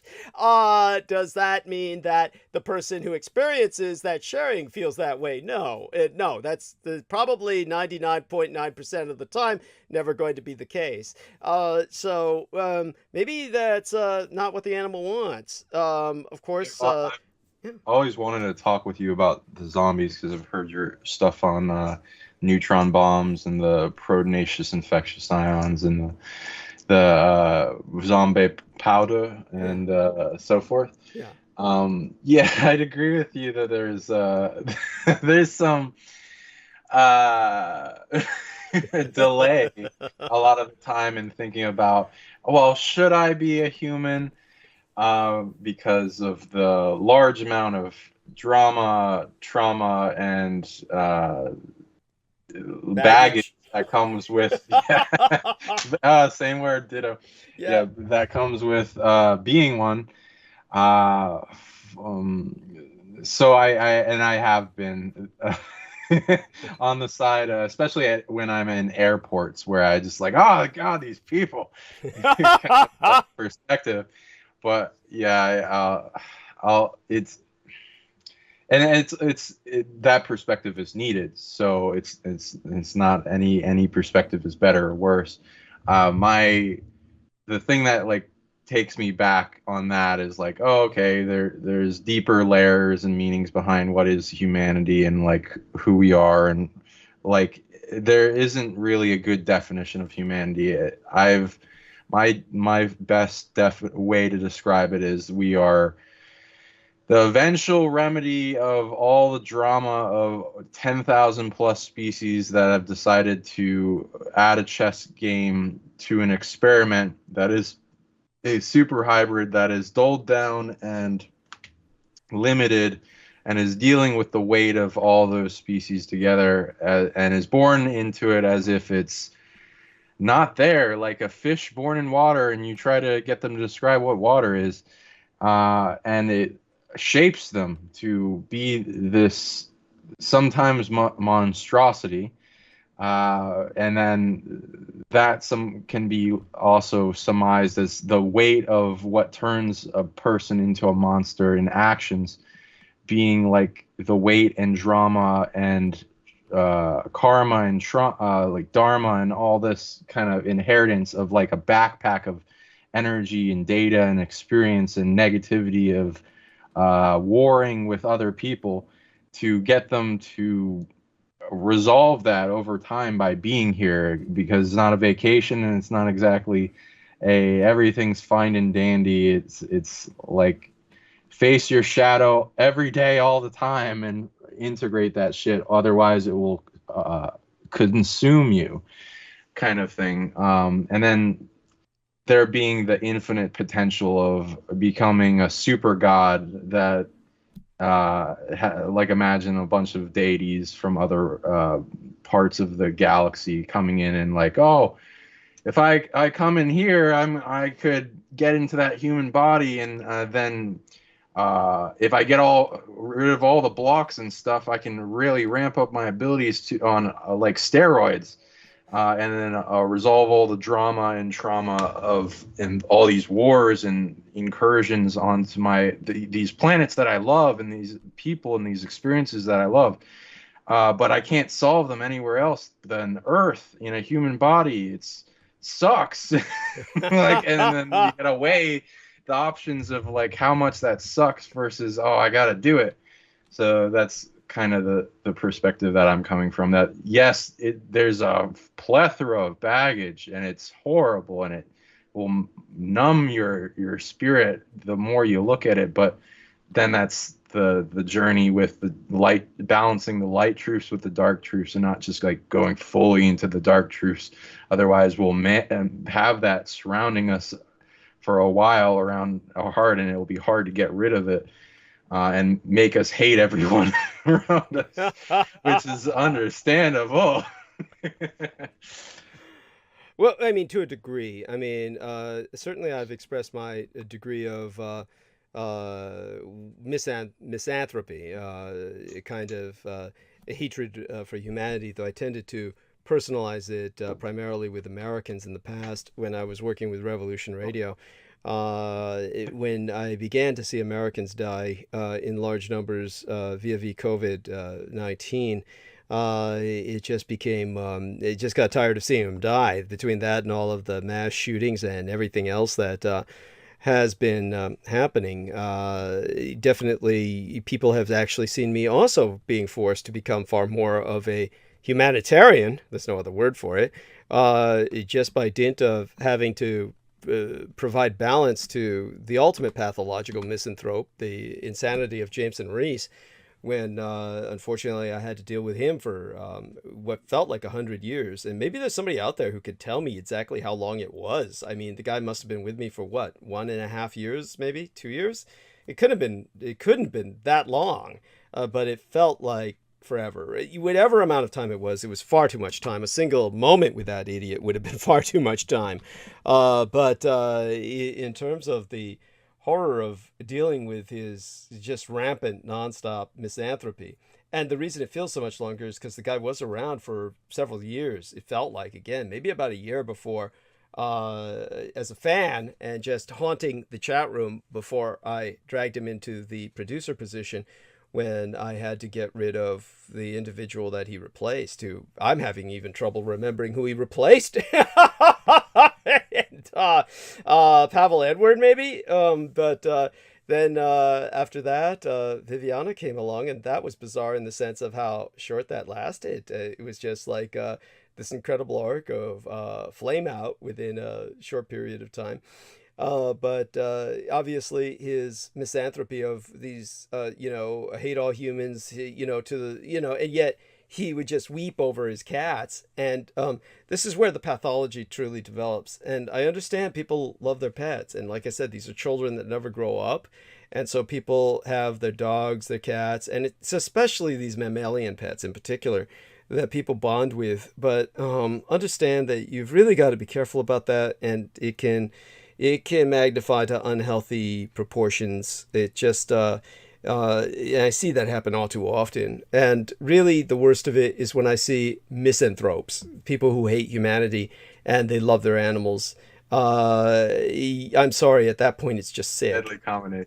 Yeah, thank you. I'm sorry, say that again. What was that you said? Deadly combination. Yeah, no, it's horrible. It's horrible. I mean, when I see that, it's just sick. And it's not like, I think if people wanted to politicize it, they would probably compare it to what these ignoramuses call eco-fascists, or these eco-totalitarians, where they basically think that nature would be better without humanity. If you just wiped out all humanity, nature could heal. And it's that's completely different from these people that really irritate me. These eco-extremists who want to annihilate humanity and allow nature to heal. I mean, I certainly don't approve of that. I don't back that in any way, shape, or form. But it's certainly something that doesn't set me off. But what does set me off, for whatever reason, is people who weep for their cats and basically hate humanity. Or their dogs or something like that. People who have an unnatural attachment to their immediate pet, and then all other humanity is something that they basically wish were extinct. That for some reason really triggers me and bothers me, because it reeks of basically. It reeks of a form of zoophilia. It's a kind of like necrophilia. It's basically like somebody who gets off on humping dead bodies, somebody who gets off on humping animals, basically. You've developed such a bond with your animal that's so intimate, it may as well be sexual. And at that point, you're basically deprived that animal of its freedom to be independent of yourself. So you've enslaved it, you've slave circuited it, and at that point, it's like a sex slave to you. It's basically a slave to your sense of intimacy and affection, and by your relating to it at that intimate and intensive a level, it would be basically like raping a child. You're basically taking that and you've made that your focus of everything. So it's at that point, it's like an intimate partner. In that regard, because it's the only one you're intimate with. There's nothing else it could be. So it may as well be that. whether functionally it is or not. And at that point, because the animal has no ability to protest, because it's totally dependent on you for its upkeep, then that's a form of exploitation. It's a form of slavery and abuse. It's sick. So there you go. Had to vent that. Had to cathartic that. Like the emotional support animals, which I can understand what people need, but it's a lot of looking for external things that don't solve the core problem, and then dumping their negative emotions on the pets that then degrade them. Yeah. Right. But By the way, I do want to bring Sammy on for just a second because he has to say goodnight. Sammy, can you say goodnight to our listeners? Thank you. Yes. Good night. Good night, everybody. Good night, Doug. Thank you for making me part of this your podcast. Nice to meet you, John Bond. Nice to meet you. You bring up a lot of great useful knowledge. This is very new knowledge to me. I appreciate it. Yes, I appreciate it. And please support Doug. Buy his book, The Roswell Deception. The Demystification of World War II. It's a great read. I'm actually reading it currently. Oh, bless you. And yes, please support him. He needs to be supported and not be another homeless veteran. Thank you. So in that case, I'll leave everybody, and good night and God bless. Oh, before you go, and I do, Yes. I do want you to save this for the next time you're on, which will hopefully be Wednesday. Hopefully you can join us Wednesday. I would like your feedback on what I did say about abortion with that episode before last, and then you can talk about the zombies after that, which our man Sean brought up. But I was just looking for in the future some feedback on what I had said for the next episode.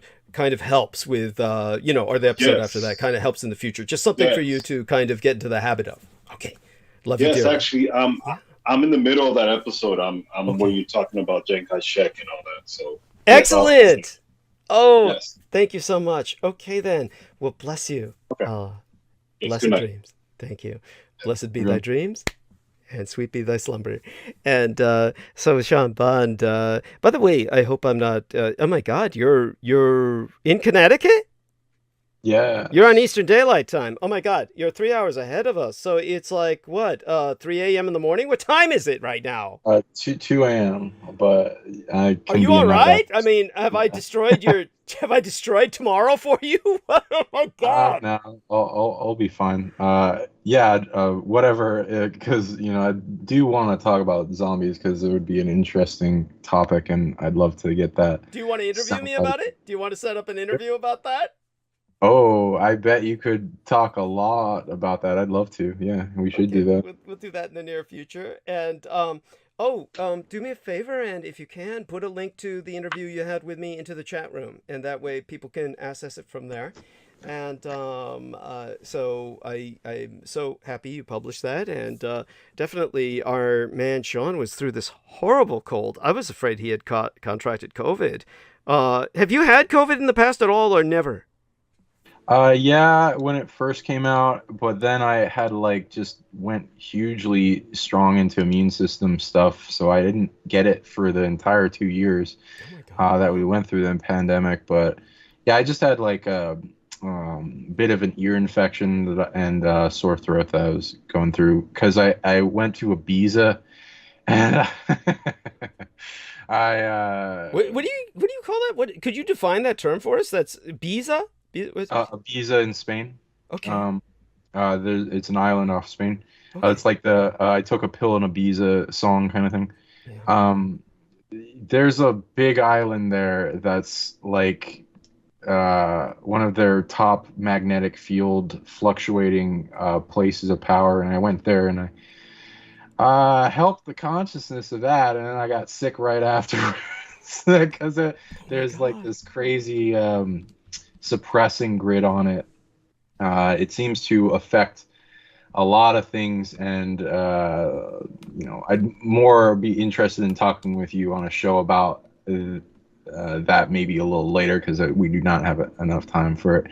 But it's like a battlefield, and so I was just going through that. Nothing to do with our shows, except for a little bit of attention from vampire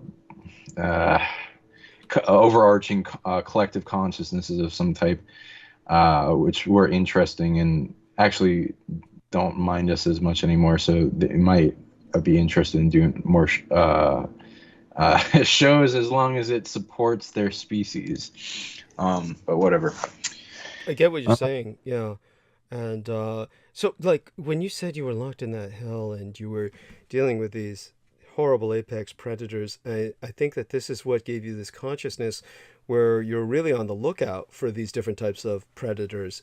Now, in that, the one thing I want to say about that is what my fear is, my concern is, the term predators is almost like a compliment. And what I'm afraid of is that we're kind of romanticizing them to a degree. It's almost, there are people out there who are attracted to that term because it's so empowering. Is it not the case that some of these are not so much predators but parasites? How would you respond to that? Yeah, I'd agree with that. Yeah, it's important for the masculine to embrace the monster within, so that they can learn how to control it, because that can help them succeed in a lot of aspects in culture, but like balance it with the divine feminine, so that they're empathic and they know when to bring it out and not have it to disrupt their life. And for us to become our own apex predator in our environment, but whatever. It can be done in a positive way. But yeah, these ones would be negative. I can never finish. I always underestimate the length of what it takes to describe the story within the void hell realm prison. Right. Yeah, to summarize it, it's kind of like part of me got interrogated for who I was, as like archons try to like penetrate into my soul to like figure out who I was, and then they stole a bunch of stuff, and then they decided, hey, this guy's got a lot of authority and potential. Let's fracture me into like millions of pieces, and then put them into like these little simulation chambers of forgetting that I was in a kind of like a simulation, and then mining me for abilities by playing out a scenario as if it's regular life with people I know, family, friends. A lot of the time it would be like the first ones, it was like overpowered healing abilities or revival abilities with emotional outburst where my friends and family died in front of me. And then like whatever type of scenario you could like think of, to where it would push me emotionally to want to force out an ability in time of need, is a bunch of the fracturing they put me through. And then after a while of them draining that into the point where most of the abilities I couldn't produce anymore, except from what they stole, that I started getting, taken apart. Like it's a realm where you can't die. And if you get your limbs chopped off or eaten, then you just grow them back. No. So for them to harvest again, right? Yes. Yeah, exactly. So eventually, like enough torture of that, like so are those like chicken wings to them? It's just tasty, like drumsticks and chicken wings and shit. Oh my god. Yeah, whatever they can get. It's like imagine a big giant void space prison with millions of predators that have been stored in them there and captured for the centuries that this prison has been passed around as a device that only 1% of beings is allowed to make. Anyway, so I went, that like put me into a whole bunch of rage and wrath of personality that like turned me into like a beast that I then would, after I got out of the simulation prisons, and because that took a while, because they kept trying to put me back in and get me to forget, and then after a while it started losing its effect to where I could remember faster each time, and then I left that arena and then went to the void space, like around tracking back things that were trying to steal my stuff from a distance and like stab me with things, and like there are giant spiders, like these big dark dragons, Asura, Oni, these Lovecraftian horror shows, big apex predators, these eyes that and triangles and teeth that would like encompass the whole realm as if they were the realm, but it was just a smaller realm within a realm. And then I learned after I learned everything they threw at me. I learned to use against them, and then because I couldn't die, so you just learn it, and you get learn to overcome it or get devoured. Right. So then you had no choice. So go. Yeah, I shapeshifted into the stuff they had been, and then took them out or devoured them. And so made me go through a bunch of insane times of being a monster in whatever. And then after a while doing that, I was overloaded with after the rage died down, I was overloaded with a whole bunch of sadness from these beings trying to slow me down, and I eventually didn't want to live anymore, and it was kind of just so not. I wanted to die. It was horrible, and then I asked for help I tried a bunch of different things of like what to ask for help with, and at a bunch of different times. And what worked the most was like going internally into my heart and asking for help, and then it would grant me all this big like health packet of light and love that would keep me going, and eventually got me to awareness. Okay, I can't just fight all these beings. It's like they're trying to make more predators by fracturing each other, so it's like endless. So I might as well learn how to unify with the predators, the jailers, and then figure out a way out. And eventually, this is based on data I found out later on, a way to.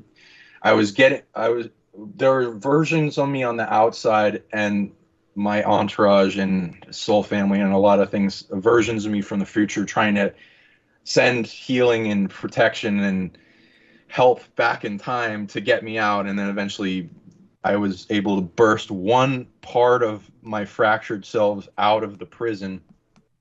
And then that went into like a bunch of healing embrace that when I started to wake me back up into consciousness, and I felt so relieved after that, because I felt like I was never going to get out. Like I kept waiting for like, okay, is there something to learn from this, or like, is there a reason why I'm here, or can I like wait this out? But it would just never come, and I just there's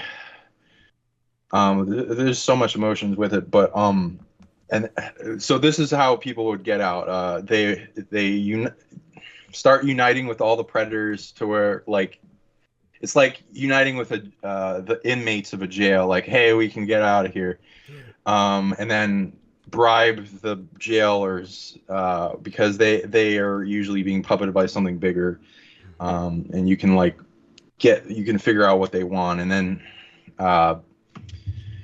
having a team on the outside was how I got out, and then it made this big shining light that pulled me out of that, and it was such a relief. But and then I had to figure out how to get all the parts that were still being harvested in like little loop, forgetting and then harvesting for abilities things, and then I had all that awareness come back to me more and more each time with waves of the parts that I reclaimed, and then that fueled me with a bunch of knowledge of time and space and constructs and capturing tech and these prisons. And then now I'm essentially like a bounty hunter that goes out and captures predators, negative predators that shouldn't be here, that are limiting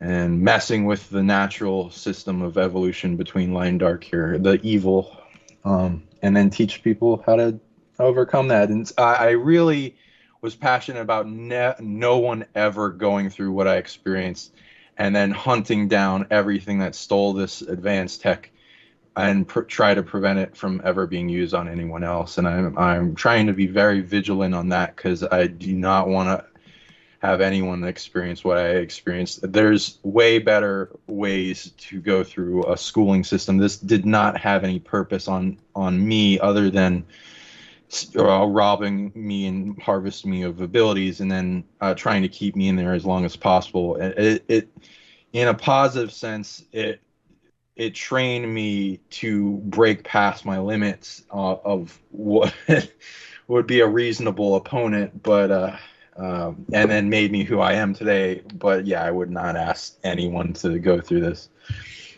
I would not. No, that's terrible. But here's one of the most important things to. By the way, turn your computer off because the echo is maddening. Sure. One of the most important points to take from this horrible experience that this man Sean Bond has had is understand this yourself. For all of you who may wind up in hell. And by the way, this is one of the things that idiot Jambo the Reese Monkey, who I bring up inescapably because this individual is exemplary of so much that is so negative, and he represents and has articulated all of the PowerPoints of the enemy repeatedly, the Edomites. This is a person who has said, "I know I'm going to hell." He would say that to me in the few times that I deigned to waste time speaking to him privately.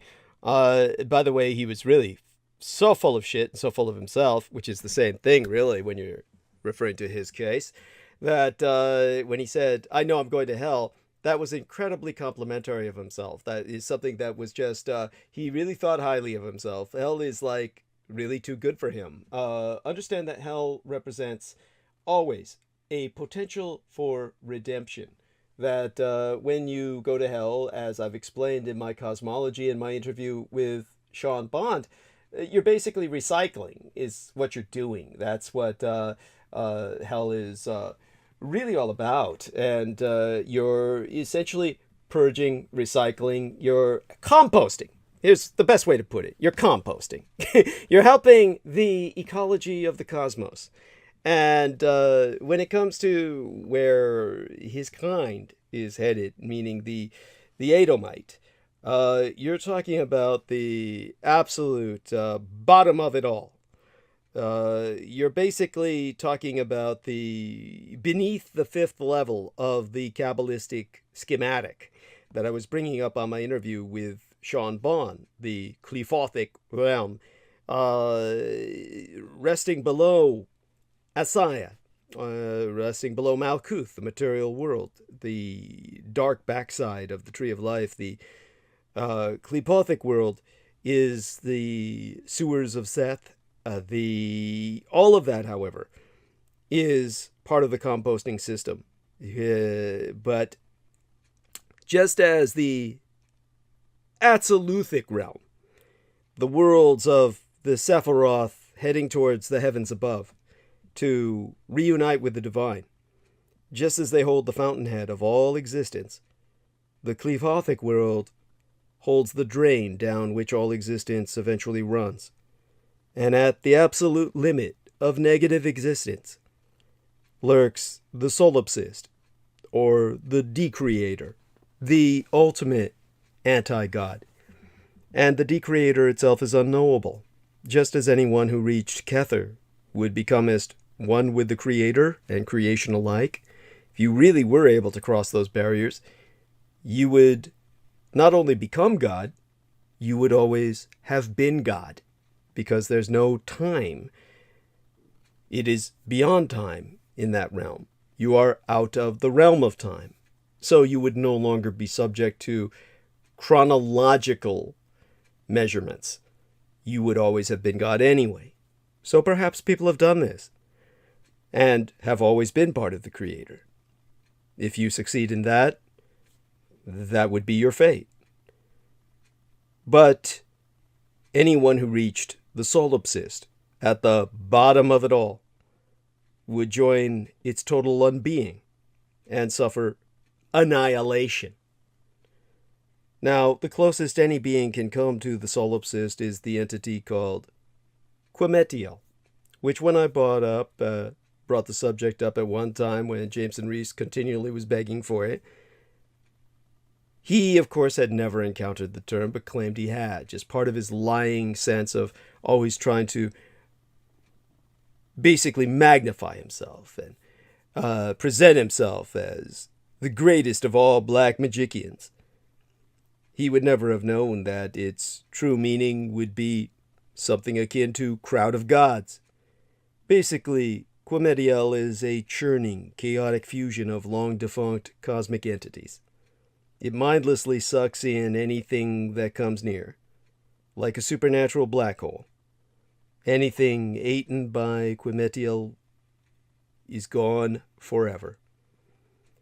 So understand that if you understand physics of black holes, the worst fate you can imagine would be caught into one. Now, ultimately, you may be sucked in and emerge from the other side via so-called white hole. Perhaps someday there will be some way to even utilize or exploit black holes, tame them to a degree as a form of wormhole transportation. But from what we understand of them now, the horror of the fate would be forever disintegrating, because a black hole warps not only the fabric of space and gravity, but also time. Time being inextricable from space and gravity, you are trapped forever in the disintegration towards nothingness that a black hole would ultimately grind you down into. So when these black holes collapse into what they are, then you have this physical distortion of space and time. The ultimate metaphysical, cosmological equivalent to that drain at the bottom of it all, beneath the sewers of Seth, beneath all of the hells themselves. This is the kind of eternal suffering of annihilation where you're forever disintegrating into nothingness. That is far worse than any hell you can imagine.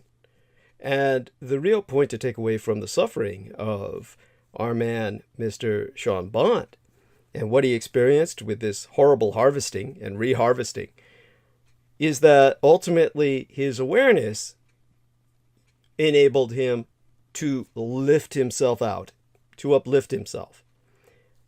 When you are in any of these hells, these sewers of Seth, any of the Klepoth, even towards the bottom, until you reach that ultimate drain at the bottom of the antiverse, as I've described, you are someone who can redeem yourself. Ultimately, that's what it comes down to. It's not that you're recycling until at some point you're forgiven by God. It's all your own awareness that you can pull yourself out of this. You're born alone, and you die alone. And in the end, even when you're in one of the hells themselves, it's going to be you alone that pulls you out. You have to come to the point of realization that I can leave here. And thereby, you can redeem yourself. And at that point, like Christ when he first descended into hell, you can realize, I don't belong here. And you can extricate yourself. It all comes down to that. It starts with awareness. And then, after that, a sense of purpose and action. That ultimately is what will save you. When there was this one dear girl who was hit by an onrushing vehicle, thrown 20 feet into the air and landed on the ground with such force that she collapsed both lungs and died, and was effectively resurrected through medical measures. She went through 5 different experiences of afterlife, starting, of course, with hell itself. And it was the deepest and darkest of the conventional hells, demons coming to devour her. When she left that realm and then flatlined again, the next realm she was into was a realm of complete despair. And everyone in that realm was just full of their own misery, lost in their own suffering, which was their monofocal fixation.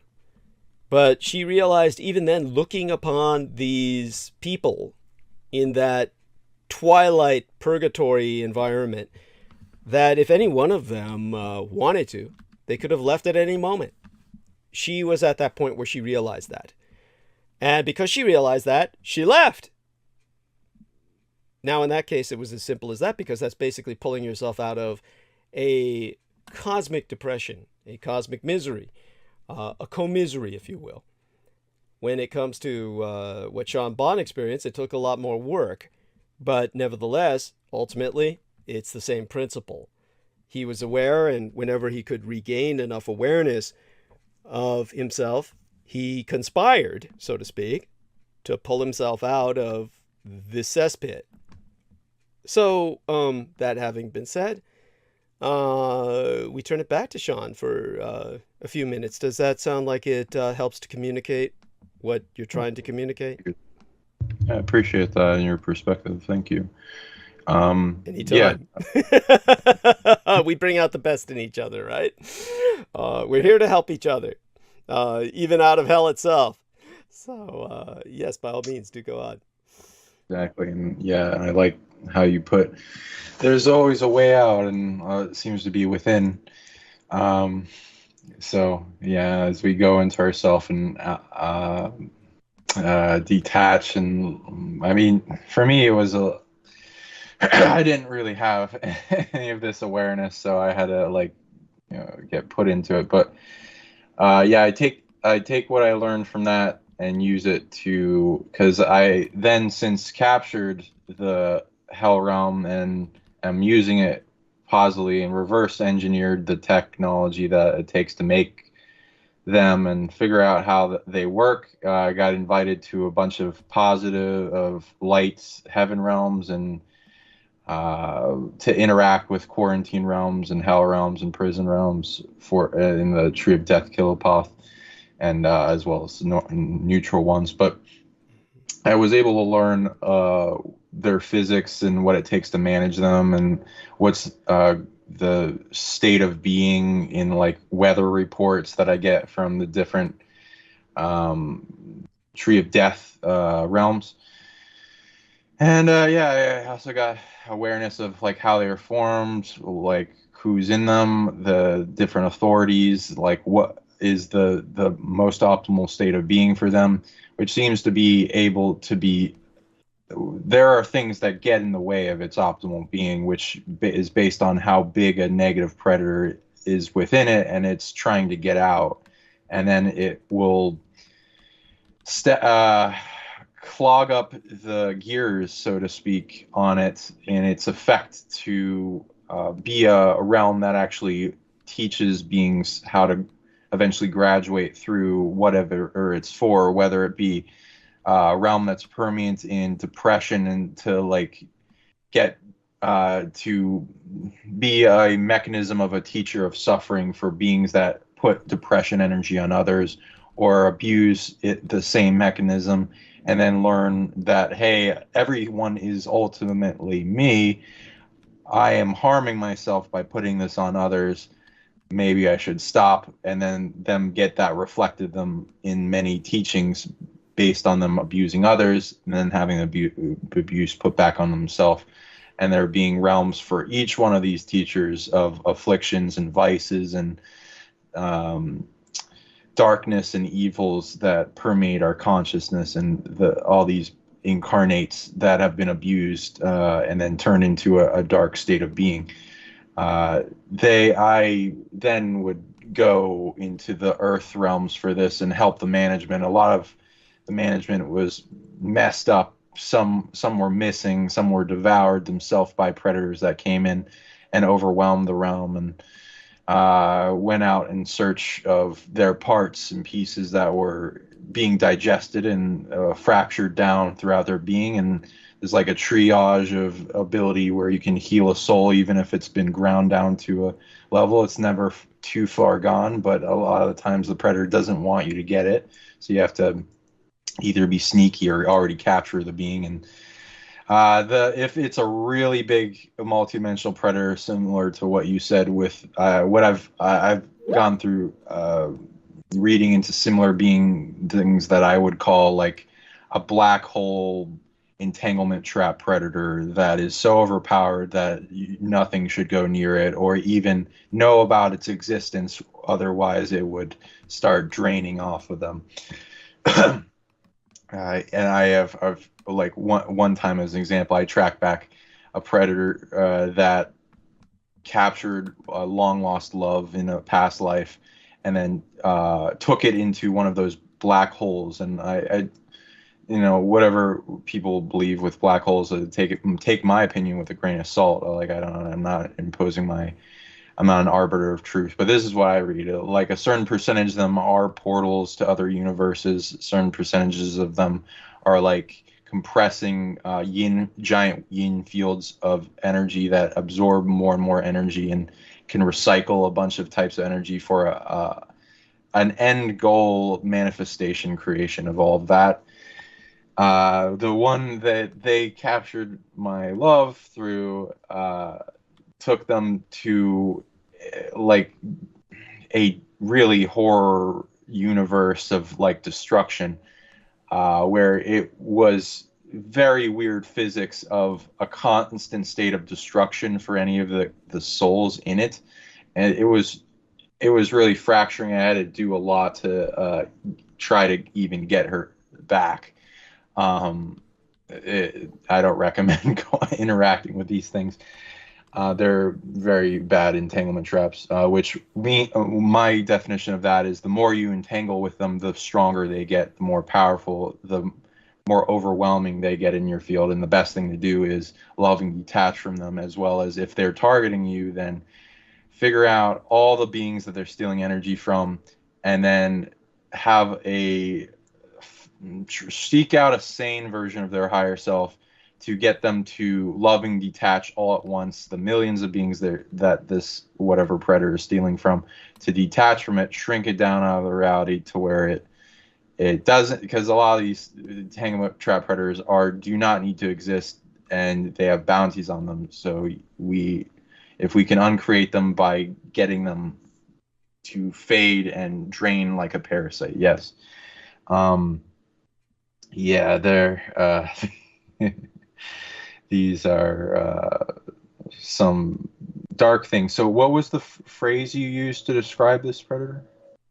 Well, you're talking about the phrase that Jameson Rees claimed he already knew. It's not really wise to spread it too much, but then again, when it's pronounced by the mere human vocal cords, it really doesn't mean anything. You can't summon it by saying its name, because no, it's people always turn towards Lovecraft because he was the first man to really express in a manner that regular people could understand these kinds of cosmic entities, extra cosmic entities that are entropic in nature, are completely destructive, anti-natural. But yeah, it's basically quimedial would be the term that was used in the days that I was affiliated with Michael Aquino, the entity at the bottom of it all, the so-called crowd of gods. As I said, just basically a kind of glop of failed entities from broken cosms. This is something that, of course, is not something to investigate or strive to even understand. There's nothing profitable to be gained therefrom, but nevertheless, insanity too. Yeah, I'm sorry. Gives off insanity as well. Of course, that goes sans saying. When you're somebody like Jambo the Reese Monkey, who was already insane, then it's hardly something noticeable. But then it's basically where you don't need other people headed in that direction.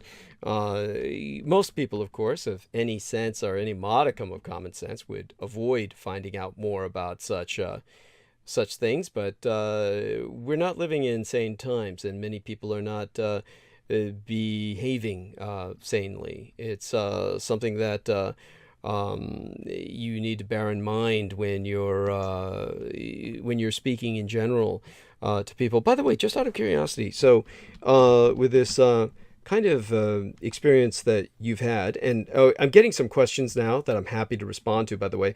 I'm getting some questions from people that are, shall we say, sensible in the nature of the arc of narrative that we're presenting tonight. People are asking what happened to this young lady. A lot of people are unfamiliar with the case. You know, sadly, I don't remember her name, but she was a profound example of something similar to my own experiences with death. And as I brought up vaguely or alluded to in my interview with Sean Bond, and we can have another interview in the near future where we speak more about this near-death experiences. I've had deathing experiences in the past myself. Some people like, oh my God, what was his name? The man who worked with a lot of hospice, and he was a man who was basically someone who Peter Moon could name him in a heartbeat. He was an individual who would show up on Art Bell a lot. He actually was a good friend of Art Bell, who would help Art Bell through a lot of his problems. And oh my God, what was the guy's name? He was a big white guy who got struck by lightning a lot. And he made a career of his near-death experiences, which is not something I've ever done. But, you know, I could actually do. I could go into that for hours on end. I've simply not chosen to go in that direction. And interestingly enough, nobody's ever really pursued it with me. But my deathing experiences brought me into originally the hell dimensions. And as I moved on in life towards higher dimensions, so I was able to see quite a bit. Now, basically, let me take a look at the live stream, because a lot of people usually are able to provide me names that I'm seeking. And they've been wonderful in the chat room. I want to thank Lico and Ann B have been absolutely stellar in the chat room. And they've been very complimentary, very supportive. And of course, ironically enough, I was saying, oh, I recognize this PsionicLeague guy, but I don't remember who it was. By the way, that is, of course, Mr. Sean Bond. So Sean Bond is the PsionicLeague. And oh God. So there's this Robert Walters guy who's, fuck, how do I get rid of this son of a bitch? He's basically insulting poor fucking Harambe. And who the hell needs that? Oh my God. Harambe is like a god now. He's the meme. He's a meme. He'll last forever. Yes, that's right. And funny enough, this clown doesn't have any ability to get rid of him. So he's like the ultimate troll. You know, any of these other names or anybody else's entry, I can put the cursor next to them and I get the 3 dots. So I could actually hide them or something. You can't do that with this son of a bitch. So there you go. The guy went out there and said, "Dicks out for Harambe." And, you know, oh well, there you go. Jack Star Michelson says hugs. Everyone else who's been there in the chat room has been there for a while. But yeah, let me take a look and see if I can find out this guy's name who died a lot. And let me see. Guy got struck by lightning multiple times. Struck by lightning. And I agree with like a lot of what you're saying with the Tree of Life. I've like I track back a lot of dark portals that are opened by dark sorcerers around the planet that will connect to these hell realms and start bleeding over stuff. This is one of the things people can do to solve the problem, if they even have bravery to go into a managerial standpoint with this realm and helping quarantine it from other realms. It's good to quarantine. They are sharing drama with each other. They should not be, especially the hell realms and the quarantine realms, all that. They need to be quarantined off. There are predators that get captured and then sent there, and sometimes they'll steal so much energy they'll try to clog up the gears and then penetrate outward and then get parts of themselves on the outside, influencing people to summon them, and then make a big portal that connects to the realm and then floods a bunch of demons and ghosts and shit into this realm, and it's really annoying. It's to say the least. Yeah. Yeah. Go on. Right. So the best thing to do is if we can track back this authority for opening portals up that are used across realms, because it's only a little bit, like 5% of spirits are allowed to have this type of tech. So the dark beings are stealing it, so that can be revoked. As well as if they're used against you in abuse, you get authority in natural law to capture and trap and resolve that. By the way, we got our help from Jack Star Michelson. As Sean Bond, do listen to what he says. Everything he said is relevant. Jack Star Michelson told us, or Jack Star Michelson, he told us Daniel Brinkley. That's who the name I was trying to remember. I could never have gotten that out without you. Thank you so much, Mr. Michelson. Hugs. And so Daniel Brinkley was the guy who was struck by lightning multiple times and made a career out of basically his death experiences. Now, unlike Daniel Brinkley, whose death experiences were, you kind of followed the same arc, really. It's kind of universal for those of us who die more than once.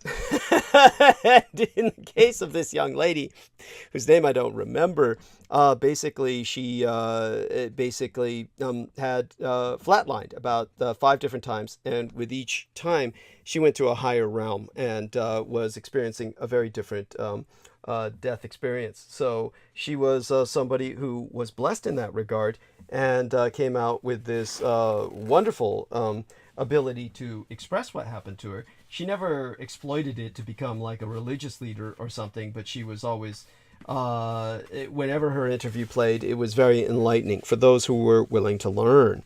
And because our man Sean Bond was, has been through what he's been through. Now, here's something I'd like you to talk about, Sean. I need a few minutes to do something, so I'm going to go silent while you kind of take over the stage.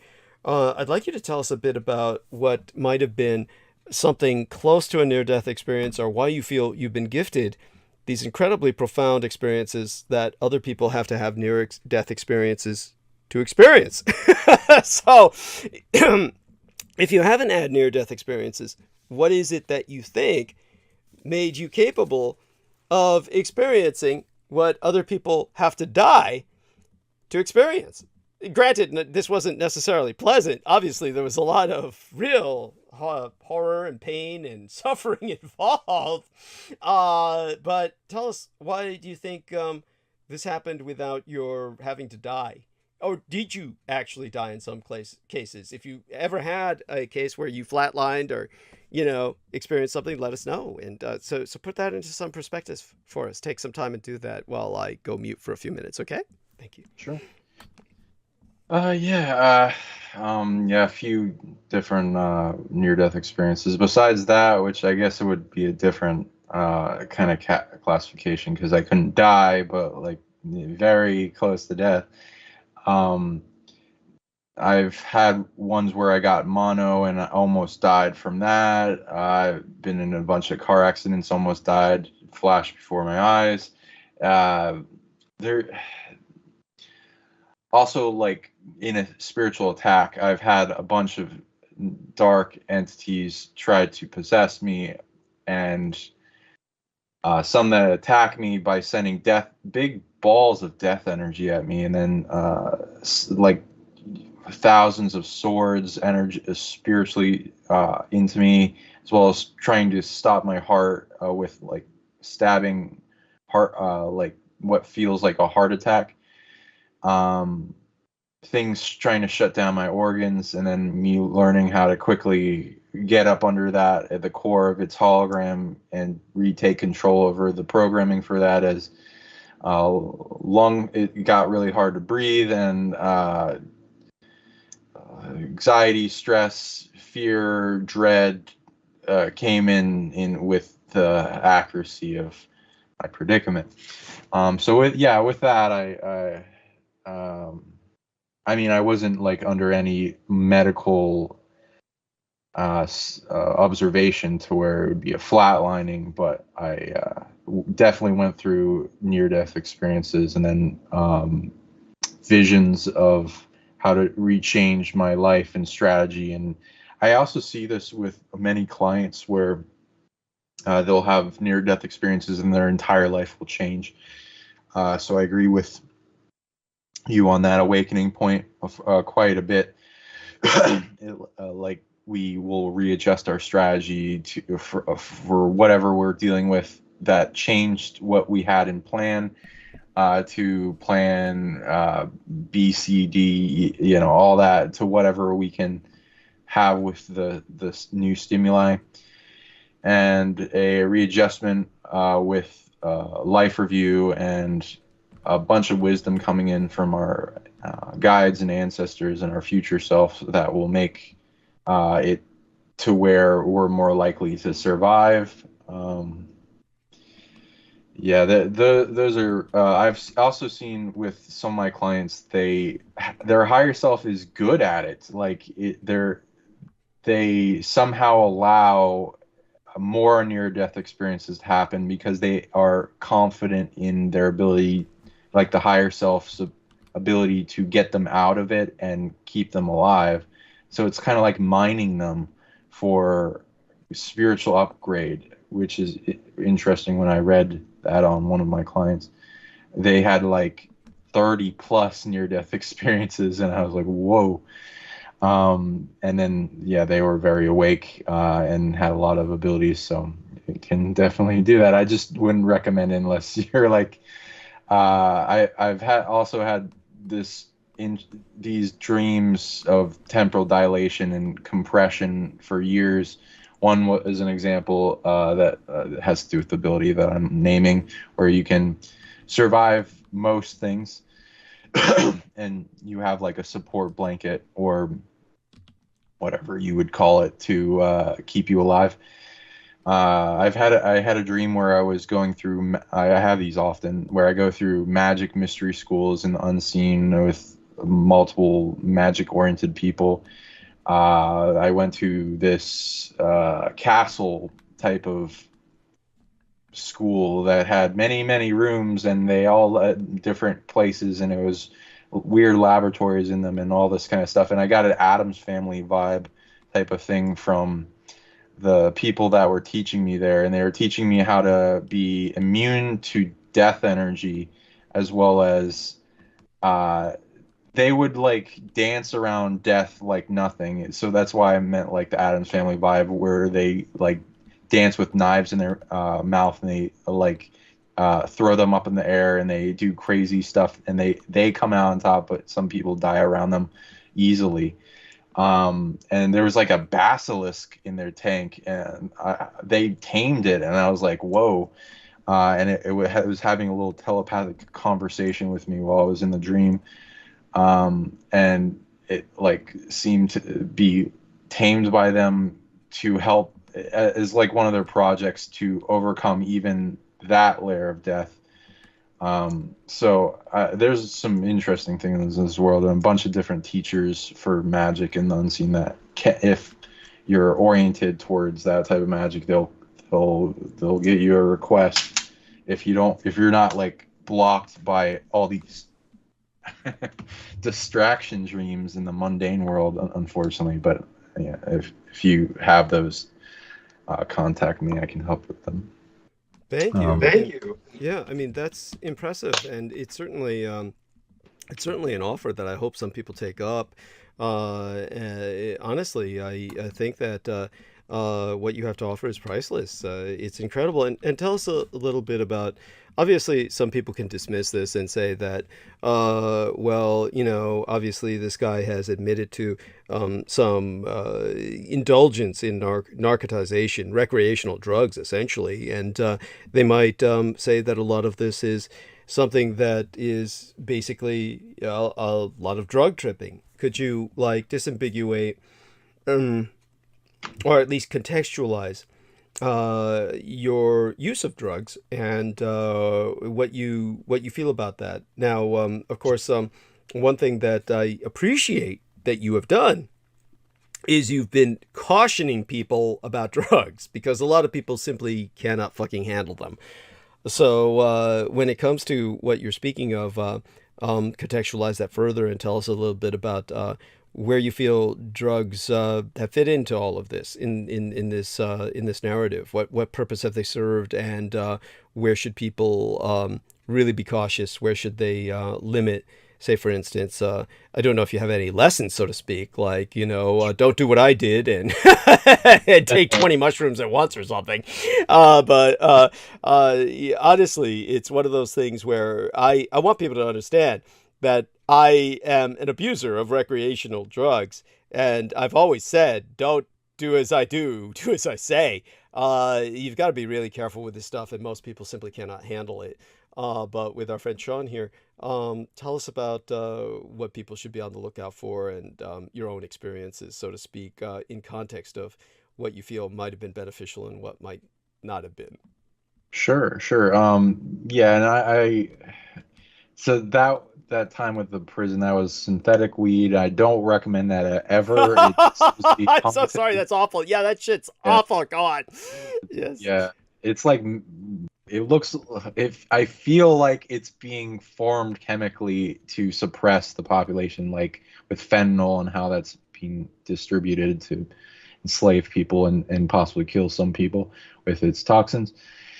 And a lot of other drugs like heroin and opium, which seem to get, all being dominated by spiritual predators. I don't recommend any drug that has addictive qualities. I would only ever, if you wanted to limit yourself to any type of drug besides the purity of yourself, I'd say if you're coming to me like, hey, I'm gonna take drugs, you can't stop me, but what do you recommend instead of the worst things ever? I would probably recommend like cannabis or like things that are natural, like mushrooms or mushrooms of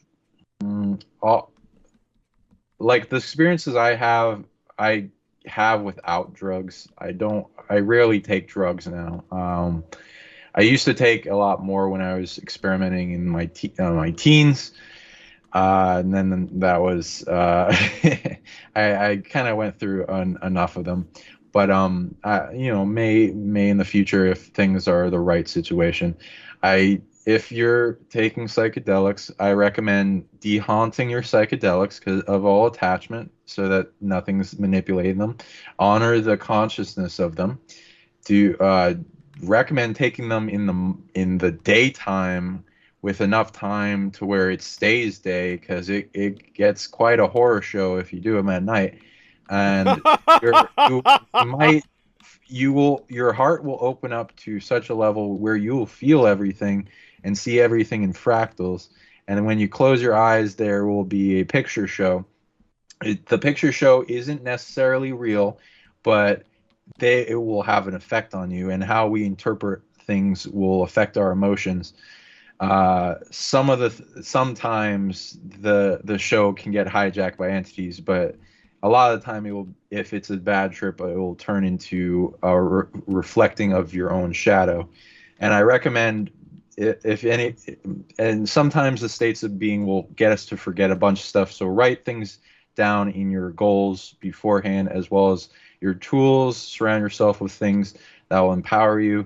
Always, if you can always flip a negative trip into a positive trip, just remember that you have love power. So always hug yourself through dark experiences and breathe deeply, and you can make a light shine in your heart and make it bigger and bigger, and it'll overcome the negative thing that externally that wants to take up the whole show. And use loving detachment to shrink that down, like as if you're imagining a ball of darkness, you're detaching from and shrinking it down from in one hand in your left hand, and then you shine a big ball of white light in your right hand, and you start detaching focus from the dark ball and empowering your light ball that shines, that will display what you want the reality to become, and you can shift the dream. And I do this shamanically when I was holding space for people when they're going through trips, to flip their negative trip into a positive, and they'd come out the other side as if they integrated a big part of themselves, and they have more light than when they came in. So people can do this. It's like overcoming the dragon. It's the story that replays in all of our culture. The great, the great journey, whatever the great work, hero's journey. So which people can read about through John Campbell. Go on. Yes. yeah, exactly. Then I'll remember your love. So, and three main things: remember your love, power. Remember that you're ultimately everything, including the things that would be attacking you or the dark thing that shows itself. So you can hug that aspect of yourself and love it unconditionally, also loving detached from it. And you can affect it and turn on its love and its heart, and it will start crying, and you can integrate it. As well as if it's a dark predator that just keeps attacking you, can become bigger than it at the greater scale by going within in your source connection that it may not have fully realized, so that you can grow above it. As well as remember your power, which a lot of these negative beings and demons and stuff demonstrate a large amount of power that humans usually don't demonstrate, and fear, and then they'll project all that fear onto you to limit you and to get you to forget about everything that would empower you.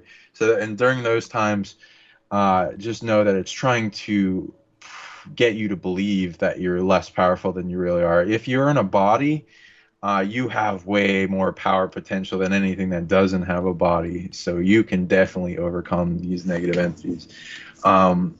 As long as you surround yourself with good energy, good people, maybe something that is supportive like the sun or a fire ceremony or whatever, then, that would be a good place. Or in nature with trees, that would be a good place to do these drugs. But if you're in your room, then you'll be dealing with all the negative energy that you've ever emitted in your room. So just remember that. Baths and stuff work really well too. Just don't drown. And then, which can happen if you fall asleep. Yes. Right. Oh, I've never been able to fall asleep while tripping, but I'm sure there could be somewhere.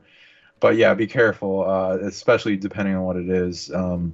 LSD lasts a long time, so I recommend doing that in a day for sure, and do it if you only have the tools necessary to overcome any darkness that would be showing itself as like an evolutionary point for you to overcome. And then which is shadow work, and also remember to let go of everything. Like, these things will show up when we're not able to let go. Like, so imagine while hugging yourself, pulsing from your heart, this big bubble that pushes up anything that is like a weight that's showing itself that you're holding on to, whether it be a part of your personality, a trauma, or trapped emotion, or whatever attachment from other people. And then be able to let go of that, and it will start to have less and less effect, as if you're pulsing it with the heart and having faith in yourself as you center in the heart, that it's getting stronger and stronger at detachment, which also leads to enlightenment. It's like taking off weighted coats in the heart, and the more the heart feels lighter and more empowered, the more confidence that swells up with the will, the more you're going to be able to demonstrate like chi influence over the environment, which will and the mind can influence chi, and then put a force back in time, a time that you can actually demonstrate your power and find out if it works or not, against an adversary or your inner self, dark self, and figuring out what tools work on it. It's like 10 years of therapy in a few hours. So, or depending on what the drug is. Also, DMT can be interesting. But yeah, still, again, you be responsible. Have somebody to supervise you. Do it in a good environment with good, good energy people, daylight, and surround yourself with tools and water and things that would support you and the helpful person. Yes.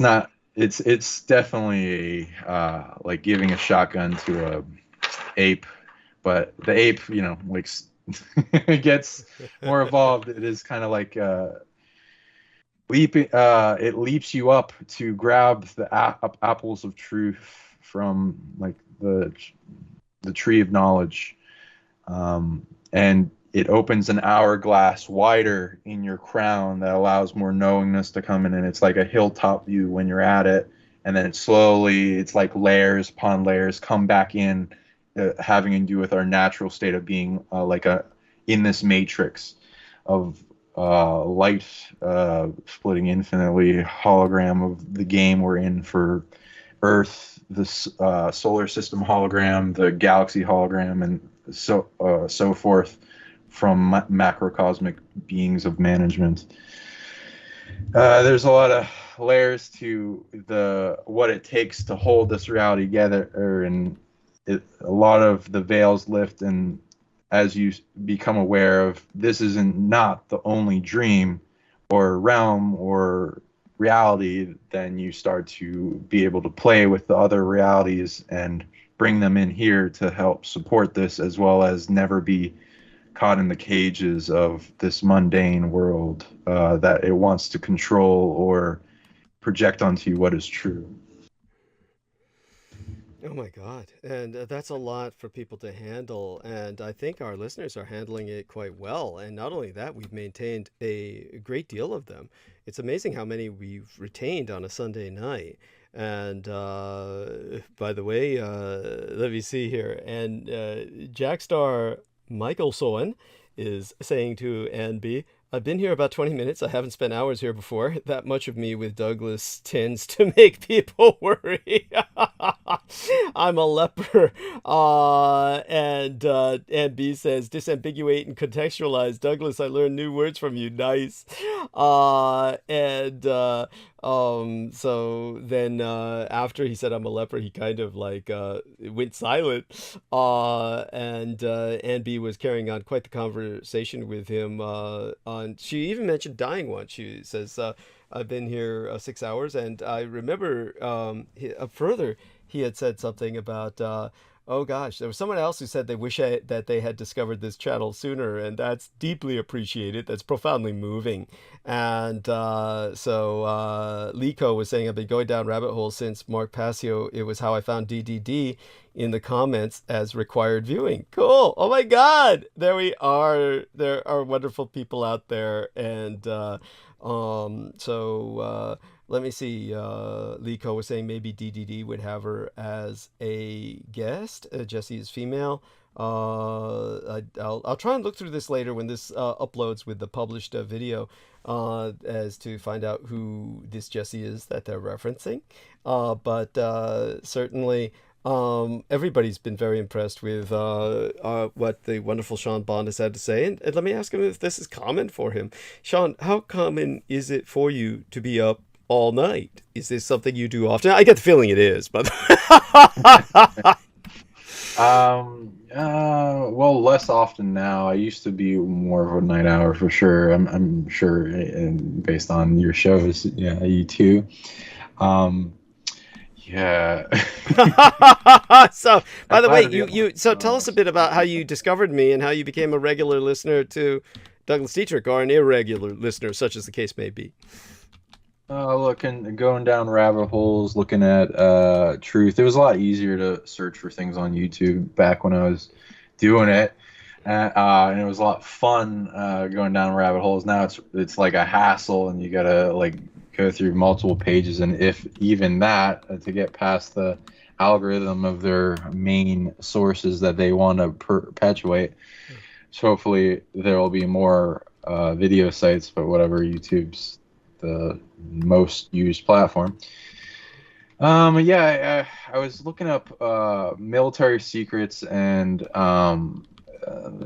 satanic secrets and stuff on the Nazis, and you came up, so I went down your rabbit hole. So I was like, yeah, and yeah, so that was very enlightening. So thank you for bringing that out at that time.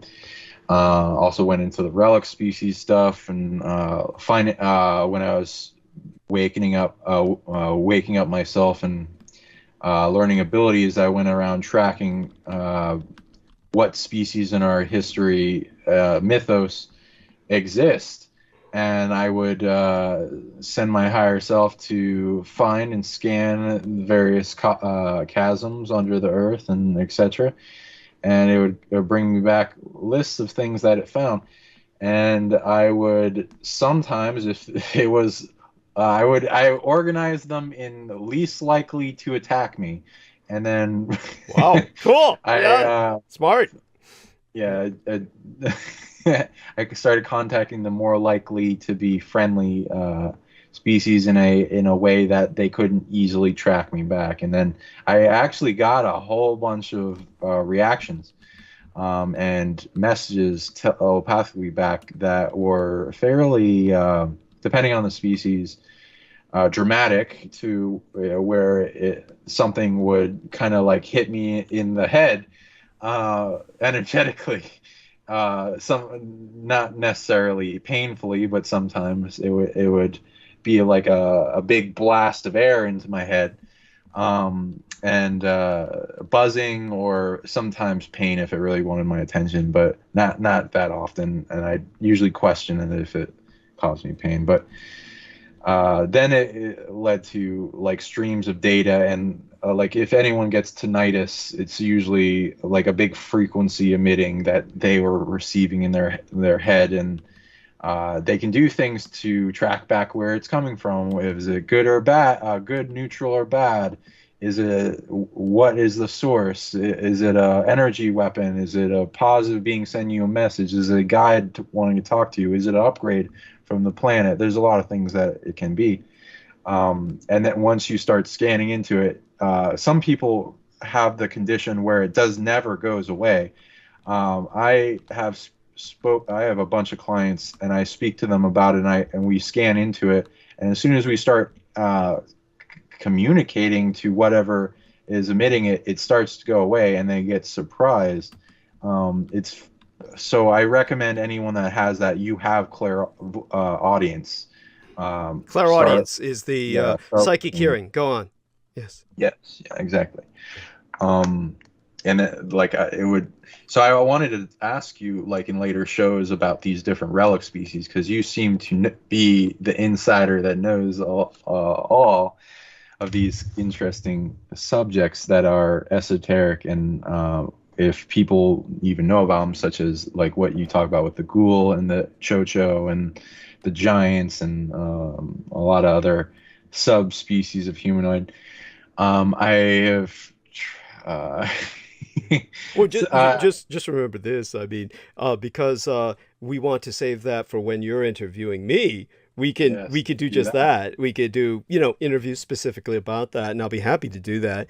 I'm glad our first interview turned out so successfully. Right now, let's try and, find out more about you, so our listeners know more about you, because you are an equally fascinating person who's been through a lot. And I'll tell you the truth, I really didn't appreciate a lot of what you were expressing until Anne Fontaine really put it into perspective for me as the shadow work that she herself was really learning from, that she really looked upon you as this great teacher. And it really put into context for me much of what you were saying that otherwise I would have, I will admit, simply have been dismissive of, because of your style of presentation was such that I really wasn't getting what you were saying in the most immediate sense. I really wasn't the truth is I really wasn't listening. And this is what we all have to overcome. We need to basically overcome the fact that we really don't listen to what many people say. And so a lot of people, we just, we don't really hear them when they're talking. So when you, are asking about the relic populations, now you yourself, when you're speaking to clients and whatnot, and dealing with many people who are dealing with all the traumas that they're dealing with, and you're helping them with this, how do relic populations come up as a subject? When do they come up as a subject in that context? Or just take it from there, wherever your mind takes you. Yeah, man, and thank you. I appreciate it for your words. They don't often always come up, but usually if the person's asking about their soul record, where they've been before this planet, or some interesting incarnations, I'll usually like lay out a buffet of options, and then if they're interested in past lives, then I'll ask them, do you want to know about the ones that are negatively affecting your personality this life, or positively affecting it, or ones that haven't been bleeding over yet, or ones that are, that make up your personality, that are, or some, do you want me to go into some interesting ones that you can activate a whole bunch of abilities, or something that will give you goosebumps about who you are, and then they'll usually go into that spectrum, and then I'll like, oh, okay, and then I can also track back their DNA, and sometimes they'll inherit something very interesting, and I'll definitely want to talk about that as an empowering subject, that they can tap into that internal DNA mystery school with the DNA ancestors that are connected to it. And some of them connect to various relic species, because we are also a hybrid of most of the relic species here. And so they all seem to want to get in the game here with the remedy of their species, which is like passing their drama to us, because we're like, seem to be super fast at it. Whether it be like, you know, something we look positively on other species passing their drama to us, or seeing it as a weight. Like most of the humans don't even know, so it's, I guess, whatever. Yeah. So I'll see like things like what the species you're talking about, also in the DNA. So, and they'll react. Some of them will even in the session contact me and ask me to talk about them, especially if they're rare and the person in front of me is an interesting spirit that incarnated into a specific type of skin suit that's a combination of their mother and father, combining a bunch of species that were passed down to them, influenced the entire time by both them, the person being born, and the soul family lineage of those DNA lineage, to make some type of super technology the best they can by influencing people to fall in love or have sex or rape each other, unfortunately. I'm so sorry, that's awful. Yes, go on. Yeah, I know, right? But like sometimes it's like this grand effect of combining light and dark lineages together to make them eventually overpowered in both. So they'll be good overall eventually, but you know, and also understanding for why people are influenced to do things like that, but whatever, not condoning it. Right. And it'll help people know like why everything is going, and they'll often get after I introduce them to an ancestor in this lineage that's connected to them, then they'll get contacted by it, and then it will become a teacher for them in the abilities of that species. Each species is good at a lot of different things. Some like narrowed in type of subject, but they'll usually be overpowered versions of it that can be learned from in a nice way, that are communicatable. Mm-hmm. Communicable, yes. And that's just beautiful. And so in terms of tell you what, I want to take care of something else just in my environment. I'll be back in just a few minutes. And while I'm doing that, I'd like you to take over the stage completely. You'll be the host for about 7 minutes. I'll be right back. And tell people a little bit, first of all, where they can find you. I think we did this before, but it doesn't hurt to do it again.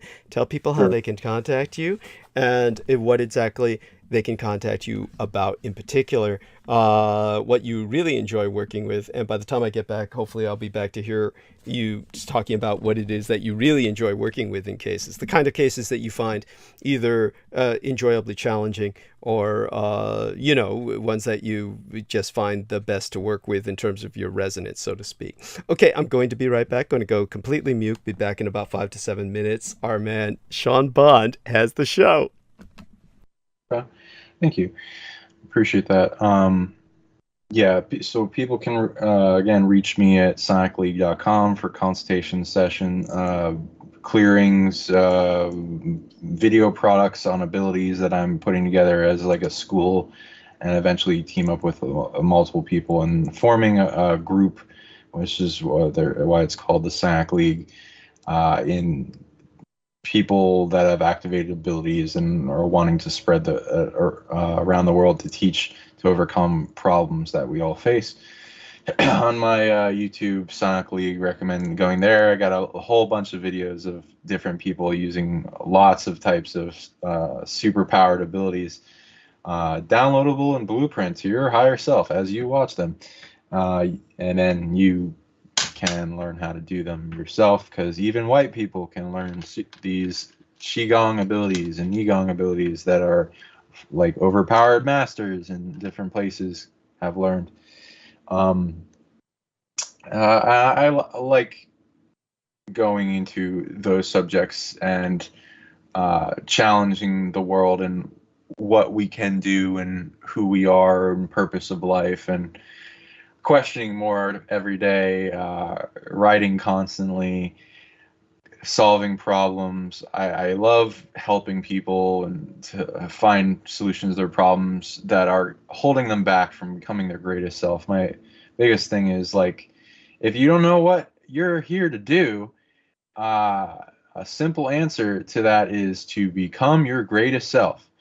And you get to decide what that is, but also you can compare all timelines of potential, because that version of you already exists, and it's a frequency you can tap into and figure out what it has that you don't have that you need to bridge to get to it. And it is an important thing to have confidence of who you're going to become, more so than who we are now, though people should not be ashamed of who they are now, but be excited of who they're going to become, and then focus on programming that, as human nature is programmable, and we get to choose what will end up like. So I want to empower the psionic latent potential of humanity to go beyond its limits, to protect itself, to heal itself, to empower, to know, to remember why we're all here, and then bring that heaven they've experienced in previous lifetimes here in the different forms of intuition of how this society could be better, while stabilizing what we have now and the local environment that you're in as a caretaker for the earth, as a species that's coming out of war consciousness, enslavement consciousness, mind control, all this kind of limitations and imprintations on our pure state of being, as we become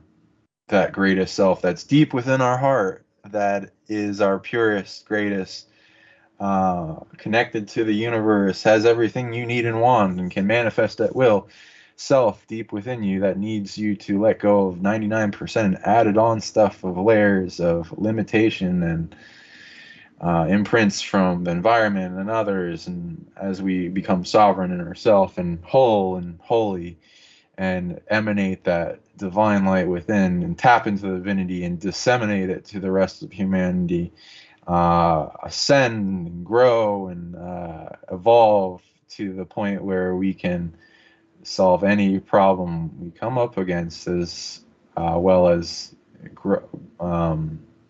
live longer and healthier and happier and have more love expressed here, and the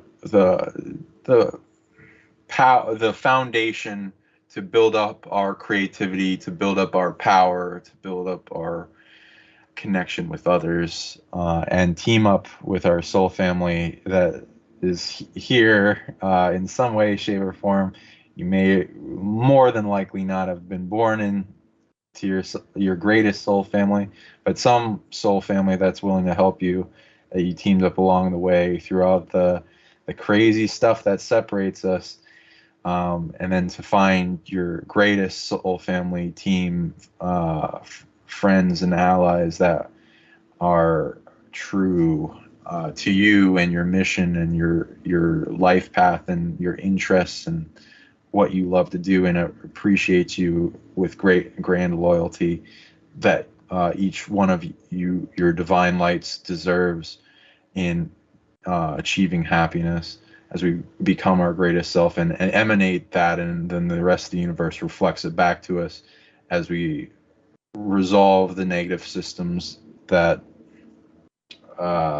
try to out balance or whatever on the scales of balance, try to fix the scales to a negative odd where they come out on top.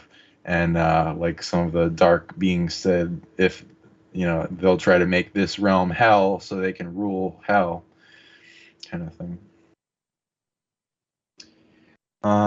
Yeah, and let's see if there's any questions in there willing to take. Yeah, I don't know unless you have a question mark on it. Okay, I'll just go into some other stuff. So yeah, I also learned to finish on the hell realm and quarantine realm that people can stop the predators from getting out, to shrink them down, starve them off as parasites. If you're managing a quarantine realm, you gotta. It depends on what's in there, because I've seen multiple types. Some of them are like Godzilla battles every day. It's crazy. I also eventually want to talk to Doug about kaijus. That'd be fun. Those are the really evil ones where they're crazy, haunted, and out of control, not sovereign on themselves. So they're just like big, destructive forces. Those are the hell realms they put them in, and it's like Godzilla battles to have them fight each other, break off all their stolen parts, because they're like a city of composite beings, stole a bunch of parts from many other beings, and using that to make themselves more powerful. So this has them fight each other. They break up those pieces. The realm management takes those pieces at those times and then brings them back in like commerce to the original beings that had them stolen from. That resolves that system. The predators eventually become more sovereign again as they get those pieces that were stolen from others released and their own parts taken back. And then yeah, they go through a graduation. A lot of these hell realms, if they're at their best state of being, they'd be quarantined from every other realm, not allowing any other being outside that's a dark predator to penetrate outside of it or into it that doesn't deserve to, because being dark. And then cut off that, speed up the quarantine realm, restore the management that's there, so that their ability to influence Pavlov's dog, the negative entities within, to learn lessons at a greater speed. So they go through the realm that's sped up like Narnia. Wow, I just got back in time to hear him talk about Pavlov's dog. So go on, by all means. And by that, you're talking about people reacting reflexively or something like that? I mean, do go on.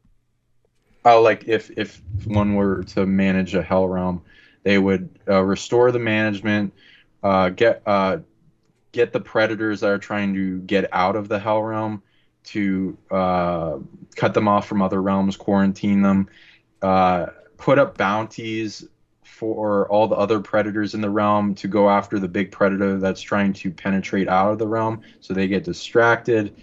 Have it as a lesson for all the beings. Speed up the process of the school within the realm. So Pavlov's dog is teaching the beings with the evil beings within how to learn lessons to overcome, so they can eventually graduate out of that realm to another realm that they may have negative vices that they need to resolve and geared towards that, to eventually get out of the dark realms to the neutral, and then eventually back here if they want to, if they earn it. There's ways to heal up that, and everyone has the power within to earn to where they have effect to be a good caretaker for this realm and get rid of all the crap that's trying to invade into it that shouldn't be connected, as we are supposed to be in a quarantine ourselves from them. Okay. So at least I'm Go sorry. ahead. Go on. You're putting that in a positive context when you say we're supposed to be in a quarantine from them. That's probably the most positive context that I've heard it. Most other people will say something profoundly negative, like we're in prison planet. This is what the Right. idiots at Coast to Coast AM try to promote, to give everyone a sense of helplessness, and also to impinge upon all of you a sense of guilt. They want you to think you've done something wrong, that you're here for punishment. By the way, this is a manipulation method. This is a method of psychological control, to tell you you've done something wrong and you're here for punishment. It's really, it's a real, it's bullshit, man. It's it's a real negative trip that's meant to bring you down. So our man Sean Bond is not into that. And by the way, tell us a little bit about your parents. I want to hear a little bit about them. Now, they're both still alive, right? My mom's waking up a little bit more now, but she's kind of still distracted with TV. They're both not very aware. My dad's less so. He's kind of a redneck. But they both got some very rare DNA. So I'm thankful that they got together. They got divorced after a while. I have a sister, half brother, half sister, and he's got like Shata Native American, and he's got the British lineage that has the Bond thing. Oh right, right. My mom's got like a lot of Irish and German and some other things that connect back and forth throughout Europe and Asia. So it's. By the way, when they decided to name you, actually took the name and ran with it, naming you Sean Bond. Now, this is what's intriguing to me. You have a couple of parents who didn't mind the fact that James Bond is essentially a sex fiend and with a 007 license to kill.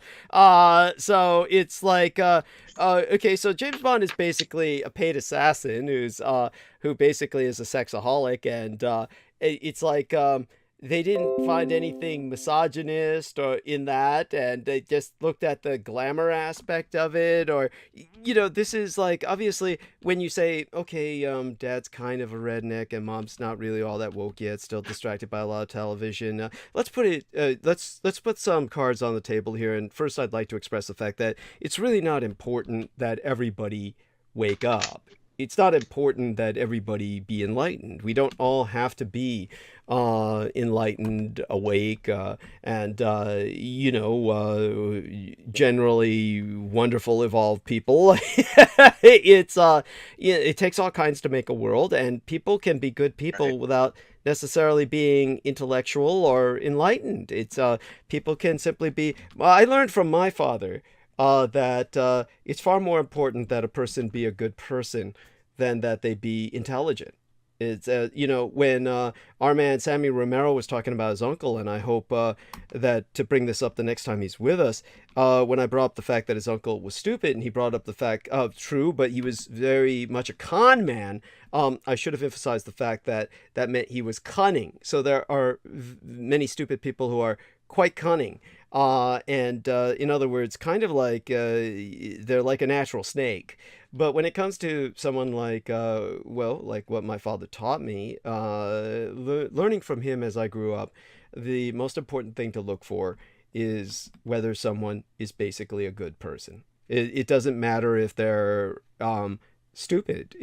Or that's a horrible word to use, actually. It doesn't matter if they're not the most educated or, but education's not intelligence. There are people who are naturally intelligent who are totally uneducated. So it's just really what it comes down to is it doesn't matter that the person is some towering intellect or some incredibly enlightened spiritual person. All that really matters is, are these nice people who are not going to hurt you? Really, that's what counts in the end.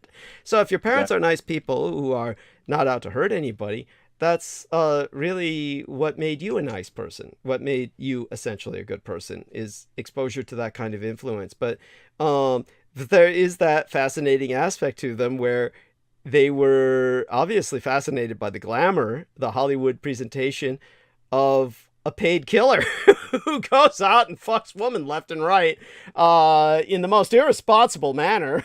So what was the trip there? When did you ever find out about that? Did they ever have the concept that you would grow up to be that? Is that what they wanted you to be? Was that the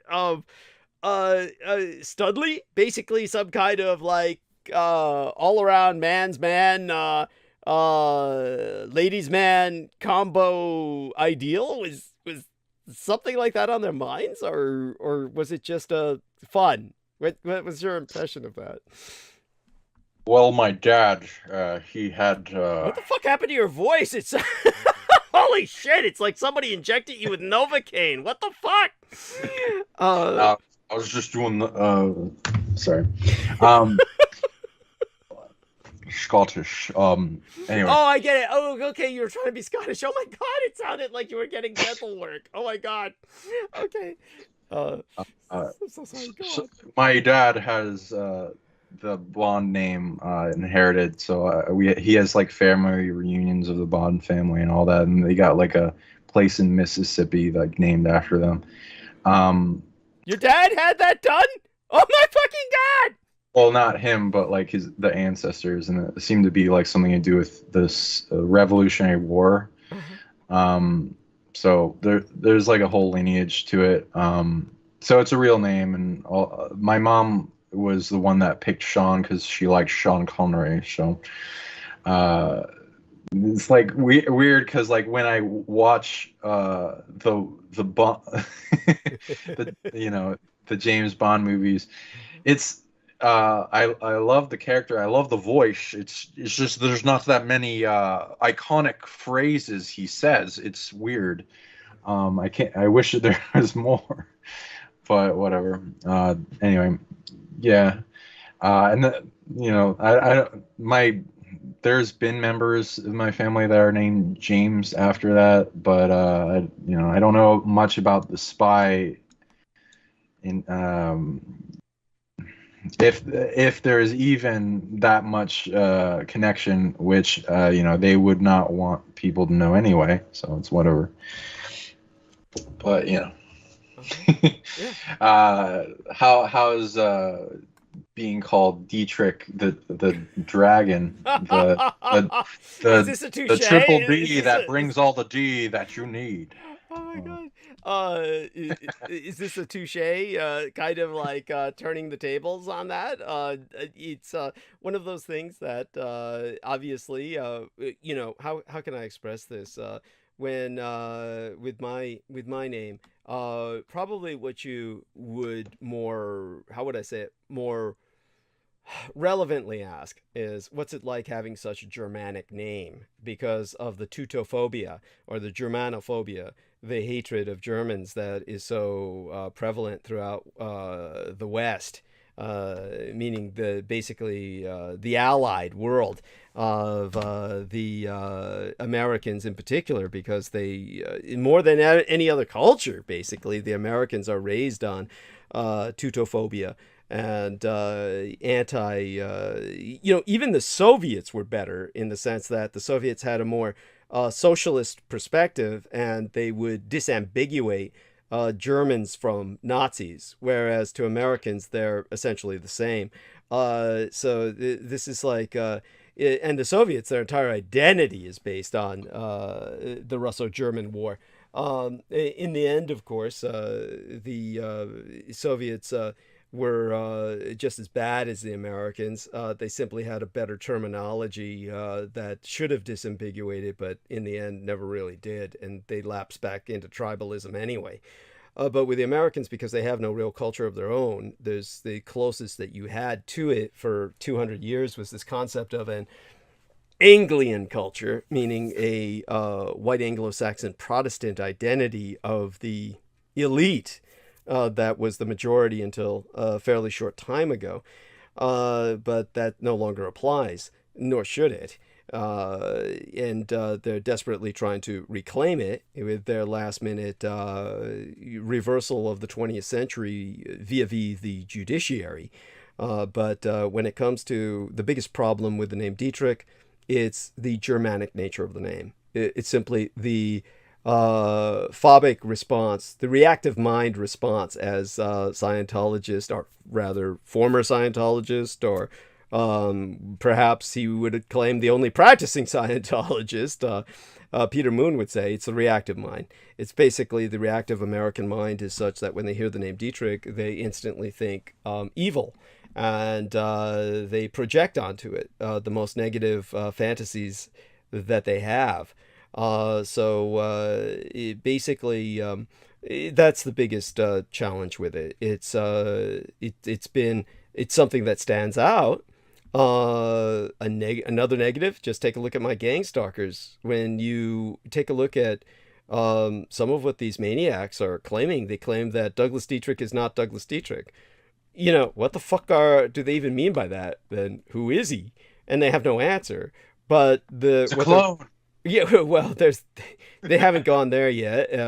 But they, hopefully they do. I mean, the crazier they get, the more they expose themselves. But what really drives them to saying that in the first place is because it sounds like a stage name. It sounds like an artificial name. It doesn't sound real. It sounds like James Bond, right? It sounds like Douglas Dietrich sounds like Marlene Dietrich, except taken to even further extreme. It's a combination of Michael Douglas or Kirk Douglas, old actors, and putting it together with another famous name, Dietrich. So it's like what they're trying to provoke is a suspicion of the name itself. So you see, just as you had a real problem with your name. Basically, you get fucked up when people search for you. Like, no one can really find you in a search engine because all they get are fucking movies. So, it's like Douglas Dietrich has its own challenges. And by the way, just so people know, there are hundreds of Douglas Dietrichs. The most incredible lie I ever heard from one of these stolen valor groups claiming I wasn't in the military. The one that was run by the former John Lillier, Master Sergeant, who died trying to raise demons against myself, and basically fucking up because those bad boys aren't contained by any tiny salt circle. And God knows he died of fright, doing what he was doing, and deservedly so. He had nothing left to lose because he was headed for jail because the guy was basically double dipping, as they call it, getting both his military pension and disability illegally, and ripping off the U.S. taxpayer, and being admired by all his military mafia for it. A true human piece of shit like the rest of them. And this fucker was saying that there's no Douglas Dietrich that he could find in military records. You look anywhere in the military or in the telephone book, you're going to find Douglas Dietrichs taking up pages. There's hundreds of them, probably thousands. It's amazing how common the name actually is. And yet still, it sounds like an unreal artificial name. It's something that, is its own challenge. And so I appreciate our man Sean Bond bringing it up. but at least it's not as bad as Sean Bond, where I'm totally lost in the search engine and all you find is cinematic connections and links. So I'm surprised you didn't think of some other name for yourself. So I guess that's where the Psionic League comes in. Was the Psionic League a way to deal with that? Was that your way of dealing with it so people could find something about you because they couldn't find you through your name? Yeah, exactly. It was. Oh my God. And what inspired the Psionic League? Was that the first thing that strikes me would be the science fiction franchise, the Psychotechnic League. I think that was started by either what was it, Lester Del Rey? Was it Isaac Asimov? I can't remember. Was it anything like that, or was it something different? What inspired that? It's like a way to because I got into it very scientifically. Before I got into spiritual stuff, I was more scientifically oriented and wanted to find the solutions to different things and find the secret of the universe. And I was surrounded by skeptics, so I had to like stay on my game with my words and terms and ability to make people's ego get them to chew on something and not like be like in disbelief of me. So I would come with my receipts and facts quite a bit. So I use psionic as a term of like branching science with spirituality and psychic and magic. It's used currently as a military term to describe an accumulation of wisdom from many different cultures and psychic abilities and supernormal abilities. And it's also used in comics and a lot of other media, including movies, currently as like the main term for it. So that's why I'm using that one. The League just like, oh, I want to make this a group of people, and I want to make it a round table, so I'm not the leader, and everyone's a leader, and so that we're all equal. Wow. In a growing community. That's profound. That's profound. You know, I don't take that approach, of course. I tell people really that I'm their only hope when it comes to knowing how to deal with this. But the better man is Sean Bond. So do understand that he is the more noble man, and what he's doing is to be admired. That's profound. So you're obviously not a cult leader. I'm sorry. Go on. Yeah. You're quite noble yourself, so I appreciate everything you do. I understand that you're very gracious and humble, though, too. So, but I know that you also deserve praise as well. Oh, thank you. I mean, you're such a wonderful individual, and so in terms of again, how are you holding up? Do you want to go to sleep soon, or can you hang for a few more minutes? Or yeah, it's about 4 over here, so. Oh my God! I'll probably go to sleep. Okay. Give us a few more minutes. It's been wonderful having you. It's about 5 minutes to 4 a.m. Where this man is at, and oh my God, I am just so impressed that he lasted this long. You are just incredible, and I'm so glad that you were here tonight. You really made our evening, along with Eric Hecker, and so I'm so glad that. What exactly did you say to Eric that kind of got him on a better path? He was kind of like, I would say, a little irate at the beginning of the transmission, and you handled that quite well. You said you had a solution. Basically, to me, can you summarize what your solution was? That I felt that as well, so I understand what you're talking about. I gave him the solution for mind control in the different layers. I confirmed that. I also, when I was tracking frequency emissions that were projecting through the environment to influence and attach to people, I would track back some that would go to either psionic individuals, other species, as well as machines that some would I track back to Antarctica as well as Australia, China, and Israel mostly, but also a few others in different places. Some sometimes turn on and then turn off. Some are constantly on, and that would add to the field of what was influencing us, taking away sovereignty. And then I talked about the layers of the self that would go into someone becoming immune to mind control.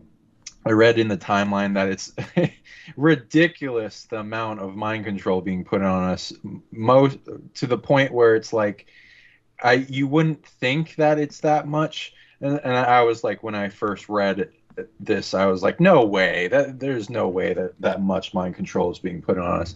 And then I got told all the reasons and the history behind it. And it's like, oh, we're that much of an, because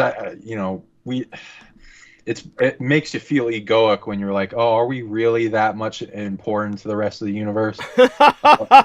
So like I was like weighing that and like, is this just me wanting that to be true? And like this is what I read anyway, so you can take it with a grain of salt. But I read that we are pretty damn important to where Yes. our entire timeline affects every other species, depending on what happens here. If we become a more warring species or more peaceful species by the time we leave this planet, and how the effect it has on the rest of the world, where other species from other solar systems are coming here and then putting some type of control mechanism on our timeline to limit us psionically in our unfoldment, as well as get rid of a whole bunch of inventions that would more easily propel us into space until a period of time where we reach a conclusion of freeing ourselves from the dominating control systems that want to limit us and turn us into a negative evil direction, as well as the suppression of moral code and natural law. So there would be things that would attach to us in our collective consciousness of our species, as if there is a single giant brain that connects all brains. Same thing with if you were to see a human body that represents all human bodies in a collective consciousness that influences all. Those that know about that go right to that and start influencing that and suppressing it and putting blocks on it, and then all those blocks go to the rest of our species. The things that are influenced in mind control are the collective consciousness of the mind, the collective consciousness of our emotions, to influence us away from certain information and to get different reactions at different points in time to change our timeline. The ego is absolutely controlled like crazy. Mostly there's like a king of the hill battle over the ego in control. Like the top predator for the ego is the one that gets to influence most of the population in most of its programs that will limit it. And that also goes into the chess game over the people's ego prisons. It's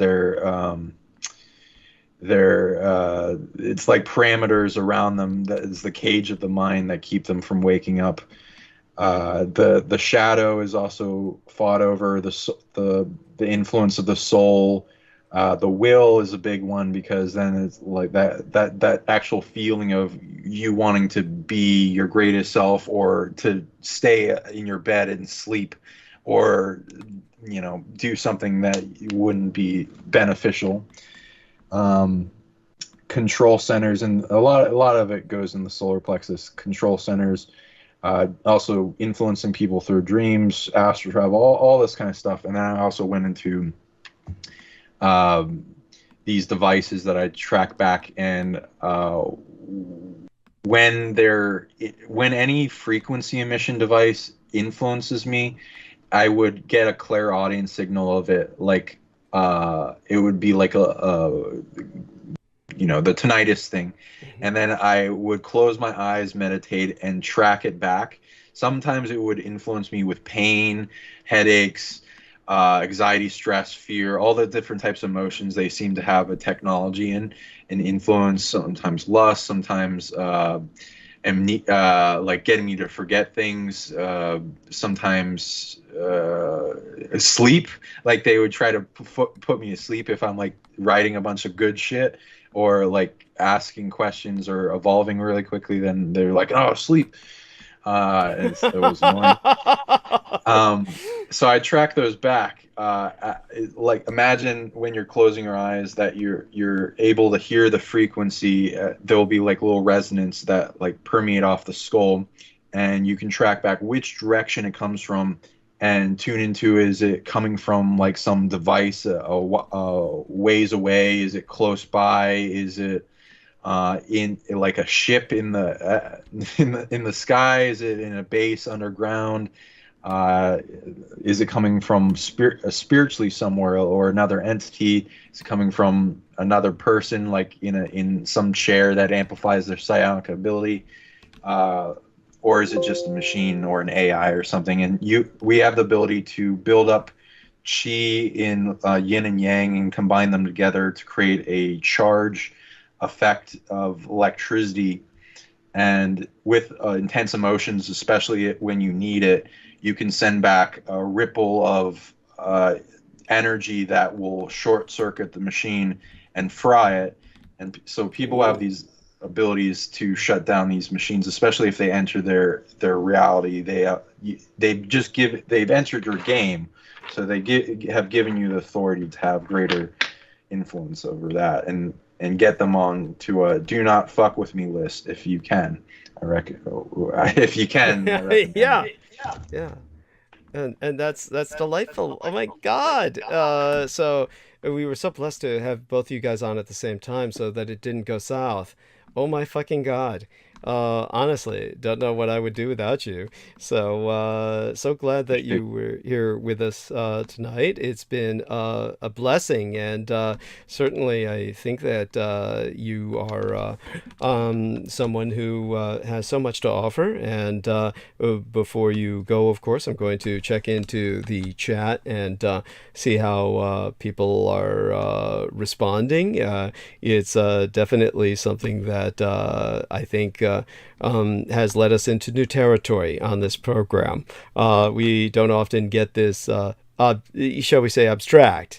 It's kind of abstract, but actually your advice is very practical for people who have been impacted by what is otherwise abstract in their lives. It's definitely practical knowledge that helps them. But oh my God. So with the kind of adventure that we've been through tonight and the directions we may go in the future, tell me a little bit about, did you get that link to what you published of our interview up there in the chat room? Please do so now if you have not. Yeah, let me do that. Thanks for reminding me. Sure. Yeah, and I'd also, if you can, put up your info on how to reach you again. I understand that you don't want to be reached with some people, but I can imagine, like, based on like how much I'm interested in, that do you like offer consultations to people? Because I like can't imagine people wouldn't want to, if you like put up a title, get blasted by a large library of knowledge of history blasted at you for an hour. Just pay for it. They'll totally pay for it. Oh my God. Maybe I should do something like that. I haven't been commercial enough, that's for sure. And so what you're saying is certainly deeply appreciated. I'll bear that in mind. I'll see what I can think of. It's one of these things that that's and like the man said, how do I get reached? Oh, by the way, Sean Bond, you put that in the text box here in. Oh, sorry. Oh yeah, yeah. So you put it in the other chat room too, right? The one in. Yeah. Got it. Thank you. Let me go there and make sure he did that. So it landed in this funny facial expression on my part. So for people who enjoy funny facial expressions, you get that. Let me see. I don't see it here in the chat room. Okay. Okay, so let me take what you put in the text box here in Skype, and I'll put that into the YouTube what chat. which chat room? I Oh, the put in. YouTube chat room where you're Yeah, I interacting put in in. PsionicLeague. Yeah. Yeah, it should be there. Is it? Yeah. Let me take a look. I'm not seeing it. It's I'll weird. also put it in the comments too. Okay, let me put it in the comments. Yeah. So oh, did you? Okay, so I just put it in the comments, and this way people can access it. And basically, we've been on for 8 hours. 8 hours. You've been on for about 7 hours. Did you come in the second hour, or were you here from the very beginning? Yeah, it's like 6:30, 6 hours 30 minutes. It's Yeah, yeah. whatever. Holy shit! Oh my god! Congratulations! So he's pulling a Douglas Dietrich now. Well, you did it. You brought us to this point, and it's deeply appreciated. Can't express thank you enough. And you and I'll be speaking again soon. And this is better than if we had a private conversation. Really, we were able to talk about a lot of things publicly, and just so glad that we found out a bit more about your wonderful parents. I mean, they're obviously good people. They raised you right, and did they ever worry about you and the direction you were going in? Did they ever think you were a drug abusive person who was taking himself into territory that he might not recover from? I like your questions. No, they didn't really know much. They didn't ask much. They kind of kept to themselves. They're divorced, so like I was raised by my mom, and so she's been pretty supportive, and she's very lovely person. I appreciate her, and I like spiritually, I'd say they're very, very interesting without knowing it. So like they're interesting people. I'd love them to become more of themselves, but let them be whoever they want to be. My mom's like super overpowered with safety energy, and my dad's like a super weapon spiritually. So it's this weird combination of the two. And I guess that lead what I inherited, but and he's all about guns, so it like goes in his personality, and she is very all about like homelying, creating a comfortable thing. So I think it like goes along with a lot of, I read people's parents and their stuff too, and it's pretty interesting because it'll sync up with their personality. I wonder what your parents were good at. I might be able to tune into that with you later. Yeah, if we did some kind of counseling session or something like that, that would be cute. Yeah, and I think that definitely your what you've expressed brought up tonight. It just brings it just warms my heart that that you're in this world at all, and it does seem like your mom gives off a bunch of divinity stuff, at least with the picture I saw with her. I have not seen a picture of your dad though. Oh, actually, if you take a look at my channel, can you look at the YouTube channel right now? I'll guide you through it. As a matter of fact, here on the call, here we are. Let me do a screen share. So if we do a screen share right now, and here we are. I don't know. Are you on your PC or a phone? You can see the little cursor moving around your head, right? Yeah? Yes. Okay, so you can see the screen share. So let's go over here to the channel, and if we take a look at the where is it? Live stream here. Take a look at the Douglas Dietrich channel. Basically, all I need to do is theoretically press this button, and it looks like it went past that point. So what we need to do is videos. Here we are. Click the videos, and that should show us everything. And then we go down a bit. Chia eyes at the top. I'm sorry? What's that? Yes, there we are. Yes. Chia eyes, yeah. Yes. And so with this, that's my dad. Yes, there we are. Younger, when he was much younger. It's a older photograph in black and white. We've actually got further photographs of him down below, and so in terms of if you look through the videos, you'll find him and you'll recognize him now. You'll recognize him when you see him, and then when you scroll down further, you'll certainly see it's usually around Father's Day. I'll show a picture of him on his birthday, which is October 20th. So if you look around those days, any of those episodes from those periods of time, you'll usually find a picture of him. It'd be surprising if you didn't. So that's that's where. He seems to have a strong presence beyond space and time. Yeah. And being able to, it seems he's like a very old spirit. Yes, there's my mom. There's my mom profile, and that's from basically obviously color. It was more current, more like maybe 60s or 70s, and short blonde hair, and that she maintained, and and of course, obviously, if you wanted to see the pictures more closely, you would just click on the video, and then you'd get a better image of them closer, and then you could have more of a sense of vibration, if you would. And of course, she's obviously where I inherited most of my looks from. But with my dad, as you say, very distinctive, very wonderful. There's my dad. There we are. And that, of course, is more through the war and around the time of the war. And there you go. They obviously a white man, European descent. And very distinctive in his own right. So there you go. It's basically, other than that, there should be a few more photos of him in the videos, but we just don't see them. Yeah, you inherit some rare DNA, a lot more than what you've gone into. It's pretty impressive. Your dad seems to have, besides the absolute beyond space and time, a presence with his higher self and source. He seems to be giving off a big higher mind. Is he very intelligent?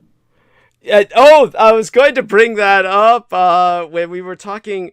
What the fuck were we talking about? We were talking about something that was going to lead to my bringing that up, and I got distracted. That was when I was talking to both Sammy Romero and yourself, and I said I was going to talk about the I got distracted by, like I said, the pornographic thoughts about the young girl in the church, which I was turning into a teen sex bot.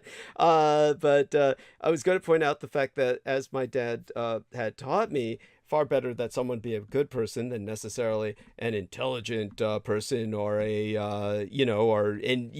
strong person or something like that. And basically, the one thing I noticed was that when my dad contracted penile cancer, urinary tract cancer, and they performed a penectomy, cut the mushroom head of the dick tip off that we all know and love.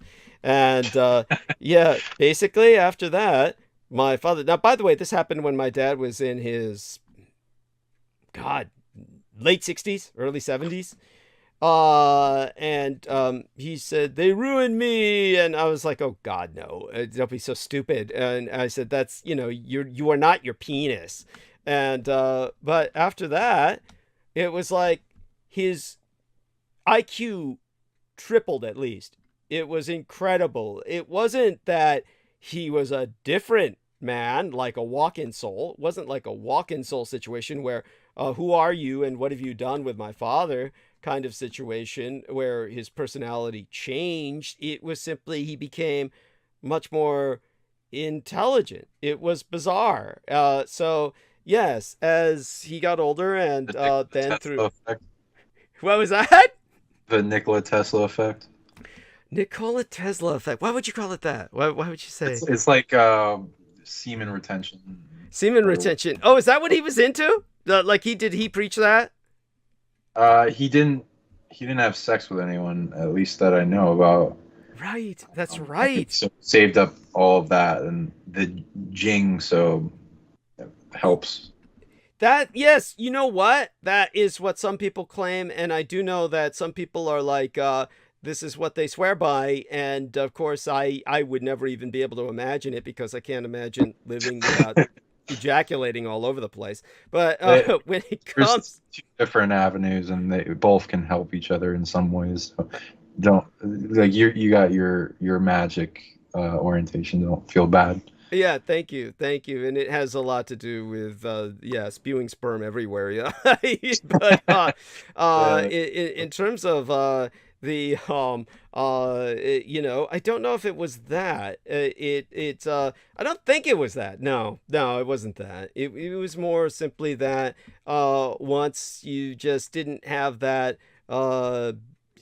dick getting in your way, where all the blood is going there instead of into, some place where it can lead to thought processes or oxygenate the brain, then you just suddenly become more intelligent. It just, he became, simply more intelligent without the tip of his dick to distract him. That's basically what it comes down to, is how I felt about it. And but I think that it's it's indicative of just what people should remember, that there's more to you than your dick, and by God, if that's not what defines you as a man, and by God, if you ever lose it, you just think of how smart you'll be. You just The plus sides of everything. Yes. Yeah, it was also it looks like he got more of his higher mind to come in after he got rid of the lower mind. Yeah. Yeah. Not meaning to like make fun of him. No. I get that. Believe me, I get it completely. Don't even worry about that. So go on. Yes. Your mother seems to be emitting a bunch of divinity energy. Besides like the vampire thing, she seems to have inherited some deity DNA, as well as she seems to be very overpowered in force energy. So like a Jedi kind of thing you seem to have inherited. So definitely recommend tapping into that. It's very sought after. A lot of things want to steal it, so definitely camouflage and protect it if you can, as it activates more. But also you can always track back where anything was stolen from previously, or from her in the tech, so that be more efficiently passed down to her. But it looks like her higher self has the ability to influence things in her environment in like manifestation, in like a Jedi kind of force manner. So I don't know if you've noticed that at all, like where things would work out in her manifestation will, or not. Yeah, absolutely. Absolutely. Oh my God, you're so beautiful. The fact that you're able to see these things, honestly, I'm just profoundly impressed. You really are displaying your talents, and oh my God, I'm just thank you. I'm very touched, and believe me, it was such an honor to have you here tonight, and that having been said. I'm just so glad that you are generous enough to, at 4:20, heading towards the bottom of the hour, towards 4:30 a.m. in the morning, you're still able to basically display your talent. To display your talent. How the fuck do you? 4:20. I better smoke weed every day. Yeah. But thank you so much for having me on. I'm really honored to be here, and thank you again so much for existing and shining your light of who you are, and helping to bring and unite the people of awakening in your flag hold soul family of expansion of consciousness for the earth. Thank you very much for that.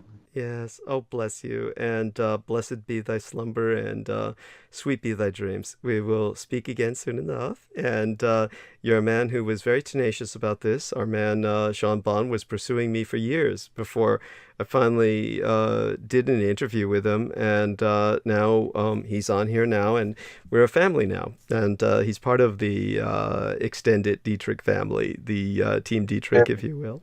Okay. Honored. Thank you so much. Oh, bless you. Hugs, and you have a blessed night. Okay. Yeah, have a wonderful night. Good night, everyone. Love you. Yes. And we love you in return. Okay. Blessed day. So, Ann B says, night, Sean. Yes. And so...